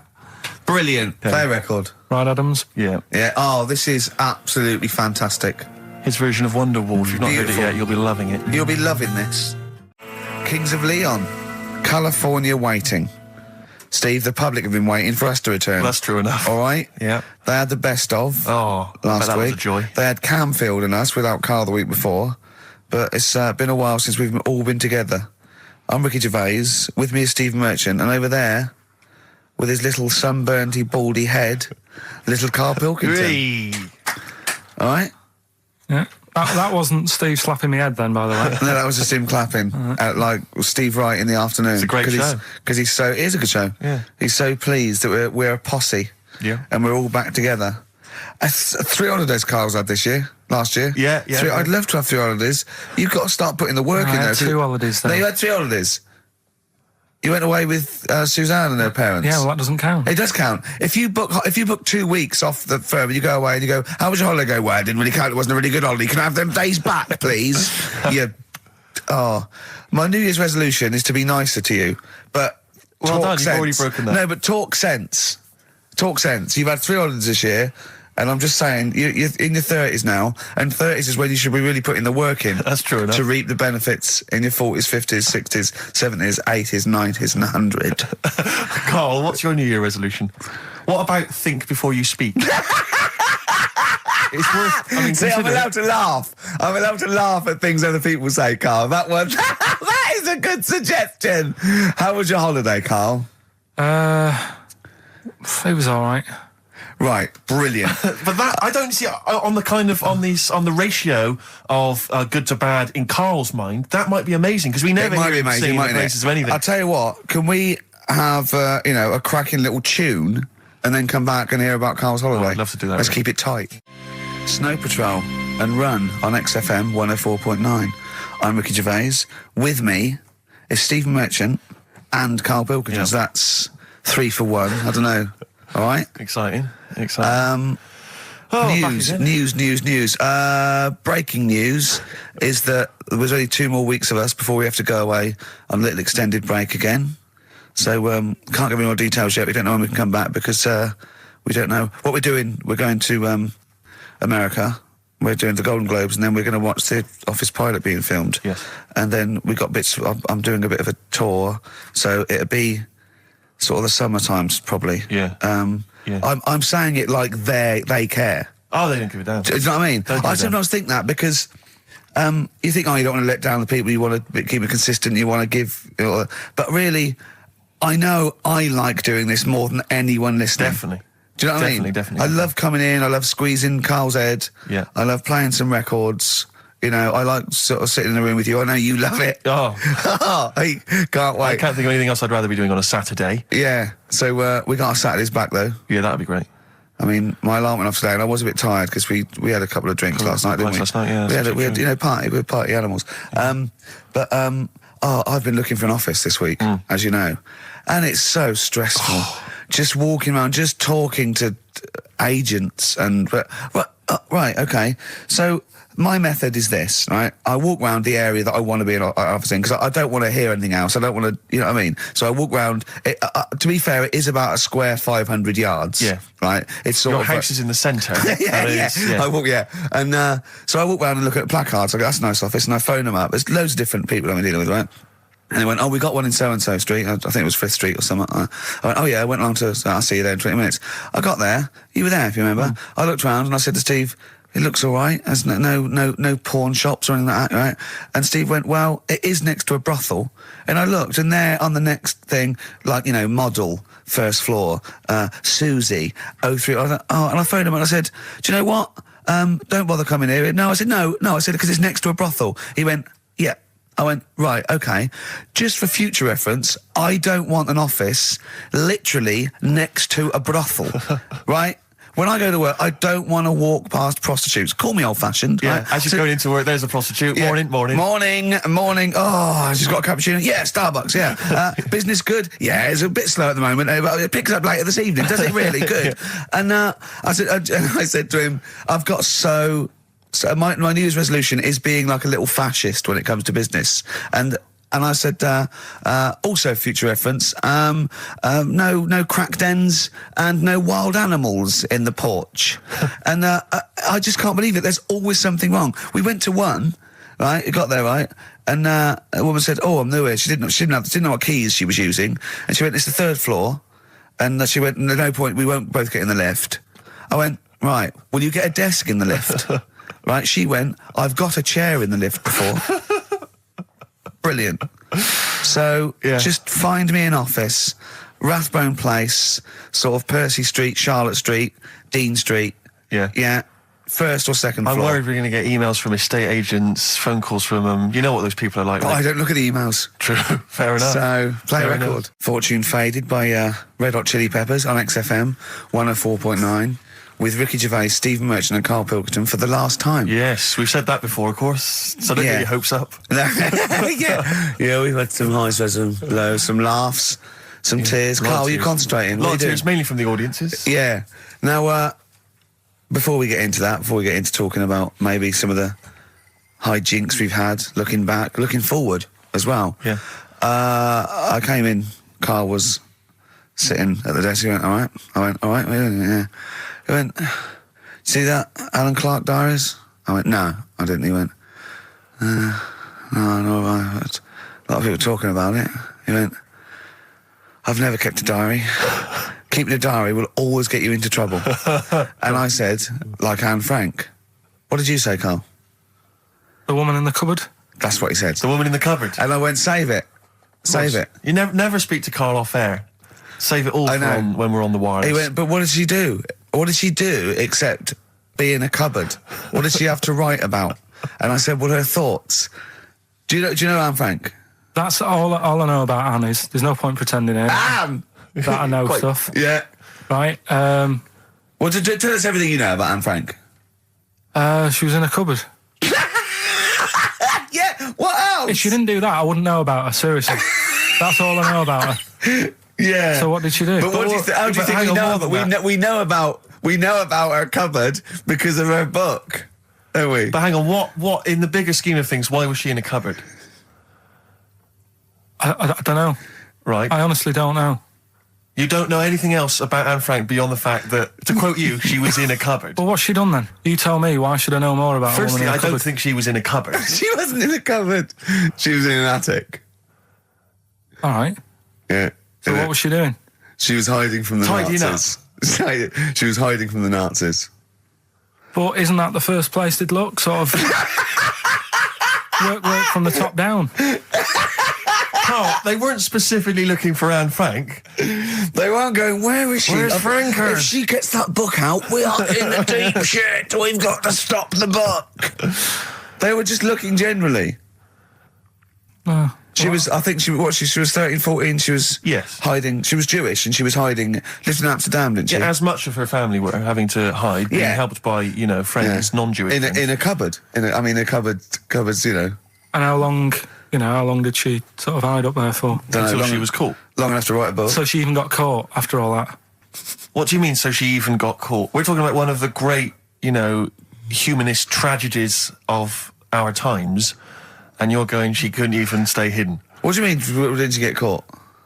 No, I'm just saying, like, you know, it's not a great tip then, is it? Do you know what I mean? She didn't do it well. She didn't hide and say, well, I escaped it. She Her got diaries caught. are not a manual on how to hide from people. It's not how to win at I hide don't and know seek. anything about her, and we might be going down some ground that's a bit dodgy. I don't know enough about it. Maybe it's best just leaving it. All I was saying is diaries. Do you know, what do you do them for? Have you kept one, Steve? Never kept a diary, no.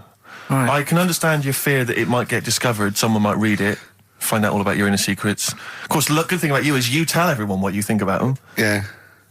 Yeah, but... Yeah, no one's going to find a diary and go, oh, God. Can't believe it. Carl doesn't like my haircut. Yeah. Carl thinks I look like Dave Hill from Slade. Yeah, I told you that, didn't I? Yeah, I told you that. Do you think they'll last, though, diaries and that? No, because they were a bit of a time killer, weren't they? It was something to do at the end of the day, whereas now there's iPods and that. Do you know what I mean? It's fantastic. The iPod of Anne Frank. Yeah, no, but that's what I mean. New from Sony. That'd be great, wouldn't it? All her greatest hits. Who could forget? Oh, well, dear. Leave that then. I didn't know it was that deep. I thought it was just like a, you know. You thought it was like, didn't you? Adrian Mole type thing. Yeah, what are we doing?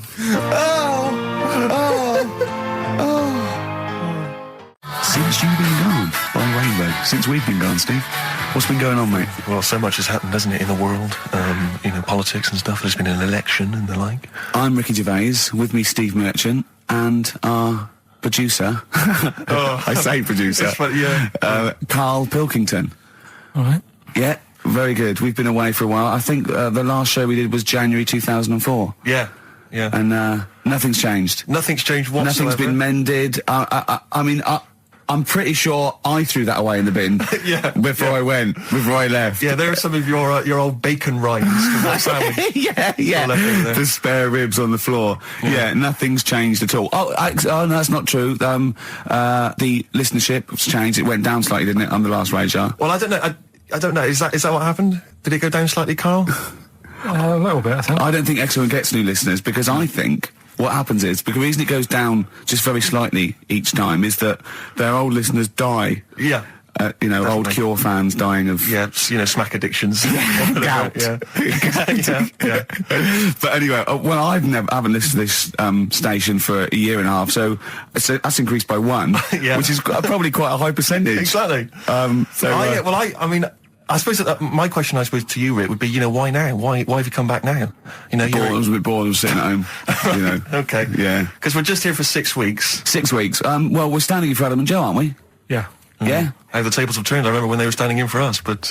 Yeah. I don't know. But the only reason I'm here is because my housekeeper cleans between 1 and 3. Oh, right, that's a good idea. So I just want to get out of the house. And, Are they listening to XFM? Well, no, she doesn't speak English. You know, I'm not made of money, Rick. Okay. if I can help out, a young immigrant lady, then I will do. And there are so many things I can do for her in so many ways. Yeah. But her, picking up my old tea towels and stuff is ideal. So that's why I'm here. But all I'm worried about is I think people kind of associate with the name Ricky Gervais. They associate a certain level of quality. Your live stand-up DVDs, there's a level of quality. You've put a lot of work into them. You've honed it. The TV work you've done, likewise. Should people expect the same from the radio show? Definitely not. No. Definitely not. Those things that, you sit down, we sit down, we write them for a long time, write them for a year maybe, then film them, and we worry about everything. This is, I'm not even sure I'm talking into the mic at the moment. I was actually doodling, as you saw there. Yeah. I'm eating a sandwich as we speak. Yeah. Although we do like music, that is true. That's absolutely right. Should we play some great records? Let's play a great record now. Coldplay, Speed of Sound.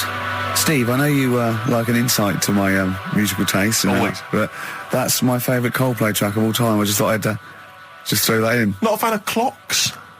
No, I think I've overplayed Parachutes a little bit, but that's my favourite one. Like it. I'm afraid to say I'm a bit of a Philistine when it comes to Coldplay. That sounds the same as all the other ones. I'm sorry to say. Oh, you'll have to meet these boys one day. Yeah, well, I'll tell them to their face. I don't care. A little bit rock and roll. I don't care. Well, I'm Ricky Gervais. That little funny little Wurzel type voice over there is Stephen Merchant, and with us our producer Karl Pilkington. All right. Whenever we say producer, of course, that is in inverted commas. Yeah. Done with the fingers. Well, he didn't have it. I wanted to play some off my iPod today to record it because they didn't have it here. It's a great track called Anthony and the Johnsons. He didn't even have the lead. He went, right, it's difficult. And he went, is it any good? I went, yeah, it's really good. He went, well, why haven't we got it here already then? That's the paradigm, is it? If XFM hasn't got it, it's no good. Four Non-Blondes doing well, is it? That's still in the cupboard, is it? Unbelievable. We're a little bit annoyed today, aren't we, actually? I'm really annoyed. Yeah. All that stuff we did last week, that Landau sent us some sparkling wine, and we thought, right, you shamelessly plugged it. Yeah. How many times you mentioned it? About 20 times. About 20 times. The finale was hitting Karl on the head with a cork. That's on the website, by the way. Okay. RickyGervais.com. Go there and see Karl being hit in the head with a cork, right? Yeah. We said, look, send us free stuff. We'll talk about it. Nothing. The cupboard literally is nothing. empty. The cupboard is bare. No one has thought. I tell you what, there's those guys from The Office. Yeah. Let's be honest, Rick. We are taste makers. We're opinion formers, you and I. Yeah. And you'd have thought if anyone was going to send us some free stuff. Yeah. It makes me fume. And do you know what it is? It's because people, PR people and that, they've realised no one's listening. But not only are we going against all our principles and losing our dignity just for some free stuff. And integrity. Yeah. We're going against XFM policy because obviously they would have got thousands of pounds for Landau to be mentioned last week. 20 times. No, it wouldn't. It's 40 quid, isn't it? Right? It's 40 quid. Yeah. 40 quid for a 9-minute advert. Exactly. So advertise your quality stuff here. Yeah. Jeff's Garage. Cheaper than some other garages. Anyway, actually, if Did there we is play an advert once for a tattoo parlour? Yes! Do you remember that? I'm sure we played an advert for a tattoo parlour. What tattoo parlour can afford to advertise on a radio station? Unless it's a tin pot one like this. Oh, God. Oh, I've got some good music today, though, Steve. Oh, really? I hope so. I'll be the judge of that. Go on, AC/DC. Oh. An Honest Mistake by The Bravery on XFM 104.9. I'm Ricky Gervais, with me Stephen Merchant and Karl Pilkington, our producer. Right. In inverted commas, heat put. Yeah. They know. How you doing, all right, Karl? Yeah, didn't they also write something about me, bald round head? Yes, perfectly round little bald man head, they said, so... Because you need to know that when you listen to the radio on that. Really matters what my hair's doing. Your hair, have you given it a little polish? Because you look like a cue ball at the moment, and you've had a shave in it. I've never seen such a round head. It actually looks like a plate with ears. Yeah, well, for those that have never seen Karl, I actually, if you remember, I think he looks a little bit like Mr. Spoon from Button Moon. He does. If you've never seen that show, and also he looks like, when they say they find with a little 4-foot human, and it's actually 500,000 years old, and they give it a name, and it's the first, Australopithecus into. Right? He looks like one of them as well. Perfectly round little. He is the missing link. He looks half human, half monkey. Because he's got a slight slouch as well. So it's those pictures where you see it going from an ape to a man. He's one of those in the middle. Yeah, and of course his monkey hands, his hairy little wrist to those skinny little things that you can get oranges out of holes with, and it's unbelievable. Why are you so all shaved and polished and everything? Got a wedding. What? Got to go to a wedding today, so thought I'd, clean myself up a bit. Yeah. Shouldn't you be wearing a suit or something? No, I'll go home and put something on. Oh, okay. But, Suzanne said, make an effort. I sort of had a shave and that, and then I came out of the bathroom, she said, oh, your head looks a bit sort of eggish. She's right. She always worries about when I have a shave, because I just, That's your girlfriend, Carl. I know. Saying that. Just think, so don't worry about Heat saying it. The funny thing is, it's Boyd Hilton, I think, of Heat that wrote it. And he's got a little bald head. Yeah, no, don't slag him off. Yeah, but on the end of his review, does it say, written by Baldy Boyd? No, because it doesn't matter, it's a magazine. Don't worry about it. Looking forward to the wedding? A bit boring, isn't it? But you gotta do it. They're probably listening. Should we do a shot? No, it'll be a great day for them, but I know what will happen. Suzanne will see, all the fuss and that, and then she'll get ideas, and have to let her down and all that. Why is it you don't want to get married again? I always forget. It's just... Who's it for at the end of the day? I've been with Suzanne for 11 years, right? Sure. We're happy. Well, I am. That's what counts. You're never happy. I am. I'm all right. Yeah, no, I know you're happy with Suzanne and everything, but apart from that, you're never happy. You are the most grumpy, moany thing in the world. I mean, I get annoyed, but I'm always happy. I was annoyed here. I was happy coming here, but there was a bloke behind me walking and scuffing his feet. He had a pair of those stupid skulls on, and he was clicking and scuffing. Wear some shoes. You don't have to click. Pick your feet up. Flip-flops annoy me. But I'm happy. I'm just annoyed. You are just like, oh, the world's on me. It's rubbish, this. I know the world's great. It's just sometimes people annoy me by being there, But Steve said I should be locked in one of those towers that princesses used to be locked in fairy tales, because everything annoys me. But you're grumpy. I'm not. I'm all right. Oh, right. Okay. Listen, we better play a record soon. But coming up, Steve, I went away with Carl. Okay. It was a little present from Jane. It was a golfing day. I could take someone. Took Carl. It was a brilliant day. Absolutely brilliant. But it ended with us sort of drinking and chatting and me saying, right, I'm going to bed. Because Carl said the most ridiculous thing he has ever said. Think of that. That's something. Oh. Sometimes, Carl, I think you're on another planet. Here's the only ones. Foo Fighters. Best of You on XFM 104.9. I'm Ricky Gervais. With me, Steve Merchant. And Karl Pilkington. All right. Carl's had a bad week. I'm going to say it straight away. He tries to rule out stress in his life. Yeah. But he's had a bit too much stress this week, haven't you? One, a phone call from his mum, stressed him a little bit. Right. Something he said in a magazine about his auntie. Okay. Came back to haunt him. Auntie Nora?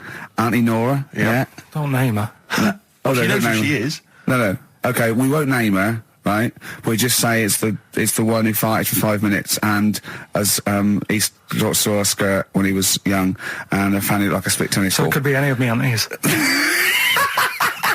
We're that coming up, and also a bloke in Times Online, Chris Campling, did a review of the show, right, and basically said that Karl Pilkington is a creation of Gervais and Merchant. Well, if only that were the case. He said. He started off saying he liked the show. Yeah. He was excited. Said it was a good show. A lot of the jokes. I'm already questioning his critical faculties. Yeah, exactly. And basically said that we didn't contribute much, or seemingly didn't seem to contribute much, and we couldn't sort of like ad lib or anything. We just laughed at, particularly me, laughed at Karl Pilkington, who was coming up with some quite funny stuff. Yeah. Right? But then he does a twist on it. He goes, but the thing is, we're the puppet masters. He's a created person. We've created the persona Karl Pilkington for our own amusement. Right. He bases this on simply that we talked about... What was it we talked about? The Chinese not aging well, and he heard him talk about that on my DVD. But clearly I say, Karl, remember when you were talking about that? It's a news, or remember in the week, and so he thinks it's all scripted now. Imagine if this show was scripted. I'd be ashamed. Yeah. If this show was scripted, I would send back the BAFTAs for the actual shows we've written, and I would say... I'm having a go at Chris Campling. He's nice about our other work. He likes The Office, and he likes my stand-up and everything, and he likes the show, but he's saying... Because we're not spontaneous, we scripted this and invented Karl. So he's like, we've invented another Gareth. If we had created Karl, I would not have squandered a character that good on this poxy radio station. Absolutely. Also, does he know that we spend about 3 months on half an hour script? So how long does 2 hours of drivel? But the main thing is, as if this could be scripted, it's dreadful. It's shocking. Or maybe this is scripted. Hang on, you've lost me now. Let me just check the script. Maybe Chris Campling does not exist. Maybe I've made him up. I don't know what to believe. See, the name doesn't wash with me. What was his name? Chris Campling. Sounds odd. That's something that I made up, isn't Campling's almost like a joke. It's almost like a gay name, isn't it? Oh, he's a Campling. So I think this is scripted. Yeah. I think I've probably made this whole link up, and Karl is a creation. Campling, that's not a real name. No. I made it up. I should have come up with something better. Yeah. Sorry. Forever Lost. The magic numbers, and the magic number is 104.9. XFM. I'm Ricky Gervais, with me, Steve Merchant and Karl Pilkington. Right, 2 more shows. So we're off air for don't know how long. Is that 2 more including this one? Yeah, no. 2 more after. Yeah, no. It's this is one, and then there's another one. Right, 2 more. And that's shows. the last one. There's 2 more shows. Yeah, including this one. We're starting now. If I'd have said this at the end, it might have been ambiguous. But I've said it at the beginning. There's 2 hours. That's a whole show. Right. So there's 2 more shows. 2 more shows, including this one. Yes, well, obviously. So 1 more show. After it's only 1:05. After this show, 1 more. Yeah, one more. Yeah. Next week there's 1 more show. That means 2 altogether. Oh no, it's only 1 more show. Good night. Okay. Now, it better be a good one, Karl. Have we got Rockbusters? Yeah. To win those prizes? Check. Have we got Monkey News? Check. Is it a real Monkey News, or is it something that's slightly made up that you... What? Always is. Check. Okay. Knob News? Yeah, we've got a bit of knob news, yeah. I'm worried that knob news, because it's only about penises, is a little bit sexist. Have we got any fanny facts? Can we sort that out for next week? I don't want to alienate our female audience. Welcome to Minge London. Good, I'm glad that's that. Well, brilliant. We've got a song with a story? Yeah, doing that. What is it? I don't want to sort of tell you what it is yet, because the song isn't that great. Do you know what I mean? It's not a song that's like an XFM song, but every time I hear it on, say, like Magic or whatever, yeah, I have an argument. 105.4. Yeah, I have an argument with Suzanne that, you know, what I think it's about, and she says, don't be stupid, it's not about that, and I'll say, no, it is. And so we're going to decide who's right. Yeah. Well, I don't know what song you're talking about, and I don't know what the argument is, but Suzanne's right. Definitely. No doubt about it. Yeah, we'll have a listen, but I'm hoping that once people sort of listen to it again with my thoughts, every time well, this song sums up what people should think of you. It's don't believe a word. All right? That's the sort of links I'm capable of. If that doesn't bag us a Sony, then nothing will. Landed, Mr. Ben Folds. We've landed on XFM 104.9. Ricky Gervais, Steve Merchant, and little Karl Pilkington, and his magical little manky, round, baldy head. He was described as a wacky mank in one of the papers this week. Really? Brilliant. Well, remember we were talking about it last week, about he came round to my house, and I popped out my Mr. Johnson, sure, to take a little look at. And his 2 that made daughters. The papers. That made the papers. Wow. What paper? It wasn't front page of the Times. It must have been like the Daily Star or something. Just squeeze Live 8 on the second page. Yeah, so Wacky Mank. Wacky Mank, that's Wacky great. Mank. Wacky Mank. We had an email from someone that reckons they remember you from body popping round Salford way. Yeah, Eccles Precinct, apparently. You know that, I wasn't doing it round there, though. What do you mean? I was round Stretford. Arndale. And what were you doing? What sort of body popping was it? A bit of everything. Caterpillar. Bit of moonwalking. Did you have a little piece of line you used to carry around? Well, mates had that. Right, you didn't borrowed theirs. Were you any good? You weren't breakdancing, well, you weren't spinning on your head and stuff, you were more body popping. Well, I hope he wasn't spinning on his head, because, you know, that can sort of give you little brain damage and things. Well, it can give you brain damage. Also, it can wear your head down, and also makes your head perfectly round, because the gravity is pulling on. But if you keep on doing it, obviously it's going to wear your hair out, yeah. So you become sort of like a... stupid, bald, and roundy-headed. Yeah. So I very much doubt that you did do any of that. Did you, Karl? Didn't do any of that. Well... So you're shooting off in a minute, aren't you? Well, yes, because we were trying to make poverty history, Karl. Yeah. People are making poverty history all over the place. They're putting on a wristband, and it seems to be working, because I haven't been poor for ages. I haven't been poor. And Alex had a stop bullying. Alex was wearing a stop bullying wristband, and as he himself said, he seems to have sorted that out. You haven't been bullied for ages? I haven't been bullied for years. So wristbands work. I saw one in a shop window the other day which said, stop child abuse. And I bought one, obviously, because A lot of people say, you know, does it make a difference? But it was only £1, and I'd only spent it on kiddie porn. So, you know, I think I've made a little difference there in a small way. On a serious note, though, I like the idea that if you're a paedophile and you're walking along the street in your Mac, right? You got a puppy in one hand, a bag of sweets in the other, and you see this wristband, and you go, "Oh, stop it." Oh, okay then. Yeah, I thought before. That's what I think. Okay, fair enough. Yeah, well, I won't be doing that again. Yeah, he was hanging around in Topshop for unsavoury reasons.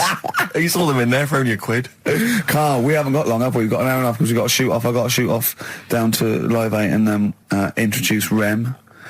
So we got a lot to pack in. We got the Rockbusters, and then we give away. I just saw those. I'll finish the sentence in a minute. I look forward to it. I'm getting excited. Yeah. I'm getting excited. So we got so much to pack in. Yeah. I haven't got time to finish all my. So listen, right? You know the things we're giving away. The signed little Homer.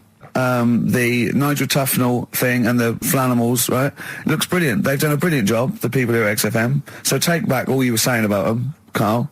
And also we should say as well, you've still got a chance to win that, because if you get today's Rockbusters, you go straight into the hat for the big draw, so you've still got a chance to win all those top prizes. Play a record. Bit of monkeys. Yeah.